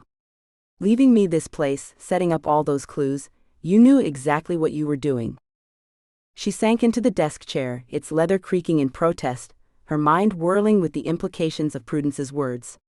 How much had she changed in just a few short weeks? From skeptical heir to what? Magical guardian? Cursebreaker? Reluctant ghost whisperer? Whatever her new title, Sol knew she wasn't the same person who had first stepped into this house, dragging that ridiculous hot pink suitcase and planning a quick escape. Well, she said, folding the letter carefully and tucking it into her pocket, patting it once for good measure. I guess there's no going back now. Time to see what else this place has been hiding. Knowing my luck, probably a dragon in the basement, or a portal to another dimension in the linen closet. With renewed purpose, and a spark of excitement she couldn't quite suppress, Sol made her way to the library. The room had always intimidated her a little, with its towering shelves and musty tomes, but now it felt like a treasure trove waiting to be explored. As she pushed open the heavy oak doors, their hinges groaning in protest, she found Aunt Prudence already there, her spectral form hovering near a high shelf as she perused a thick leather-bound tome. Ah, there you are, Prudence said, looking up from her reading. Her ghostly glasses glinted in the soft lamplight. I trust you found my letter? I do hope my penmanship was legible. These ethereal hands aren't what they used to be. Sol nodded, unable to keep a hint of accusation from her voice. You could have just told me, you know? Instead of all the cryptic hints and ghostly warnings. A simple, hey Sol, you're the chosen one, would have sufficed. Prudence's spectral form shimmered with what might have been a chuckle, her outline blurring slightly before solidifying again. Where would the fun in that be? Besides, some lessons must be learned, not taught. You needed to discover your own strength, to choose this path for yourself. If I had simply told you everything, would you have believed me? Right, Sol drawled, pulling up a chair and wincing as it scraped against the hardwood floor. Because clear communication is overrated. So what's next on our magical mystery tour? Secret societies? Ancient prophecies? Please tell me there are no chosen ones or destiny involved. I've had about all the clichés I can handle. Prudence gestured to the shelves around them, each one groaning under the weight of centuries of knowledge. There's still much to learn about our family's history, and the magic that binds us to this place. The curse may be broken, but our work is far from over. Each book here holds a piece of the puzzle, a fragment of the legacy you've inherited. As Sol reached for a promising-looking volume, its spine cracked and faded with age, she felt a familiar tingle in her fingertips. It was like static electricity, but warmer, more alive. The mansion seemed to hum around her, its energy no longer oppressive but expectant. Like it was waiting for something. Or someone. I get the feeling we've only scratched the surface, Sol muttered, flipping through pages of arcane symbols and family trees that stretched back further than she thought possible. Please tell me there's a magic for dummies version of all this. Prudence nodded solemnly, her ghostly form drifting closer. Indeed. The breaking of the curse was but the first step on a long journey. There are other families with magical legacies in Hartfield, other secrets to uncover. The supernatural world is vast and complex, and now you're a part of it, whether you like it or not. Sol groaned, letting her head thunk against the open book. Great. More mysteries. Just what I always wanted. And here I thought I'd be able to take a vacation after all this curse-breaking business. But even as she complained, Sol couldn't deny the spark of excitement in her chest. This was what she'd been looking for, wasn't it? A purpose, a challenge, something more than the aimless existence she'd been living before. The thought of more adventures, more mysteries to solve, sent a thrill down her spine that she couldn't quite suppress. As the afternoon wore on, Sol found herself engrossed in the family records. Names and dates blurred together, punctuated by tales of magical feats and supernatural encounters that would have seemed absurd just a few weeks ago. She barely noticed the shifting of the light, the way the library seemed to expand and contract around her, revealing hidden nooks and crannies she'd never seen before. Books whispered to each other in languages she didn't understand, and more than once she could have sworn she saw words rearranging themselves on the page. It was only when her stomach growled loudly, the sound echoing in the cavernous room, that Sol realized how much time had passed.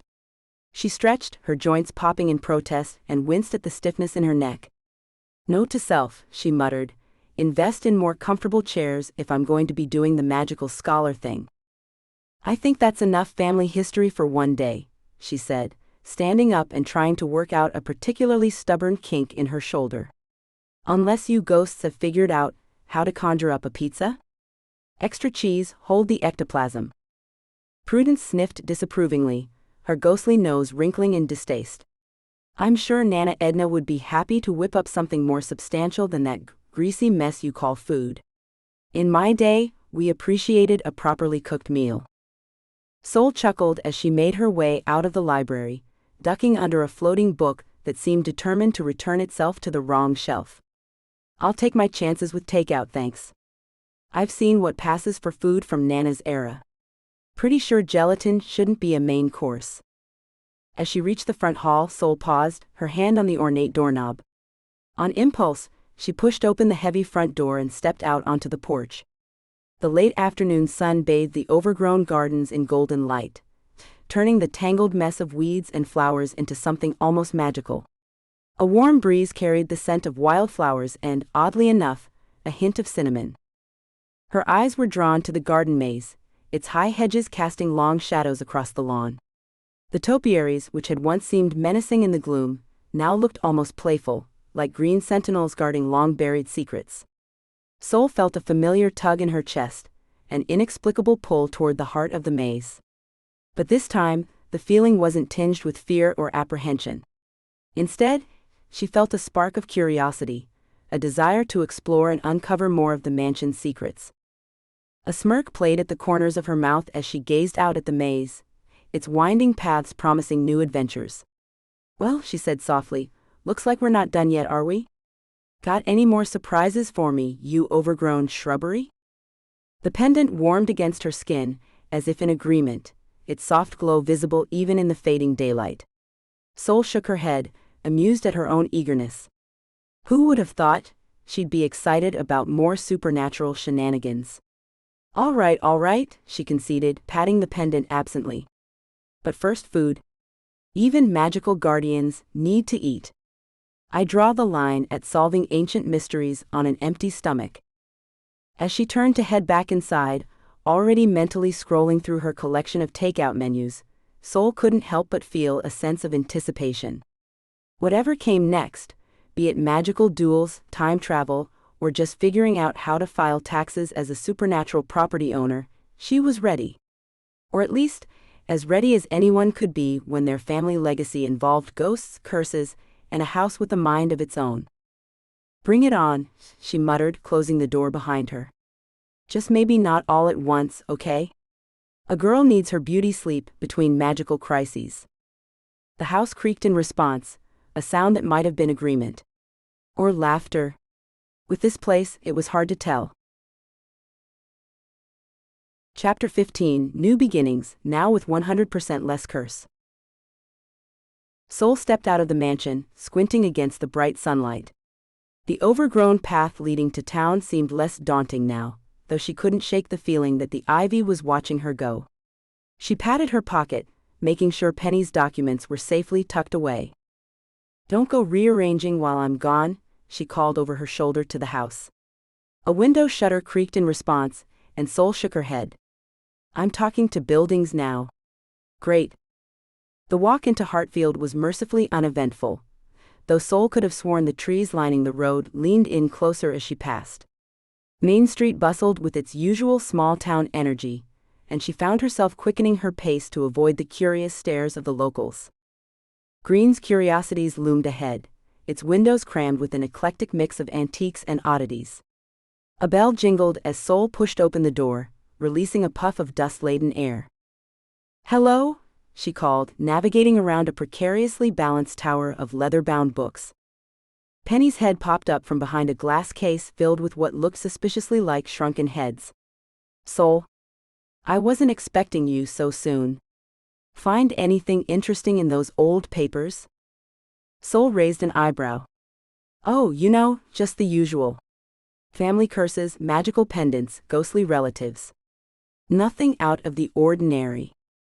Penny's eyes lit up. "So it's true.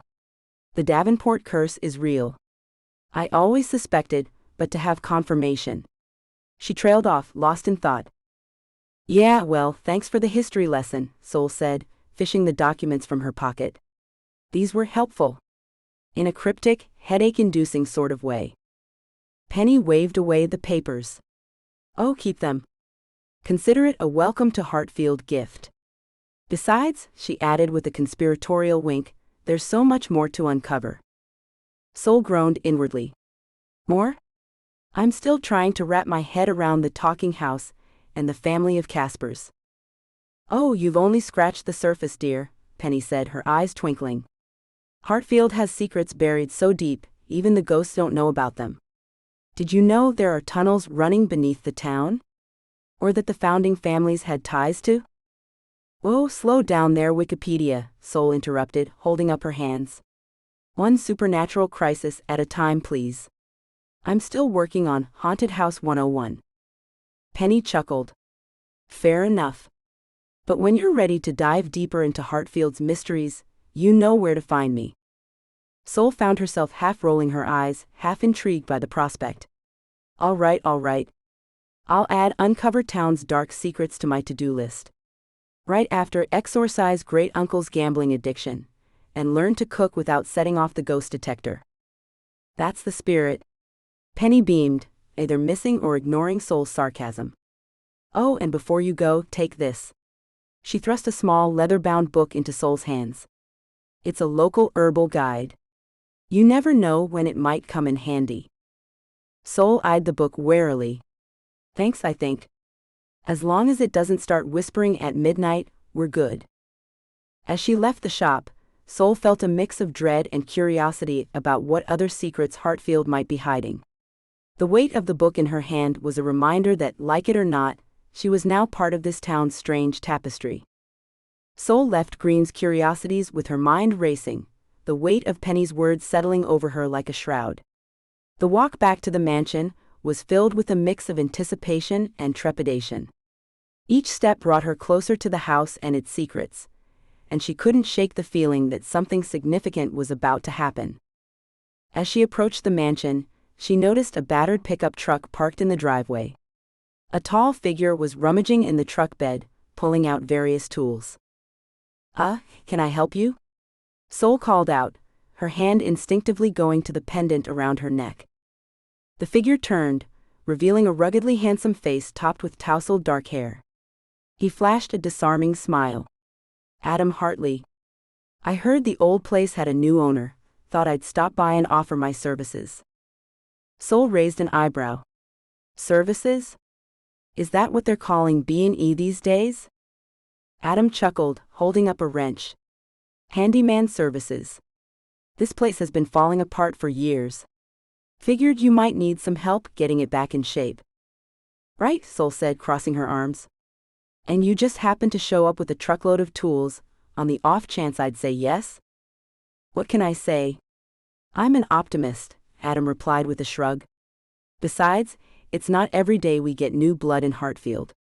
Especially not someone brave enough to take on the Davenport place." Sol hesitated, eyeing the peeling paint and sagging porch. The mansion did need work, and as handy as ghost relatives were for moving furniture, their carpentry skills left something to be desired. "I don't know," she said slowly. "This place has quirks. It might be more than you bargained for." Adam's eyes twinkled. "Quirks, huh? Like doors that open on their own, or rooms that change when you're not looking?" Sol's jaw dropped. "How did you?" "My granddad used to work here," Adam explained. "He had some pretty wild stories about this place. I always thought he was exaggerating, but—" He trailed off, looking up at the mansion with a mix of awe and curiosity. Despite herself, Sol felt her resolve weakening. It would be nice to have someone around who wasn't, well, dead. And Adam's easygoing nature was a refreshing change from the constant drama of her spectral relatives. "Fine," she said finally. "But no guarantees. This house has a mind of its own. Literally." Adam grinned, already reaching for his toolbox. "Sounds like my kind of challenge. Where do we start? Leaky faucets? Squeaky floorboards? Portals to other dimensions?" Sol couldn't help but smile. "Let's start with the porch before we tackle any interdimensional home improvements, shall we?" As Sol and Adam walked up to the house, Sol felt a warmth that had nothing to do with the afternoon sun. For the first time since inheriting this supernatural mess, she felt like she might not be in it alone. The mansion creaked ominously as they approached, as if sizing up the newcomer. "Behave," Sol muttered under her breath, stepping into the grand foyer. The house seemed to breathe easier, its oppressive atmosphere lifted like a veil. Adam glanced at her, eyebrow raised. "Did you say something?" "Just talking to the house," Sol replied with a shrug. "You'll get used to it." To her surprise, Adam just nodded, a hint of a smile playing at the corners of his mouth. "Looking forward to it." Chapter 16, The Next Mystery, Because Why Stop Now? Sol trudged up the creaky stairs, her muscles screaming in protest after a day of grueling manual labor. She paused at the top, chest heaving, and glanced back at the freshly repaired porch railing. The sight of it brought a small smile to her tired face. As she entered her bedroom, the floorboards groaned beneath her feet, a cacophony of creaks and pops that seemed to echo her own exhaustion. Sol rolled her eyes, her patience wearing thin. "Yes, I know, I'm exhausted too. Let's not make a production out of it," she grumbled to the inanimate wood. She rummaged through her suitcase, fishing out an oversized t-shirt emblazoned with a faded band logo and a pair of well-worn flannel pants.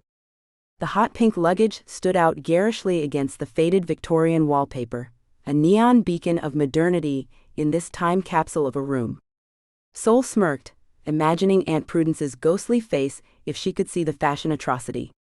The mental image of her prim and proper aunt's spectral jaw dropping was almost worth the aches and pains. "Sorry, Auntie P," she muttered, a hint of mischief in her tone. "My taste in pajamas wasn't part of the inheritance. You'll just have to haunt me in my sleep if you want to complain about it."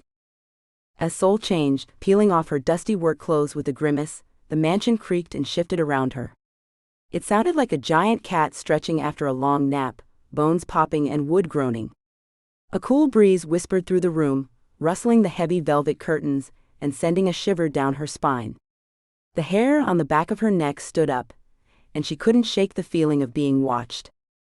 Okay, I get it," Sol grumbled, reaching for the moonstone pendant on her nightstand.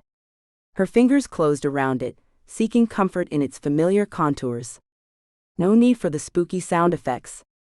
"I'm too tired for a haunting tonight." The moment her fingers touched the smooth stone, a comforting warmth spread through her hand, traveling up her arm and settling in her chest. It was oddly soothing, like holding a cup of hot cocoa on a chilly night or sinking into a warm bath after a long day. Sol fastened the chain around her neck, the pendant settling just below her collarbone, a reassuring weight against her skin. She padded over to the window, bare feet silent on the worn carpet, and peered out at the moonlit garden maze.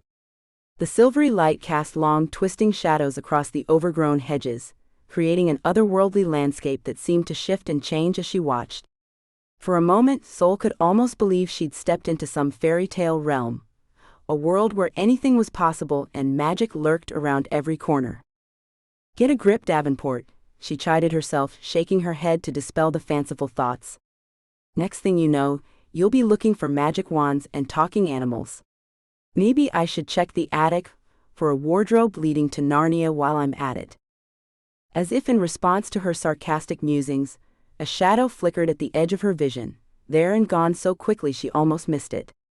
Sol squinted, leaning closer to the glass, her nose nearly touching the cool surface. There, just beyond the maze entrance, a dark figure seemed to materialize out of the mist, solidifying into a distinctly human shape. What the? Sol pressed her nose against the window, heart racing, all traces of exhaustion vanishing in a surge of adrenaline. She blinked rapidly, convinced her tired eyes were playing tricks on her. The figure was tall and lean, cloaked in shadows that seemed to move independently of the breeze, swirling around it like a living cloak. It stood motionless, facing the mansion with an air of patient expectation. Sol had the unsettling feeling it was looking right at her, its gaze piercing through the darkness and glass to settle on her face. She blinked, a reflexive action, and in that split second of darkness, the figure vanished as if it had never been there at all. Sol stumbled back from the window, her mind reeling, trying to process what she'd just seen. Great. More mysteries, she muttered, running a hand through her tangled hair. Because clearly, what this place needs is another layer of weird. Why not add some creepy shadow people to the mix? It's not like I was planning on sleeping tonight anyway. She paced the room, bare feet padding on the worn carpet, the pendant warm against her skin. Was it her imagination, or was it pulsing slightly, like a tiny heartbeat? The rhythm seemed to match the pounding of her own heart, a synchronized dance of magic and adrenaline. All right, house, Sol said, addressing the room at large, her voice a mix of exasperation and grudging curiosity. What's the deal? New ghost? Creepy neighbor with a penchant for dramatic entrances? Or is this just your idea of a bedtime story? Because I've got to say, your storytelling needs work. Less creepy shadows, more coherent plot, please. The mansion creaked in response, the sound almost apologetic, as if it was trying to reassure her in its own peculiar way. Sol flopped onto the bed, the ancient springs protesting under her weight. She stared up at the ornate ceiling, tracing the intricate patterns with her eyes. You know, she mused aloud, when I dreamed about inheriting a house, this wasn't exactly what I had in mind. I was thinking more quaint cottage by the sea, and less portal to the Twilight Zone. Maybe a nice vegetable garden, instead of a maze full of secrets. Is it too late to trade? She rolled onto her side, facing the window, half expecting to see the shadowy figure materialize again. But the garden maze was still and silent, bathed in moonlight. No mysterious figures, no moving shadows. Just an old, slightly overgrown garden in need of a good trim, and possibly an exorcism. Maybe I'm losing it, Sol mused, her eyelids growing heavy despite her racing thoughts. Too much ghost dust, not enough sleep. Next thing you know, I'll be having tea parties with the portraits and gossiping with the gargoyles. As she drifted off, the pendant's warmth spread through her, wrapping her in a cocoon of safety that seemed at odds with the eerie events of the night. Her last conscious thought was a wry observation that she'd never felt so at home in a place that was actively trying to freak her out. It was a peculiar feeling, this mix of comfort and unease, like finding a cozy nook in the heart of a storm. Outside the Davenport mansion stood tall and imposing against the night sky, a sentinel of stone and wood guarding its secrets. Moonlight glinted off its many windows, some flickering with an inner light that had nothing to do with electricity. The newly repaired porch gleamed, a small patch of order in the wild tangle of the overgrown garden, a testament to Sol's determination to bring some semblance of normalcy to this decidedly abnormal place. A gentle breeze rustled through the maze, carrying with it the faint sound of whispers, words just beyond the edge of comprehension. The shadows at its entrance seemed to deepen for a moment, as if something or someone was passing through, a silent guardian making its nightly rounds. The mansion creaked and settled, its ancient timbers adjusting to the night air with a series of pops and groans that sounded almost like conversation. To a casual observer, it might have looked like any other old house, grand but slightly neglected, a relic of a bygone era. But there was an undeniable energy about the place, a sense of watchfulness that went beyond mere architecture. It was as if the very walls were alive, keeping vigil over the sleeping form of its newest inhabitant. As the night deepened, a faint glow emanated from Sol's bedroom window, a beacon in the darkness. The moonstone pendant nestled against her sleeping form, pulsed with a soft rhythmic light. It was as if the very heart of the house was beating in time with its newest guardian, welcoming her into its strange and wondrous world. Whatever mysteries tomorrow might bring, for now, Sol slept peacefully, watched over by the spirits of the past and the magic of the present, her dreams filled with shadowy mazes and moonlit gardens. Thank you for listening. Please subscribe, like, and comment. I love hearing from you. You can also visit me at winvalentine.com to stay up to date. Continue reading Midnight at the Maze. Book 2, Midnight at the Maze, So I Broke a Curse. What's next? Ghosts on a to-do list. Sol Davenport awoke with a start, her eyes snapping open to the familiar sight of the ornate ceiling above her. For a brief, disorienting moment, she forgot where she was. Then it all came rushing back, the curse, the ghosts, the moonstone pendant. She'd done it. She'd actually broken the centuries-old Davenport family curse. Well, mostly. Take that, Uncle Ralph, she muttered, stretching languidly in the massive four-poster bed. Bet you didn't see that coming when you stole that pendant, huh? As if summoned by her words, a spectral head popped through the far wall. I heard that, Missy, Uncle Ralph's ghost said, his translucent mustache twitching with amusement. And for the record, I maintain my innocence. Sol rolled her eyes but couldn't suppress a grin. Some things, it seemed, never change, curse or no curse. She swung her legs over the side of the bed, her bare feet touching the cool wooden floor. As she padded over to the window, the floorboards creaked beneath her feet in a pattern that sounded suspiciously like, "Good morning." Sol paused, raising an eyebrow at the floor. Really? She asked the room at large. We're doing this now? The house responded with a gentle rumble that felt almost like a chuckle. Shaking her head, Sol pushed aside the heavy velvet curtains to let in the morning light. The overgrown garden sprawled before her, a tangle of wild roses and forgotten topiaries. In the distance, the hedge maze stood silent and still, no longer the magical, shifting labyrinth it had been just days ago. Right, she said, clapping her hands together. Time for a perfectly normal, slightly less ghostly breakfast. She turned to grab her robe from the nearby chair, only to find it wasn't there. Sol frowned. She could have sworn she'd draped it over the chair last night. With a sigh, she looked up at the ceiling. Okay, house. Where'd you put it this time? A gentle breeze wafted through the room, carrying her robe from the wardrobe to drape itself neatly over her shoulders. Show off, Sol muttered, but there was no real annoyance in her tone. After all, a house with a personality was better than a house full of vengeful spirits.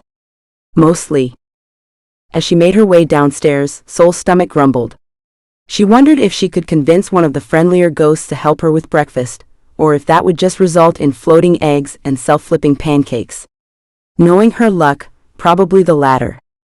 Entering the kitchen, she found Nana Edna's spectral form already there, fussing over an old-fashioned stove that hadn't worked in decades. Oh, good morning, dear, Nana Edna exclaimed, her ghostly eyes lighting up. I was just about to make you some breakfast. Then I remembered, I can't actually cook anymore. Isn't that a hoot? Sol couldn't help but chuckle. It's the thought that counts, Nana. I appreciate the effort. As she rummaged through the cupboards for something edible, Uncle Ralph floated through the wall, a mischievous glint in his spectral eye. Say, kiddo, he drawled, now that you've broken the curse, got any big plans? Maybe a victory party? I may be dead, but I still know how to liven up a shindig. Sol snorted, pulling out a box of cereal. I think we've had enough excitement for a while, Uncle Ralph. How about we start with a quiet breakfast and go from there? The house creaked in agreement, and a bowl floated down from a high shelf, landing gently on the counter in front of Sol. Thanks, she murmured, patting the countertop affectionately. She poured her cereal, then turned to face her ghostly relatives. So, what's on the agenda for today? Any more family secrets I should know about, or can we actually have a normal day for once? Nana Edna and Uncle Ralph exchanged a look that was far too innocent to be trusted. Normal? Uncle Ralph chuckled. In this house? Oh, Solly, you've got a lot to learn about the Davenport way of life. Sol sighed, taking a bite of her cereal. Great. Just great. Well, bring it on then. Whatever normal looks like in Davenport Manor, I'm ready for it. As if on cue, a loud crash echoed from somewhere upstairs, followed by the distinct sound of ghostly laughter. I spoke too soon, didn't I? Sol muttered, already heading for the stairs. Just another morning at Davenport Manor indeed. Sol had just finished getting dressed when she heard a familiar knock at the front door. She hurried downstairs, grateful that the stairs had decided to stay put this time. As she reached for the doorknob, it twisted on its own, swinging open to reveal Adam's surprised face. Adam chuckled as he entered, his toolbox in hand. Did you?" he started, gesturing at the door. Nope, Sol said flatly. The house is feeling hospitable today. Adam's eyebrows shot up, but a grin played at his lips. I see the old place hasn't lost its charm. Guess breaking the curse didn't get rid of all the quirks, huh? Yeah, well, apparently the house didn't get the memo, Sol grumbled, stepping aside to let him in. Come on in. Maybe you can talk some sense into these walls. Adam chuckled as he entered, his toolbox in hand. I don't know, Sol. My expertise is more along the lines of leaky pipes and loose floorboards. Talking to houses? That's a bit out of my wheelhouse. Oh please, Sol scoffed. I've seen you sweet-talk that rust bucket you call a truck. This should be a piece of cake for you. Hey now, Adam said, feigning offense. Betsy's a classic. Show some respect. As they bantered, a nearby vase rattled ominously. Sol shot it a warning glance, and it stilled. So, Adam said, clearing his throat. What needs fixing today? Besides, you know, the apparently not-so-broken curse. Sol sighed, running a hand through her hair. Take your pick. The fridge door is acting up, there's a mess of pots and pans in the kitchen that I refuse to clean up on principle, and... She trailed off, eyeing the letter opener still stuck in the wall. Let's just say we might need to patch up a few holes. Adam followed her gaze and let out a low whistle. Redecorating already? I gotta say, the stabbed wall look is pretty avant-garde. Very funny, Sol said, rolling her eyes. Can we start with the fridge? I'd like to be able to get a cold drink without fearing for my life. Lead the way, Adam said, gesturing grandly. As they walked to the kitchen, Adam's eyes darted around, taking in the subtle shifts and movements of the house. A picture frame tilted slightly as they passed. A drawer inched open in their wake. So, he said casually, when exactly did you notice things were still off? Sol snorted.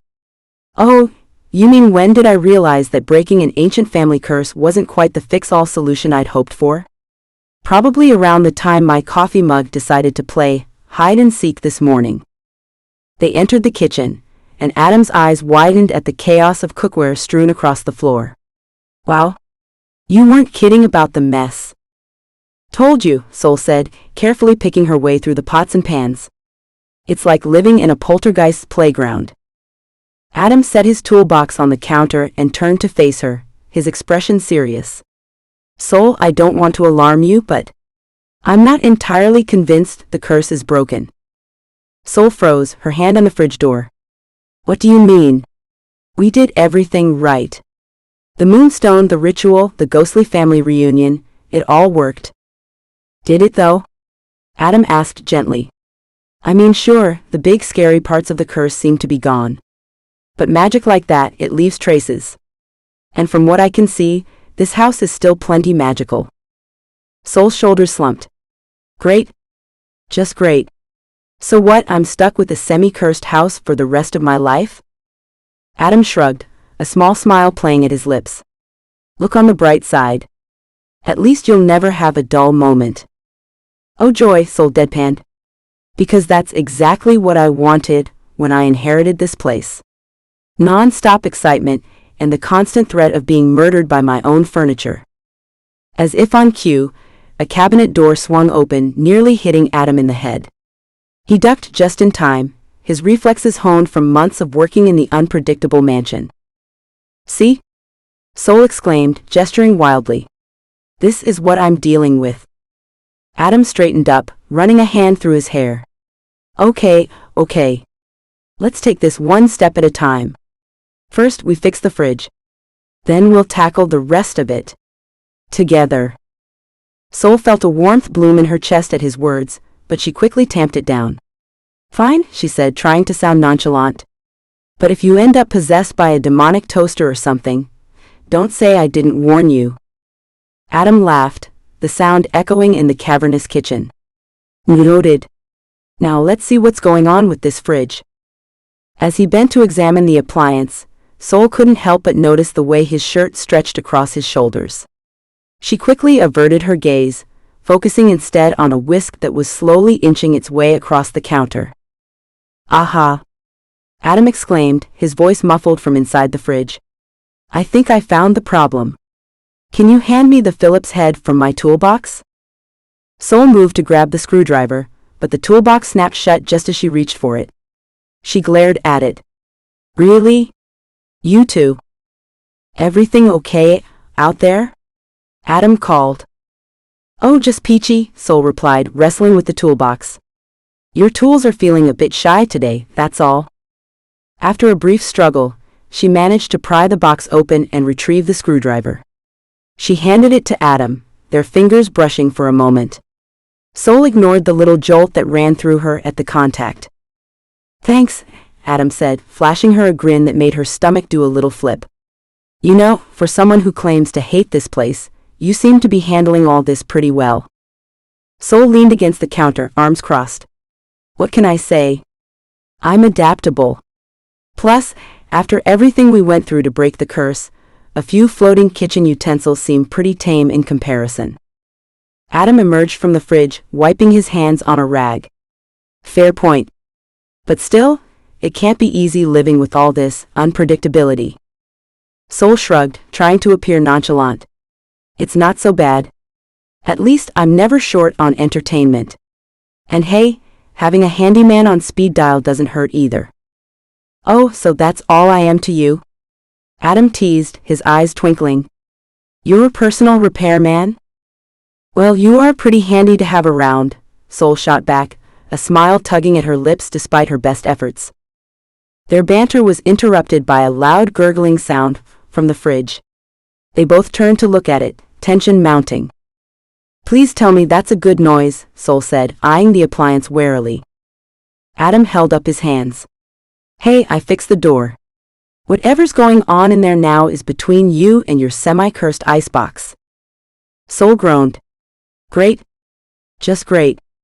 You know, when I dreamed of owning my own home, this wasn't exactly what I had in mind. Come on, Adam said, nudging her shoulder playfully. Where's your sense of adventure? I think I left it somewhere between the possessed chandelier and the knife-throwing incident, Sol retorted. As they stood there, surrounded by the chaos of the kitchen and the low hum of supernatural energy, Sol couldn't help but feel a strange mix of exasperation and excitement. Sure, her life was far from normal, but with Adam by her side, facing the mysteries of Davenport Manor didn't seem quite so daunting. The fridge gave another ominous gurgle, and they both took a step back. So, Adam said, a hint of mischief in his voice. What do you say we tackle that haunted toaster next? Sol rolled her eyes, but she couldn't suppress her smile. Fine. But if it starts speaking in tongues, you're on your own. As they turned, the kitchen seemed to settle around them, as if the house itself was content to watch this unlikely pair take on whatever supernatural shenanigans lay ahead. Sol trudged back into the house, her arms laden with groceries. She'd left Adam tinkering with the toaster, which had started spewing purple sparks shortly after their fridge adventure. As she approached the kitchen door, a chill ran down her spine. She paused, glancing over her shoulder at the sprawling maze that dominated the eastern side of the property. Something felt off. The hedges seemed to ripple, as if caught in a breeze. But the air was still, heavy with the scent of late summer blooms. Sol narrowed her eyes, studying the maze's entrance. For a moment she could have sworn she saw a flicker of movement deep within its winding paths. Great, she muttered. Because a haunted house wasn't enough. Now I've got myself a creepy maze to deal with. She shook her head, trying to dispel the eerie sensation. It was probably just her imagination running wild after all the recent supernatural occurrences. Sol turned back to the door, determined to ignore the prickling feeling at the nape of her neck. As she stepped into the kitchen, she was greeted by the sight of Adam, covered in soot, holding the smoking remains of what used to be a toaster. "Don't ask," he said, a sheepish grin on his face. Sol raised an eyebrow. "Wasn't planning to. I'm more concerned about where my breakfast is going to come from now." She set the groceries on the counter, pointedly avoiding the charred appliance. As she began unpacking, her mind wandered back to the maze. The uneasy feeling lingered, like an itch she couldn't quite scratch. "Hey, Adam," she said, trying to keep her voice casual. "Have you noticed anything weird about the maze lately?" Adam looked up from where he was attempting to scrub the soot off his hands. "Weirder than usual, you mean? Because I'm pretty sure a maze that rearranges itself on a whim is already pretty high on the weird scale." Sol rolled her eyes. "Yes, weirder than usual. I just got this strange feeling when I walked past it. Like it was, I don't know, watching me or something." Adam's expression turned serious. "That doesn't sound good. Want me to take a look?"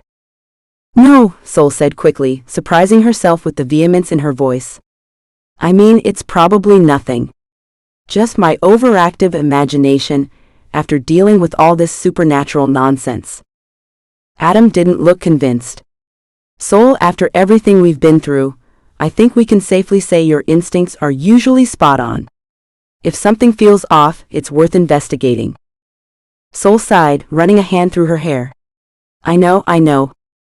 It's just, I thought breaking the curse would make things simpler, you know?